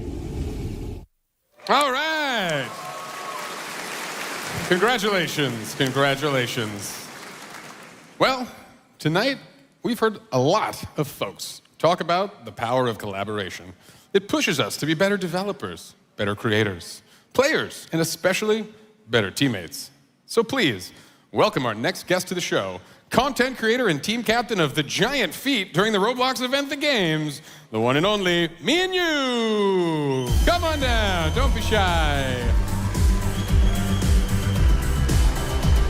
All right. Welcome. Well, I think I gotta state the obvious. We're all thinking, your feet, not so giant. Okay, well, you know what? I thought it'd just be a pretty funny name. Did not think that it would actually get approved. Also, you probably shouldn't believe everything you see online. That seems like an important thing I should write down. But I'm not. I've got a job to do. So, let's keep going. All right, yeah, that's right. I'm very excited to be presenting the award for Best Branded Experience because I'm a huge fan of all the IPs coming to Roblox, especially the anime ones because I'm a major weeb. Awesome. I am equally as excited. And well, since you walked all the way out here on those normal-sized feet of yours, why don't you do the honors and take this next one away? Thought you never ask. And the nominees for the Best Branded Experience are... Best Branded Experience. Lamborghini Lab.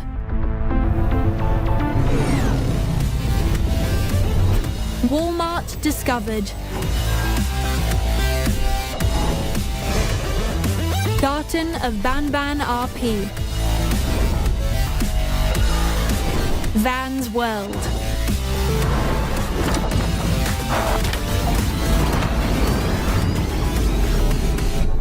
And the winner is, if I know how to open this. I got faith. Garden of Banban RP. Hey, I'm Jewel, the lead developer of Garden Banban Roleplay. We're super excited to accept this year's Best Branded Experience Award. Hey, I'm Ferris. And I'm Geppo. We are the creators of Garden of Banban. We appreciate it so much, and be sure to stay tuned for more exciting updates. All right, awesome. Oh, I'm sure your hand's getting a little sore right now, so maybe we'll give you a little pause from so many awards, because as you may know, not every innovation award is being announced for the first time tonight. You see, back in July, we created an event where the community could vote on their favorite experience by genre.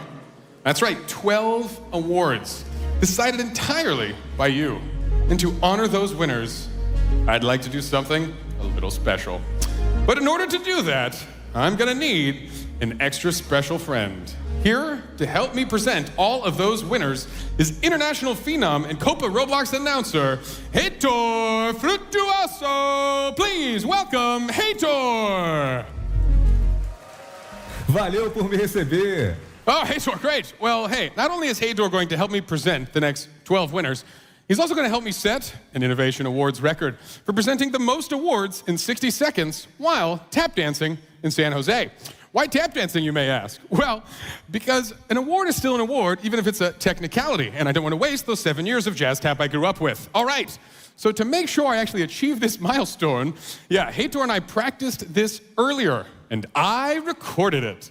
So, don't be alarmed, this isn't AI. This really is Heitor from the past. And Heitor from the past is going to help me make history in the future today. Okay, are you ready, Heitor? Pronto. All right, hit it. Melhor hobby. Tower of Hell. Sim, melhor educacional. All right, Word Bomb. Maravilhoso, melhor de tiro. Arsenal. Boa, melhor jogo de RPG de ação. Okay, Blox Fruit. Show, melhor de estratégia. I believe it's Strongest Battlegrounds. Sim, melhor de corrida. Car Crushers 2. Incrível, melhor RPG de vida. Brookhaven. Sim, melhor de terror. Doors, yeah.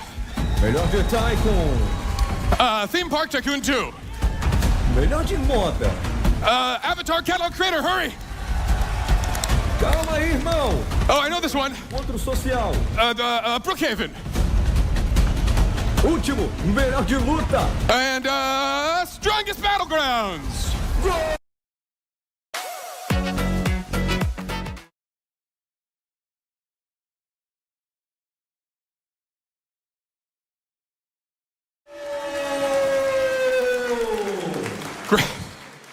Great. That was awesome. Well, I'm going to fire the writer after this show, but hey, that was something else. Let's not do that again. But hey, a big thank you to all the winners for taking home the gold in our first ever Genre Quickfire Challenge. That was a lot of fun. Oh, and I'm a little tired. And a big thank you, of course, to Heitor. Give it up one last time for Heitor Frutuoso. All right. Well, call me crazy, but I think it's time to present, that's right, you guessed it, another award. And it seems like every day, this community has achieved a new and outstanding feat.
first time I saw Spark, I thought it was a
$800 million clip views this week.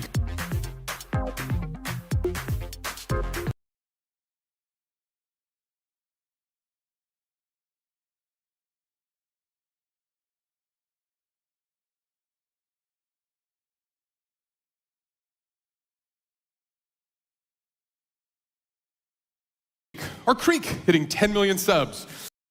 Or the Soulsborne team causing 24.3 bajillion player meltdowns. Or the 50 gazillion shiny threads razzling and dazzling from my suit jacket that I threw off stage. And while all of these are wildly impressive, the numbers racked up by the winner of most concurrent users is absolutely monumental. With 1.6 million concurrents, this award goes to none only but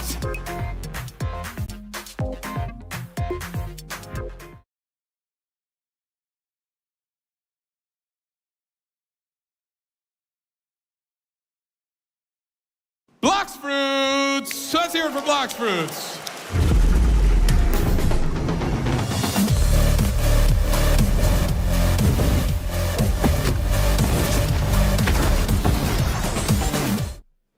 All right. Thank you, Blox Fruits team. 1.6 million is a bonkers record for folks playing concurrently at the same time. Truly impressive stuff. You know, it's hard to get 4 friends to agree to see a movie, let alone 1 million folks to play at the same time. But one thing that no one can argue with is that these next 2 folks know how to bring big groups of people together. So again, please say hello to international streamers and content creating superstars, Bees Plays and Febachista! Come on out!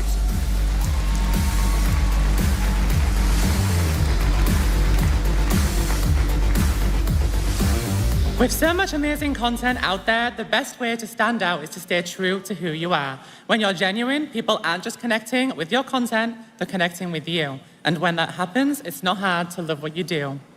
That's right. When you share your unique perspective, you can build an audience around the entire world. Here are the nominees for the Best Video Star Video. Best Video Star Video. We build our own cart rides in Roblox. The point of this coaster is aesthetic. You spawn in a deep fryer. Cyan loves yellow. We are no longer Dog Tyler and Fox Snowy. We're now kitties! Best Rainbow Friends videos ever made. I just want to get a better look. Ah, not now! Not now! Copa Roblox.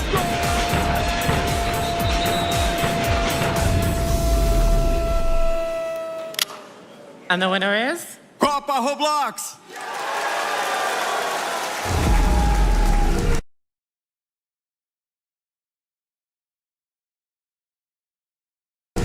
Olá pessoal, meu nome é Luiz, eu sou conhecido na comunidade de Roblox como Santos Massinha. Eu comecei como um canal de futebol no YouTube e vim conhecer o Roblox no final de 2022.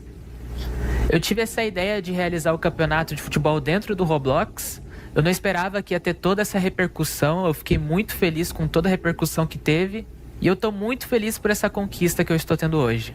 Eu espero continuar crescendo e trazendo mais conteúdos de qualidade envolvendo Roblox e esportes. Agradeço a Roblox por essa conquista, que com certeza será algo que eu nunca vou esquecer e que também é muito importante para mim e para todos nós brasileiros. All right. Truly amazing work. Thank you again to the whole Copa Roblox crew for helping us with that last award as well. Well, as you all may know, we are social creatures. Since the dawn of time, it's been in our nature to want to connect with one another. And with the proliferation of innovation in social spaces, we're entering an exciting new era of human connection. Especially with games like Neighbors, Therapy on Tap, Clip It, that are all pushing the boundaries of how people come together on Roblox. And it just so happens that some of the folks from Naro Studios are here with us tonight. So please welcome a special friend, the technical lead of Clip It, Juniper, UI lead of Clip It, Brooke, and skit master extraordinaire, Willie and Gaming. Come on out.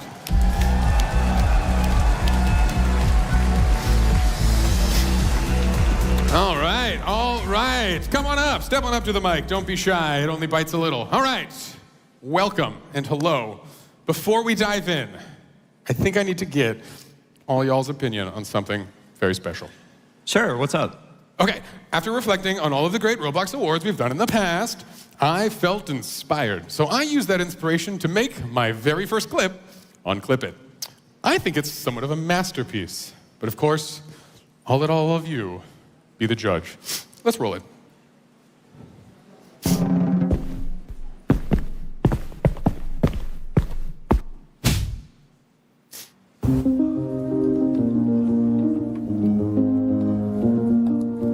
Hey folks, welcome to the show. We're coming to you live from the Roblox studio. The third annual Bloxy Awards are bigger than before. With 27 categories, there's oh so much, much more. With Phantom Forces and Speedrun Ford, work at a pizza place with arts and video. So I got a little swept up in the passion. Oh, gosh. Well, I thought it was great. And? Wow, that was really good, but I swear I've seen it somewhere before. Didn't we help you make that? Oh, yeah, that's probably true. I could never make that. Anyway, should we submit it to Sundance now or after the show? How about after? All right, let's do it now, because that guy said so. I'm doing it. You guys do this. Now, some devs will create an experience with the hope that someone will make a piece of viral content with it. However, some people might build a game that's designed to actually make content, like Clip It. Thanks for the shout out, Willie. As devs, you always strive to make something that is iconic. Something so iconic that it's immediately recognizable and almost takes on a life of its own. Whatever platform they may use, the creators that become icons are the ones that are immersed in the community. Just take these nominees, for example. It's no coincidence that they're up for Best Video Star. I'm so excited. Best Video Star. Creekcraft. Is that the jump scare? Is that the jump scare? That's what I'm supposed to be. Lana Ray. Use brown eyes, because I have brown eyes. These lips, because my lips. You cannot tell me this face doesn't look like my face. Like, do we see the comparison? Hope. Oh my God, I'm flying a plane! We did it! We did it! Connor 3D.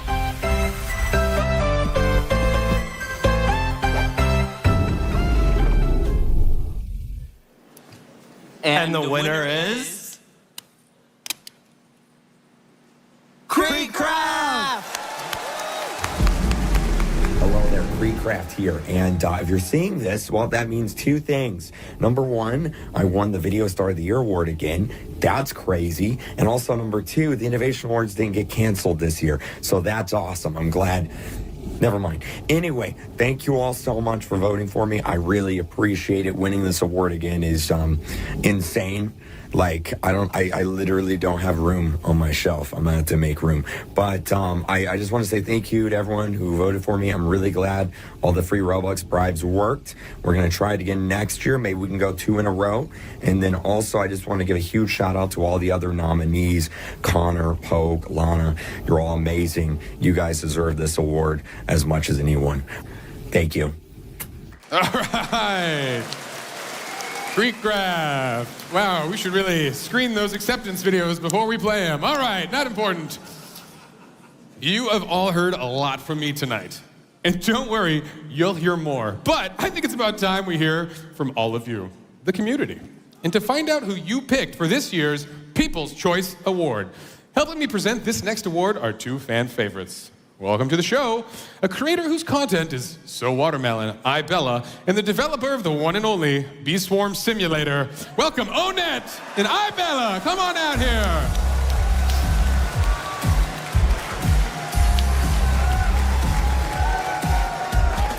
Thanks, Day Party. Although every innovation award is special, People's Choice is a little bit different. From the nominees to the players, to the winners, it's all determined by the players. And while they may look incredibly different from each other, all of the following nominees have one thing in common. The developers have a deep understanding of their communities. If you have a doubt about what the players want, just ask. The Roblox community has never been shy when it comes to sharing their ideas. Here are the nominees for this year's People's Choice Award. People's Choice. Gunfight Arena. Thriving Empire. The Strongest Battlegrounds. Dress to Impress.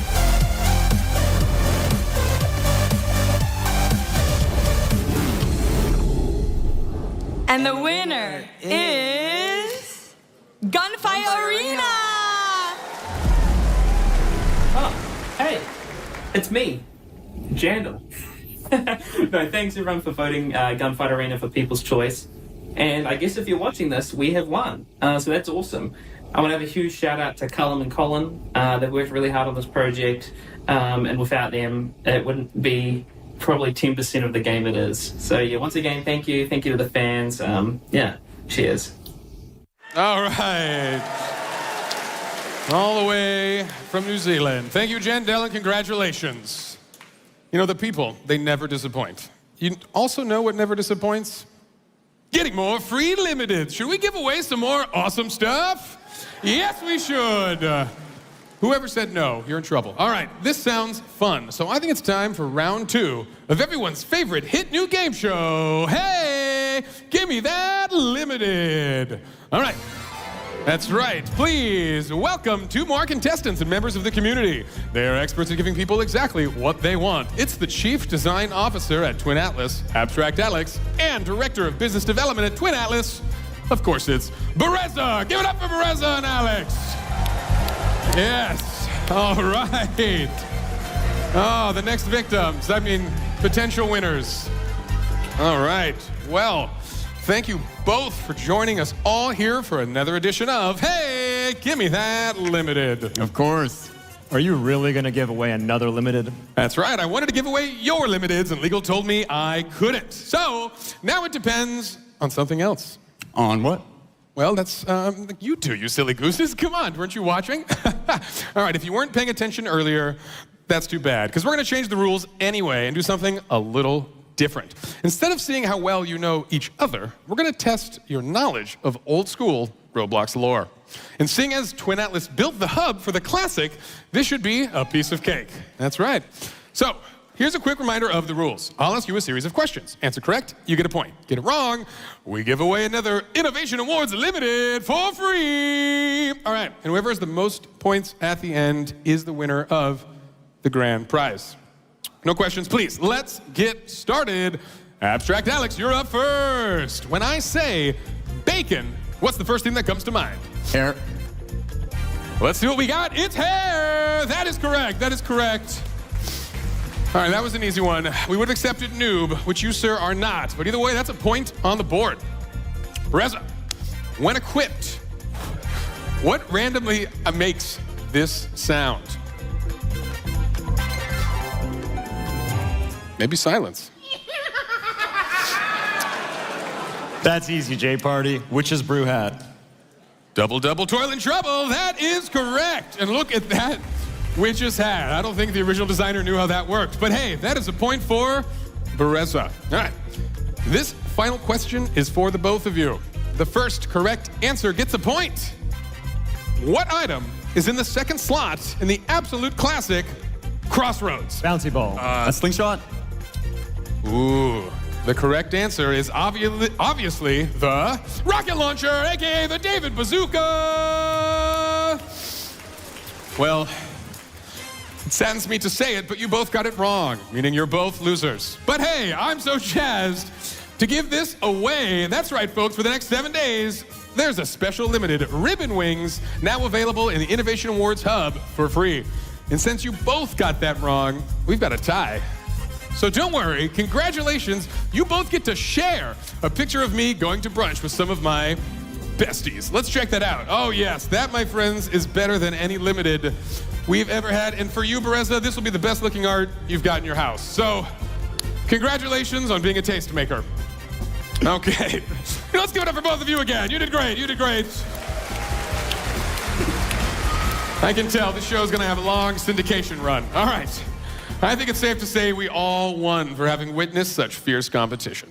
Although sometimes there needs to be a more obvious winner, such as at this award show. So, would you two mind doing me the honor in presenting this next award? Absolutely. There's no one way to build an amazing studio, but there are definitely things that you can improve your odds. So first, you need to take care of your people, set them up for success by building teams that complement each other's skills, and secondly, foster a culture of sharing information and resources. Don't forget communication, and more importantly, listening. Make sure you always listen to your people. Think of it as being of the community, by the community, and for the community. If you always operate from a place of delivering what they want, you'll be in great shape. Here's this year's nominees for Best Studio. Well done. Best Studio. Century Games. Sawhorse.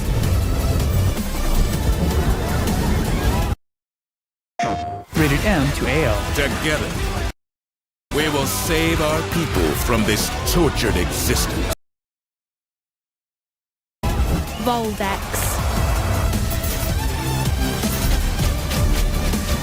Splitting point.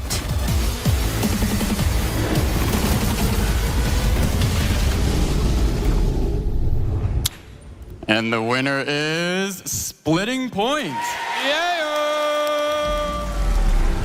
Hey guys, it's Jandal. Winning Studio of the Year is absolutely amazing. I just want to have a huge shout out to my team. Without them, we wouldn't have even probably been nominated. They're way more talented than I am, believe me. And yeah, my kids are crying, so I better cut my acceptance speech short. So see ya.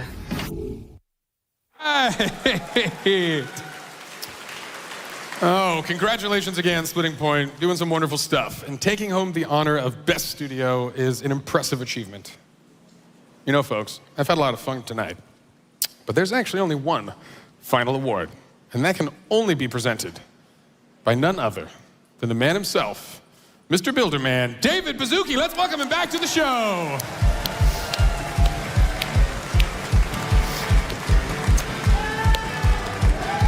Woo! Good sir. Take it away. Jay Party. First off, let's give it up for Jay Party, okay?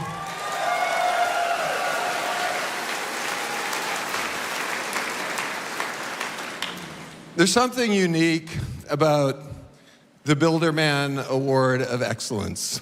The first thing that's unique about it is everyone here and everyone in the Roblox community is a nominee. So thank you just for your amazing creativity. And the second thing that's unique about this award is there's so many of you that are so right in the same zone that it's an incredibly difficult thing that we have to do every year to make this selection. The winner of this one showed up, and I'm proud, probably around 1,000 concurrents. I first saw it, and I sent some emails to some of the executive team. I just thought it was, engaging and unique. And many of you pop up at 1,000. This one really caught my eye. The winner this year of the Builderman Award of Excellence is Dressed to Impress. Yeah! We are so incredibly honored to have Dressed to Impress receive this esteemed Builderman Award of Excellence. We always strive to produce quality updates that emphasize the passion and dedication we put in for Dressed to Impress. We seriously could not be here without our amazing community and support from people across the world. It's safe to say that we took the world by storm very quickly, but we are so grounded and so thankful to the amazing people we've met on the fast lane. All right. Oh, my friends. Well, it feels like the night has just flown by. But that was the final award of this year's Roblox Innovation Awards. And I just want to thank each and every one of you for coming. I hope you had a good time. You guys were incredible, engaged. Your volume was amazing. Next year, maybe we'll do an award live here. We can hear the biggest cheer, because it was incredible to be a part of this and a part of all y'all. I hope you enjoyed RDC this weekend, and I hope you enjoyed the show. And I want to give a big thank you to everyone who joined us at home and tuned in again, to the 5 live streamers bringing the show to the ends of the planet. This was incredible, and we couldn't have done it without you all. I want to do a big round of applause for the live streamers at home. But really, I want to give a big shout out to the ridiculously talented devs that are here, the creators of every type, big and small, from every element of what it takes to create an online experience, be it a game, social role play. These are worlds that you bring to millions and millions of people, and even more people every single day across the planet. Well, as you can imagine, I love celebrating, and it's a big deal, because it's no coincidence that my name is Jay Party. And I hope you all enjoyed yourselves. I know I sure did. But for the folks at home on the streams, this is it. We're tuning it out. And it's been fantastic to have you all. So let's give everyone here one last shout out to the folks tuning in at home as we say goodnight to the 4 corners of the earth.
Hi, I'm Dave Bazuki, founder and CEO at Roblox, and today you're listening and watching Tech Talks.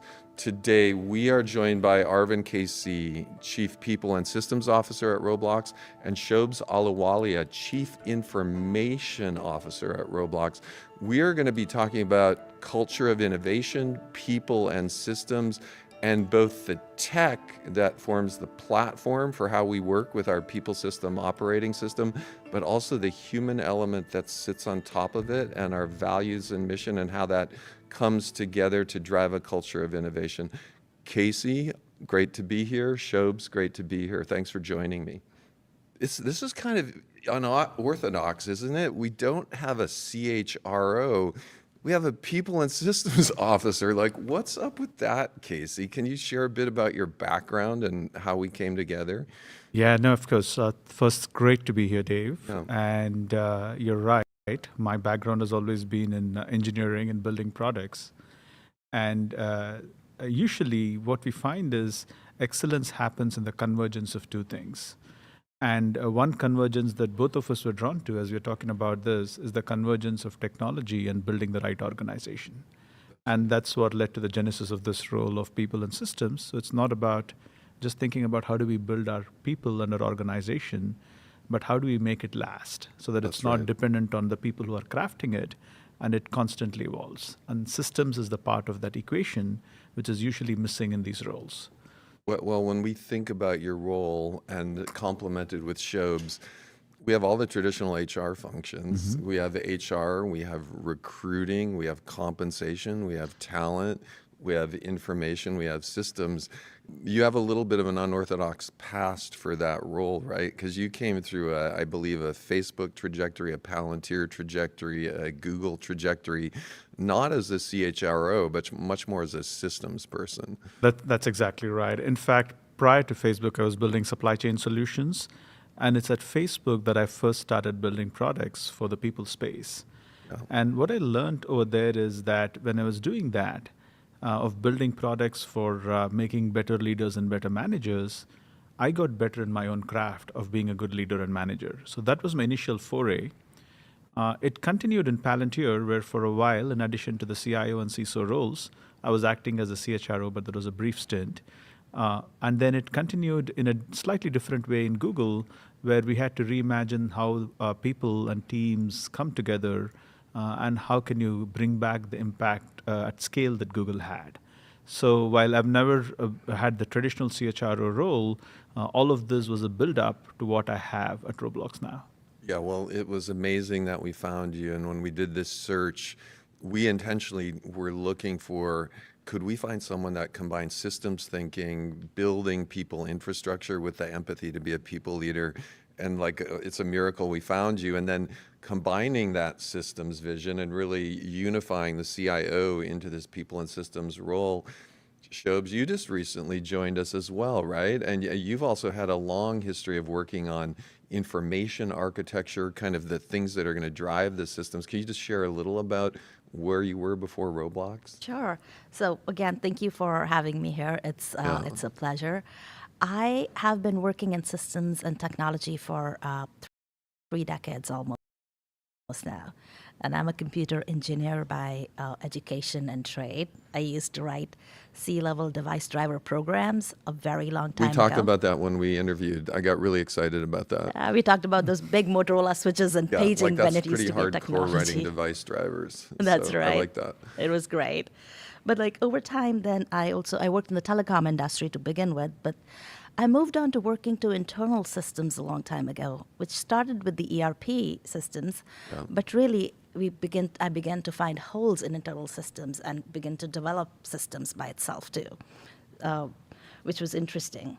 And then you, I looked through the places you'd worked, and it's a little bit of a really who's who interesting, right? So we've got, I think you've been at Uber, you've been at Peloton, You've been at Rocket Fuel in advertising. So you've seen a lot of different type cultures as you've been building information tech. That's right, yeah. My previous 4 roles, including this one, I was the first CIO in the organization.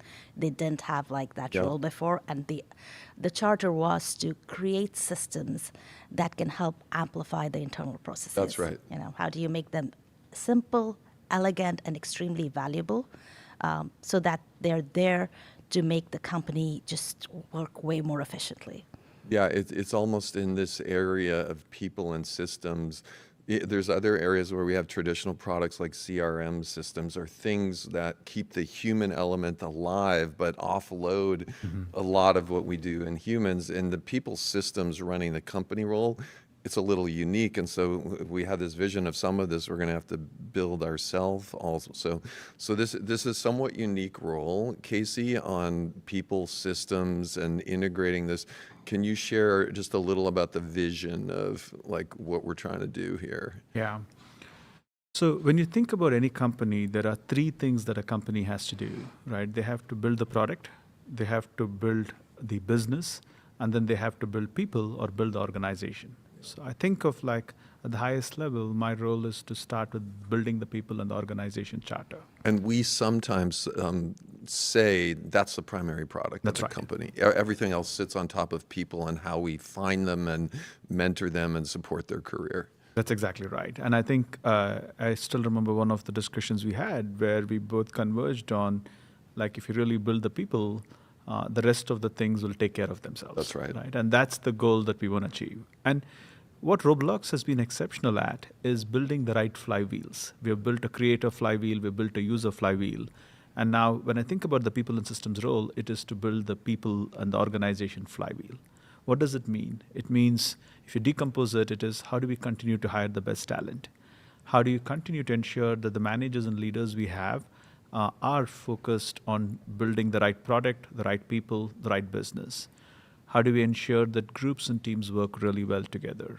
How do we ensure that even as we grow in size, we are able to get things done with urgency and impact with the long view? That's right. And how do you ensure that we have just the right friction in the company? Right? That's Most right. of the things are seamless. Like, these are some aspects of what contributes to building the long-term vision of a very sustaining ecosystem. There's one other bullet you didn't mention that I really like as part of this vision, and it's almost an evolutionary self-pruning bullet in systems around not getting too bloated. Can you just add that final bullet of, I don't know, do we call it bureaucracy busting, or how do you mention that? That's right. We call it bureaucracy busting or just removing friction. Is that the idea is that we want to make almost everything really easy and be very deliberate about where we're introducing friction, because that friction is right. Everything else should be super easy.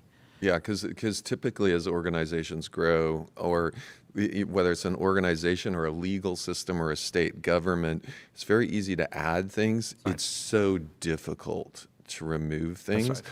And I've been really impressed that we have people sending things to you around systems that we actually want to remove or scale down rather than build up at Roblox. That's right. I'm a big believer of subtractive design. Ooh, I've never heard that term. Yeah, it is the notion that, I mean, if you just think about an analogy of fitness, you want to stop doing a set of things before you figure out what to do. Okay. When there's too much noise in the system, you want to subtract before you add. Okay, I'm going to use that term. And then so now we have a high level, there's a vision, and then we have this amazing partner. I think at Roblox, we might almost think as CIO, as being CIO++, right? Because in a sense, some of these systems we want to talk about to streamline things get to be created by you. So could you share a little bit of the CIO vision at Roblox?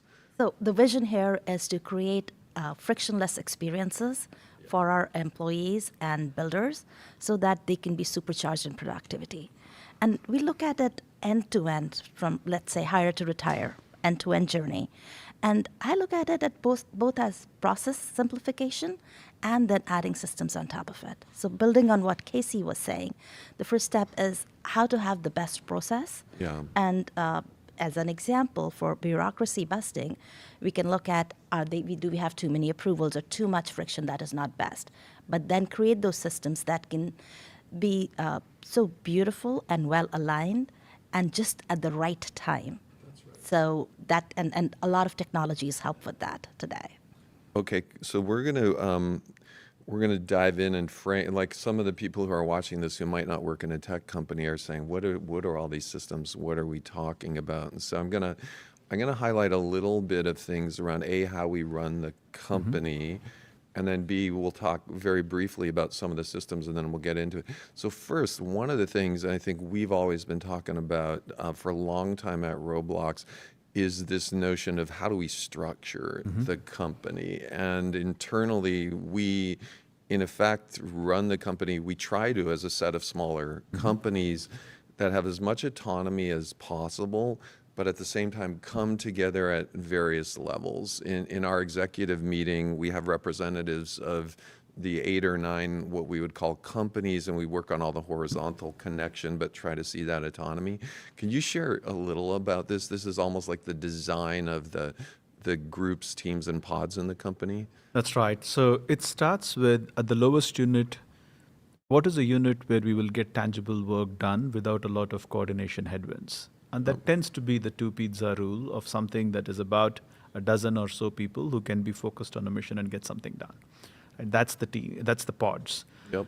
A construct about that is the teams, and a construct about that is a group, and a construct about that is the company. That's right. So when we look at it recursively, we set goals at the company level, which are shared across different groups. And then the groups take them and then convert them to their group-specific objectives. And we think of each of these groups as having their own mini CEOs. Yep. And they cascade the same principles to teams, who cascade the same principle to pods. As engineers, we love recursion, so we believe Can you share for people out there what recursion means? Oh, it is the same thing being repeated, being done at like multiple levels.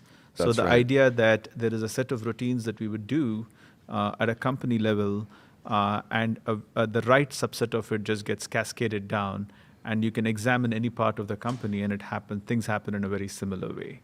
And that, what does it help with? More than the concept, what it really helps with is it makes sure that the communication horizontally and vertically is really fast and seamless. And that's kind of what we're trying to achieve is, as we realize our ambitions and become a very big company, we don't want to lose the spirit of being a small company. And that's really what like recursion enables. Yeah, and so the recursion is really interesting to me because we can try to exercise in literally our executive C-suite meetings similar patterns that are happening way down on a up-and-coming leader at what would be a pod level with 10 types of peoples. And one of the exciting things I think when we think about systems design is, and we'll start getting into that, when we build systems, we're actually talking about the dashboard for the executive team having some connection with the dashboard for a small team as well. So really excited about that. And then the other things as people think about the nitty gritty of what we're trying to build, there's when we think of the life cycle of a company, like you said, hire to retire, there's systems around recruiting people. There are systems around providing feedback. There are systems that we do as far as twice a year. Can you share just some of the, when you think about a company, the actual things that we have to build on top of that? Absolutely. So we're, in principle, a best-of-breed company. So we're not building everything on one platform. We have Greenhouse for recruiting. We use Workday for core HR work and advanced comm. We have several other systems when you look through the hire-to-retire framework. I think where we are unique and especially thoughtful is what do we want to build so it fits us so well so that it actually shapes our culture. And I think that's a very mature way of looking at it, and that's a very thoughtful way of looking at it.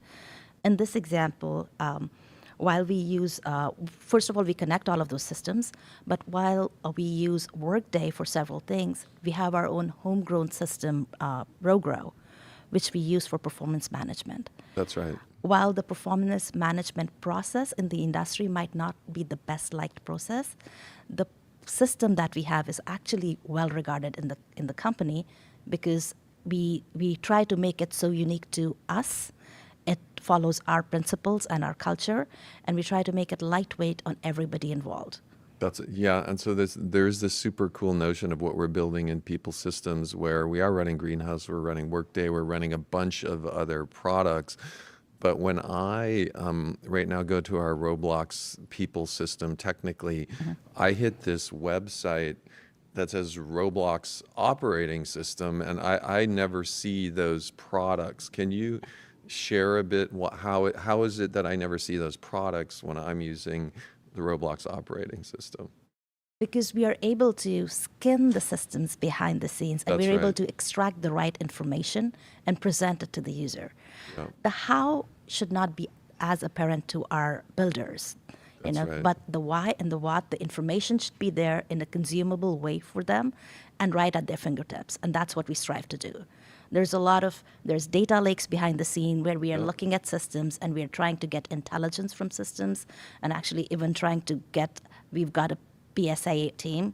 Usually you don't have that, as many companies don't have that as part of the systems and people team. That's right. And they create this wonderful analysis of data. We convert it from zeros and ones, bits and bytes, to good visualized data, and then to real intelligence. Yeah, so for everyone out there, when I'm using our Roblox operating system, technically, in addition to our vision, mission, and values, I can see all of the people in the company, the reporting relationships. I can also see the groups, teams, and pod type relationships, which is fantastic. It's fully transparent within the company. Managers also have access to a lot of analytics on top of that. Can you share a bit on the people science and analytics part that comes together under Roblox? Yeah, I think that's actually a significant differentiator for us. For the percentage of our team which is focused on rich research and analytics is a significant number. And we do that primarily with the philosophy that all our decisions around people and organization building need to be educated with data. Right? It starts with hiring, where I think we have some of the most unique hiring processes. And if I think about what's our aspiration for hiring, we want to make sure that everybody has a chance to apply to work at Roblox, and they are assessed the same without any bias. That's right. And the way we've been able to do it is actually through these game-based assessment, which we've done for Early Career Group. And I know, Dave, you are a big part of the vision over there, with the strategic acquisition of Embellis, which is deeply integrated into a whole bunch of workflows within Roblox. So we measure more than many companies have seen. We share all of that transparently. We do a lot of research on how best to assess. And I'm really excited on the quality of assessment tests we have and the reduction in bias that we have done. Right. So this is a great zero in, I would say, within the fabric of our people system, Roblox operating system, new college grad hiring, we could almost think of that as one component of this. So much passion here, right? We acquired a company called Embellis. They're experts in assessment. We did a lot of scientific research around what has been successful for our current employees. We literally, when you say game-based assessment, can you share a little bit more around what that is? Oh yeah, of course. Actually, most people can go to the Roblox Career Center and try the test version, which is Kaiju Cats. Yeah. But all of our interns and new college grads, all of them go through an assessment where they actually play a couple of games. One is called Factories, another is called Robots. And each of these, you go through a set of tasks, and the output of which will give us a really good signal on whether they have the right ingredients for working at Roblox. And again, what we've seen is the number of colleges we reach is so huge, and hence we can cast our net really wide in terms of representation. Well, I recently made a tweet where traditionally 5 or 10 years ago, people would think about college brand when they look at resumes and say, oh, this candidate is from this college. Can you share why we stopped doing that? Yeah, it's because there are gems everywhere, and it's a very incorrect filter. That's right. And what we want to do is instead be much more scientific about an individual's capabilities as we assess them. And by having an assessment which can be infinitely scaled, theoretically we can reach anybody. Our ability to top of funnel, the number of people who can take assessment is close to the college population that we have. That's right. So the message, I think, to a new college grad looking at Roblox, is as fairly as possible, we're going to try to assess whether you're a fit to Roblox. And because the numbers are so big, it's very difficult right now to get that job at Roblox. But I guess the message would be, we think we're doing this as fairly as possible. If you've gone to a community college, you've got the exact same chances as an Ivy League grad. At least at the top of the funnel, we are able to process everyone who's interested. That's right, which is wonderful. So going to go back to some of the technical building of some of these components. And, you know, as we're scaling, there's some values we would use around building these products at Roblox. And I know you're thinking about it because when we start building products, we have issues around user interface. We have issues around how usable is it? Can I use it on mobile? Can you share some of the gritty things we use when we're building our Roblox operating system? Well, the first things we think about is what's most valuable, and there is a lot of data and research into that. We look at user stories and outcomes, and we want to understand what is the right thing to build and how we want to build it so our people use it the best. We work very closely with the design organization, both for UXR and UX design for that, so that it's easy to consume. Which is really cool, right? We're trying to build, once again, when we think of all of these companies working at Roblox, the 8 or 9 of them that we would call a group, whenever we draw that diagram, we put people and systems as this foundational layer, even lower, more foundational than our infra platform group, because you build these systems, you have designers to make them usable, and then all these other groups sit on top of it. So design is actually important. What else is important? Scalable architecture is very important. So we look at what are the bets, how are we creating an architecture so that whether we are at 3,000 or 30,000, it can scale well. How are we monitoring? I think this is sorry for interrupting, this is a really good point, and we've talked about this before. Most companies, when they're at 3,000, are not using that term recursive, or are not using, can we build something for 3,000 that would work at 30,000 or 300,000? We're literally thinking about that, which is pretty cool and amazing, because some of these systems designed for 3,000, when you get to 30,000, create dystopian results. That's exactly right. As opposed to the right results. Exactly, yeah. So we want to grow horizontally as well as vertically, and we want it to be scalable in both directions. And we think about it when we're designing a system, which is key. And again, we look at it both from process and systems design purview. Very nice. So another system we do, and we talk a lot about this, is our twice-a-year system we call RowGrow, which is where managers meet with employees, we help with career, we calibrate, we do all of that. Could you maybe share, Casey, a little about what's traditionally done in the industry, and then where we could see this going, and maybe put the lens of bureaucracy busting on top of it, because we want to be spending the most appropriate amount of time, and at the same time, the least amount of time on this at the same time. Yeah, so I think in some extent, the innovation in this space is ahead of us. What we have done is optimize for fairness and consistency so far. And we have a process which is a process that is where we look for alignment with values predominantly, but it is still, in all honesty, it is not as leading from an industry perspective as where we are from hiring. And what we have talked about is how do we reach this notion of continuous feedback and continuous checkpoints and continuous calibration, right? And if we do that, the cyclical processes that we have are currently our stopgap and a hack. Well, I like that. I like the notion of saying what we have right now is just a short-term solution to where we want to go. That's exactly right. And so let's imagine a future world that's working like both of you would like to do that.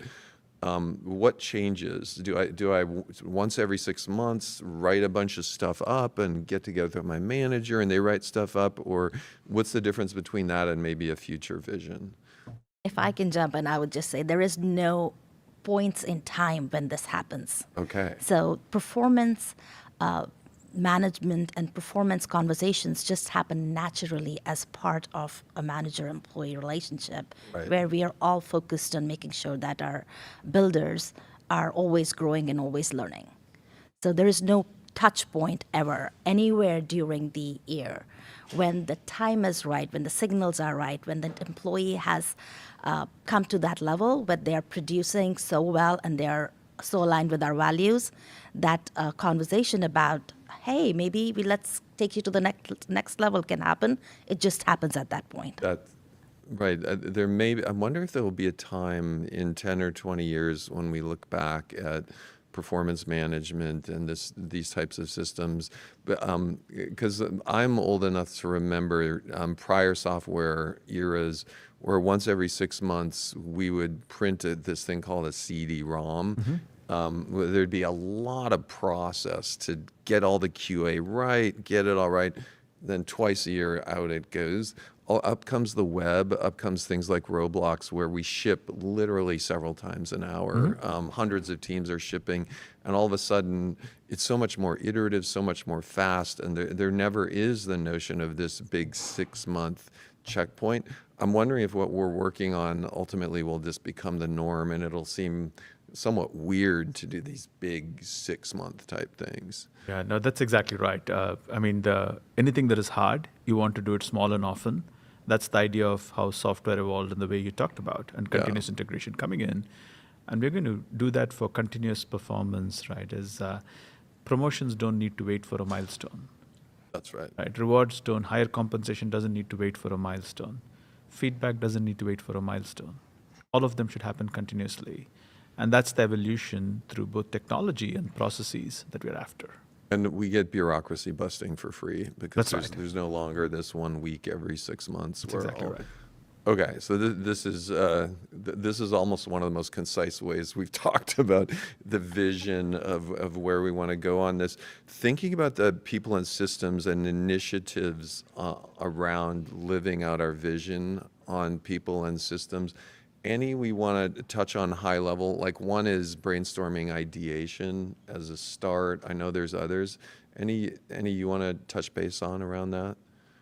I've been spending a lot of time on just Gen AI. Yep. And thinking about how does that change the space. Right? Yep. And the impact of Gen AI on consumer tech has been pretty obvious, right? It unleashes creators. On enterprise tech has been less obvious because you don't want it, for example, to hallucinate a bunch of answers and give you legal advice, which are a bunch of hallucinations. So what is important, but however, I don't think you can ignore the trend that is happening. Yeah. So we're thinking of how do we create capacity for rapid experimentation, and how do we ensure that the things that we build as LLM apps can be brought to people where work is already happening and that they don't have to change context for it. Right? Yep. So one example of that is we've been working with other companies where you can do a bunch of things in Slack and you can have the engine reason and spawn different agents. But we're also in the process of leveraging our own internal LLM as a service to stand up like an architecture for how do we build a platform for building LLM apps. I can keep going on this for a bit, so let me pause here. Well, it's interesting on LLM as a service to think about the future of Roblox around this. Okay, there's a parallel thread where what we're building in our infrastructure team has to be used in possibly 3 ways. One is we use that, we probably have 100 AI stacks running in the company right now. We more and more are building these our own and running these on our own infra. More and more the creators on Roblox want access to these same stacks, and so we have to build a way so that ultimately millions of people at the same time could be using real-time inference to do that. It's fun to think about the people and systems team tapping into that That's exactly right. same infrastructure, so you have inference on core LLMs that could ultimately be trained on some of our own data. Yeah, and I mean, a very simple example is we have taken safety and civility as our first order primitives, and we have exceptional capability in Roblox as a product for ensuring that safe and civil conversations happen. Right. When we are a 100,000 company, we want to have that also be real time within conversations that happen within the company, right? So the same set of technologies are applicable there. There's another culture around measurement and how we measure internally. Shobs, I know you've thought about that a lot. Any thoughts on that area? Oh, absolutely. So at the highest level, when we talk about our objectives, we always have KRs and metrics aligned to them. And more, we see conversations starting with metrics. In other places I've seen, sometimes you end with it, but here we start with it and we see how we're moving. Yeah. That culture of measurement is deeper than a system or a process. It's just ingrained in our people now because we make it so easy for them to always see and understand what their metrics are. And that helps us define decisions instead of justify decisions. That's right. So if I'm a leader at Roblox or like a technical leader or whatever, when I go to our Roblox OS once again, there's an amazing amount of data available for me. What's going on in the team, what's going on in the product, that type of thing.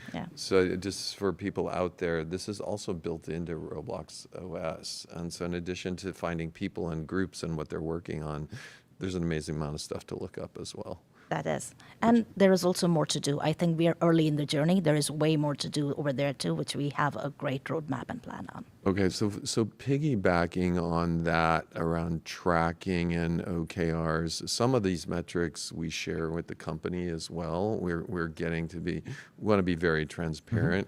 Can you share some of the measurement we do and some of what we're sharing with the company as part of the people and systems team? Yeah, so we have a few company level KRs that and metrics. One is from a hiring standpoint, we actually don't look at the number of hires to target. We look at it at a group level, but at the company level, we are focused on what's the candidate satisfaction. Because we just think, and everybody who comes to Roblox, irrespective of whether they get hired or not, should have an exceptional experience. So that's the company level metric that all of us are accountable to. There's a funny story about this because you said, we don't necessarily look at the metrics. I don't know if I shared it with you, but literally there was a time when Roblox had 8 or 10 people, and I remember sitting around a table with all of the constituents, and I think we had a very small hiring target of some number of people, and we were missing that target because we had been leaning in on finding the right people for Roblox and being very thoughtful in who's aligned with the values of the company and all of that. And we had a really pivotal discussion going around the table where there were people around that table who said, well, if we're missing the targets, we should change the way we do this so we can hit the targets. And then a lot of other people, me included, said, you know what, we will just miss targets. It's okay to do that. So you triggered a good memory when you said that similar thing for us. And for clarity, the team is hitting the targets. It is more about our focus is candidate satisfaction. That's a great story that catches. It's fun for the team to hit recruiting targets and know they have the freedom to focus on the candidates rather than adjusting anything to hit a target. That's right. We also, on the spirit of metrics, we closely look at our engagement scores. We look at a set of metrics around diversity, inclusion, and belonging. We look at things like manager favorability scores. So we have a whole host of metrics. We promote a subset of them to top-level metrics. Okay, super good. And then there's another thing called the NIST framework, N-I-S-T. Who knows about that one? Because I got the note that we should share a little about that. Well, that's a security framework that gets used in the industry. It's pretty well respected, and our security organization looks at it. It is a lagging indicator because we look at it, it gets measured at a particular time, year over year, but it defines or it quantifies how well a company can do on 5 basic vectors that security looks at. And it defines the maturity of the company in terms of how well we can assess and defend any security issues that may come up. Okay, awesome. And for those of you that are out there listening, I think if you hop back 1 month, you'll see a podcast with Brooks, who's our chief security officer, where we dived into this a bit and shared some fun anecdotes about how focused we are on this as well. So here's another interesting thing to think about. We're very aware of what's the ratio in the company of people building product versus all of the people that surround them. And we track what percent of the company is engineering and product and design and other things versus how much are people like us, supporting that, either in people systems, marketing, legal, whatever. With we have, I believe, a remarkably high percentage of people building stuff. When I share with other CEOs the percentage of people creating, they go, "Oh my gosh, how do you manage that way?" And it's working really well. But is there anything about that makes the role unique, or in building people systems here? Yeah, few things. One is, you're right, the percentage that we have at Roblox of core inch prod is much higher than what I've seen in other tech companies. And what it does for us is it always creates the need to make sure that the support functions are highly automated and capable. Right? Yeah. So we have to keep them thin and have them scale sublinearly with the rest of the company. And the second thing it does is it puts the mindset of everyone's a builder in the company, right? Another aspect of this. And can you share the genesis of that term builder and why it's so critical? Yeah. A bit. Sure. We were thinking about what's the right term for referring to our people, and we experimented with things like Robloxians. Usually there is some suffix that is added to the word Roblox, and you call it a day.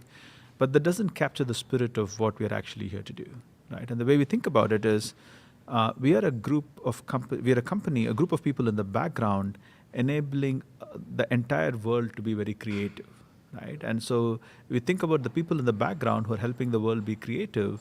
They're actually building something. They're building the platform, you're building the business of building people. So the common verb for all of us is build, and hence we chose to call ourselves builders. Yeah, and it's an interesting coincidence that when there were 4 of us in an office making the first Roblox, we were all interacting with the first 100 people on Roblox every day, but coincidentally my first username was Builderman. And so when you thought of the notion of coming full circle to We Are Builders, there's a connection to that early character we created. There's also an interesting connection in that, Shobes, you get involved in writing code, or you're building people hiring systems, but we really wanted to highlight that everyone here is building Roblox, and that could be a financial analyst, that could be someone in our facilities team who is organizing this great space. So I love the notion that we're all building, not just the people, the engineers, and technical people here. And so now that we have builders, another area to just think about would be, what does a builder, when we think about hiring and we think about hiring builders, we talked about Rogrow. Is there anything on your mind, Casey, around the hiring process as we would interact with a future builder, from first contact, how they would go through our process that you think is unique in a way? Yeah, so that we do look for people who are aligned with our values, and our values in short are like, take the long view, get things done, be responsible and respect the community. So in this, when you think about get things done, often that manifests in how the impact that people have had. So as we test for how people have lived their values through their past experience, that automatically becomes a filter for figuring out who are people who are here to have an impact, who are not here to run a process or be part of a cog in a wheel, but they're really here to take on some responsibility, build things, and just have fun in the process. Yeah, it's interesting because we're talking today about a culture of innovation, and there's an interesting symmetry of our values in that when we say take the long view, that connects with innovation. We have to have a vision of where we're going to go in 1 or 2 years. So our internal code word for take the long view is innovation. Get stuff done. We think about iteration and shipping code every day and whatever. And there's a notion that if each of those exists on their own, weird things can happen. Getting stuff done every day without a vision means you may be getting stuff done in a weird direction.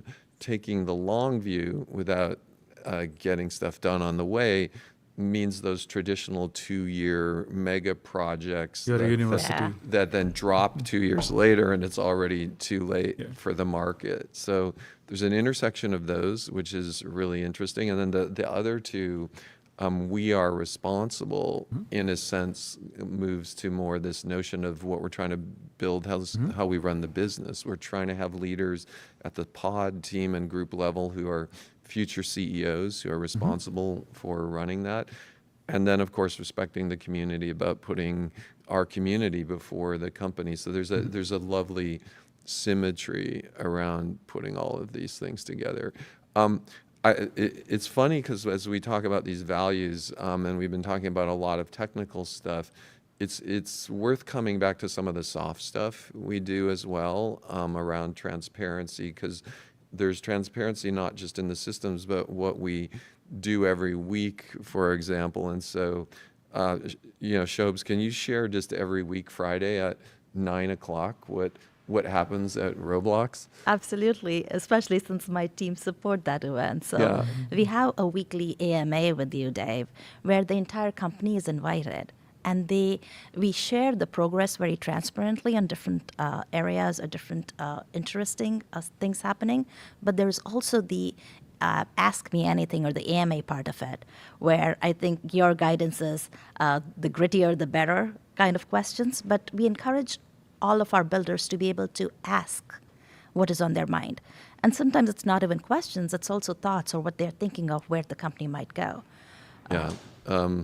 What I have experienced with moving to weekly full open mic is we've actually built a little bit of a muscle up where the employees feel comfortable asking what's really on your mind, not what we think is on your mind, and having not just me but members of the C-suite ask that. I mean, that part is definitely very valuable. We also share a whole amount of information by group every week. I think that's really cool too. Yeah, and so updating every group, what's going on. So if we have the 8 or 9 groups, they're cycling through, sharing what's up, opening the mic to questions, and I think then moving to more and more transparency as well. And I think it is also recursive in nature, because while it starts from you, Dave, there's also other leaders who do that, and that is just at different levels of the organization. You see these AMAs. I know Casey does it with our group, and I see different groups doing something similar. And it creates that culture of, if I have a question, I know I have a place to ask it. It also creates the culture. We also have the other culture of, if we have a question now and an AMA is not scheduled for the next 2 weeks, we don't have to wait for it. Skip-level conversations are encouraged. Anybody in the organization can reach out to anyone above or sideways in the chain and say, hey, let's chat about this. Yeah, I think that's a good, what you mentioned there around leading by example is arguably one of the best ways to share values in the company. Your values can be written, they can be on your company website, but we have to live it. We have to live it so people can see that example, and that's the real way to live out our values. 100%. I mean, people will pay much more attention to what we do than what we say. So I think that's a wonderful way to wrap this up, because we've gone from really a much more technical thing back to our values, and I feel almost what we're doing here is, where appropriate, trying to encapsulate our values in systems that make it easier for the human part to sit on top of it, which is really lovely. So in a sense, we're building people systems to make people really a bigger part of everything. That's right. Systems with a heart. Oh, there we go. Okay, so we're building systems with a heart, and with that, I'd like to thank Shobes and Arvind for just a wonderful conversation. Thank you, Dave. It's great chatting with you.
you.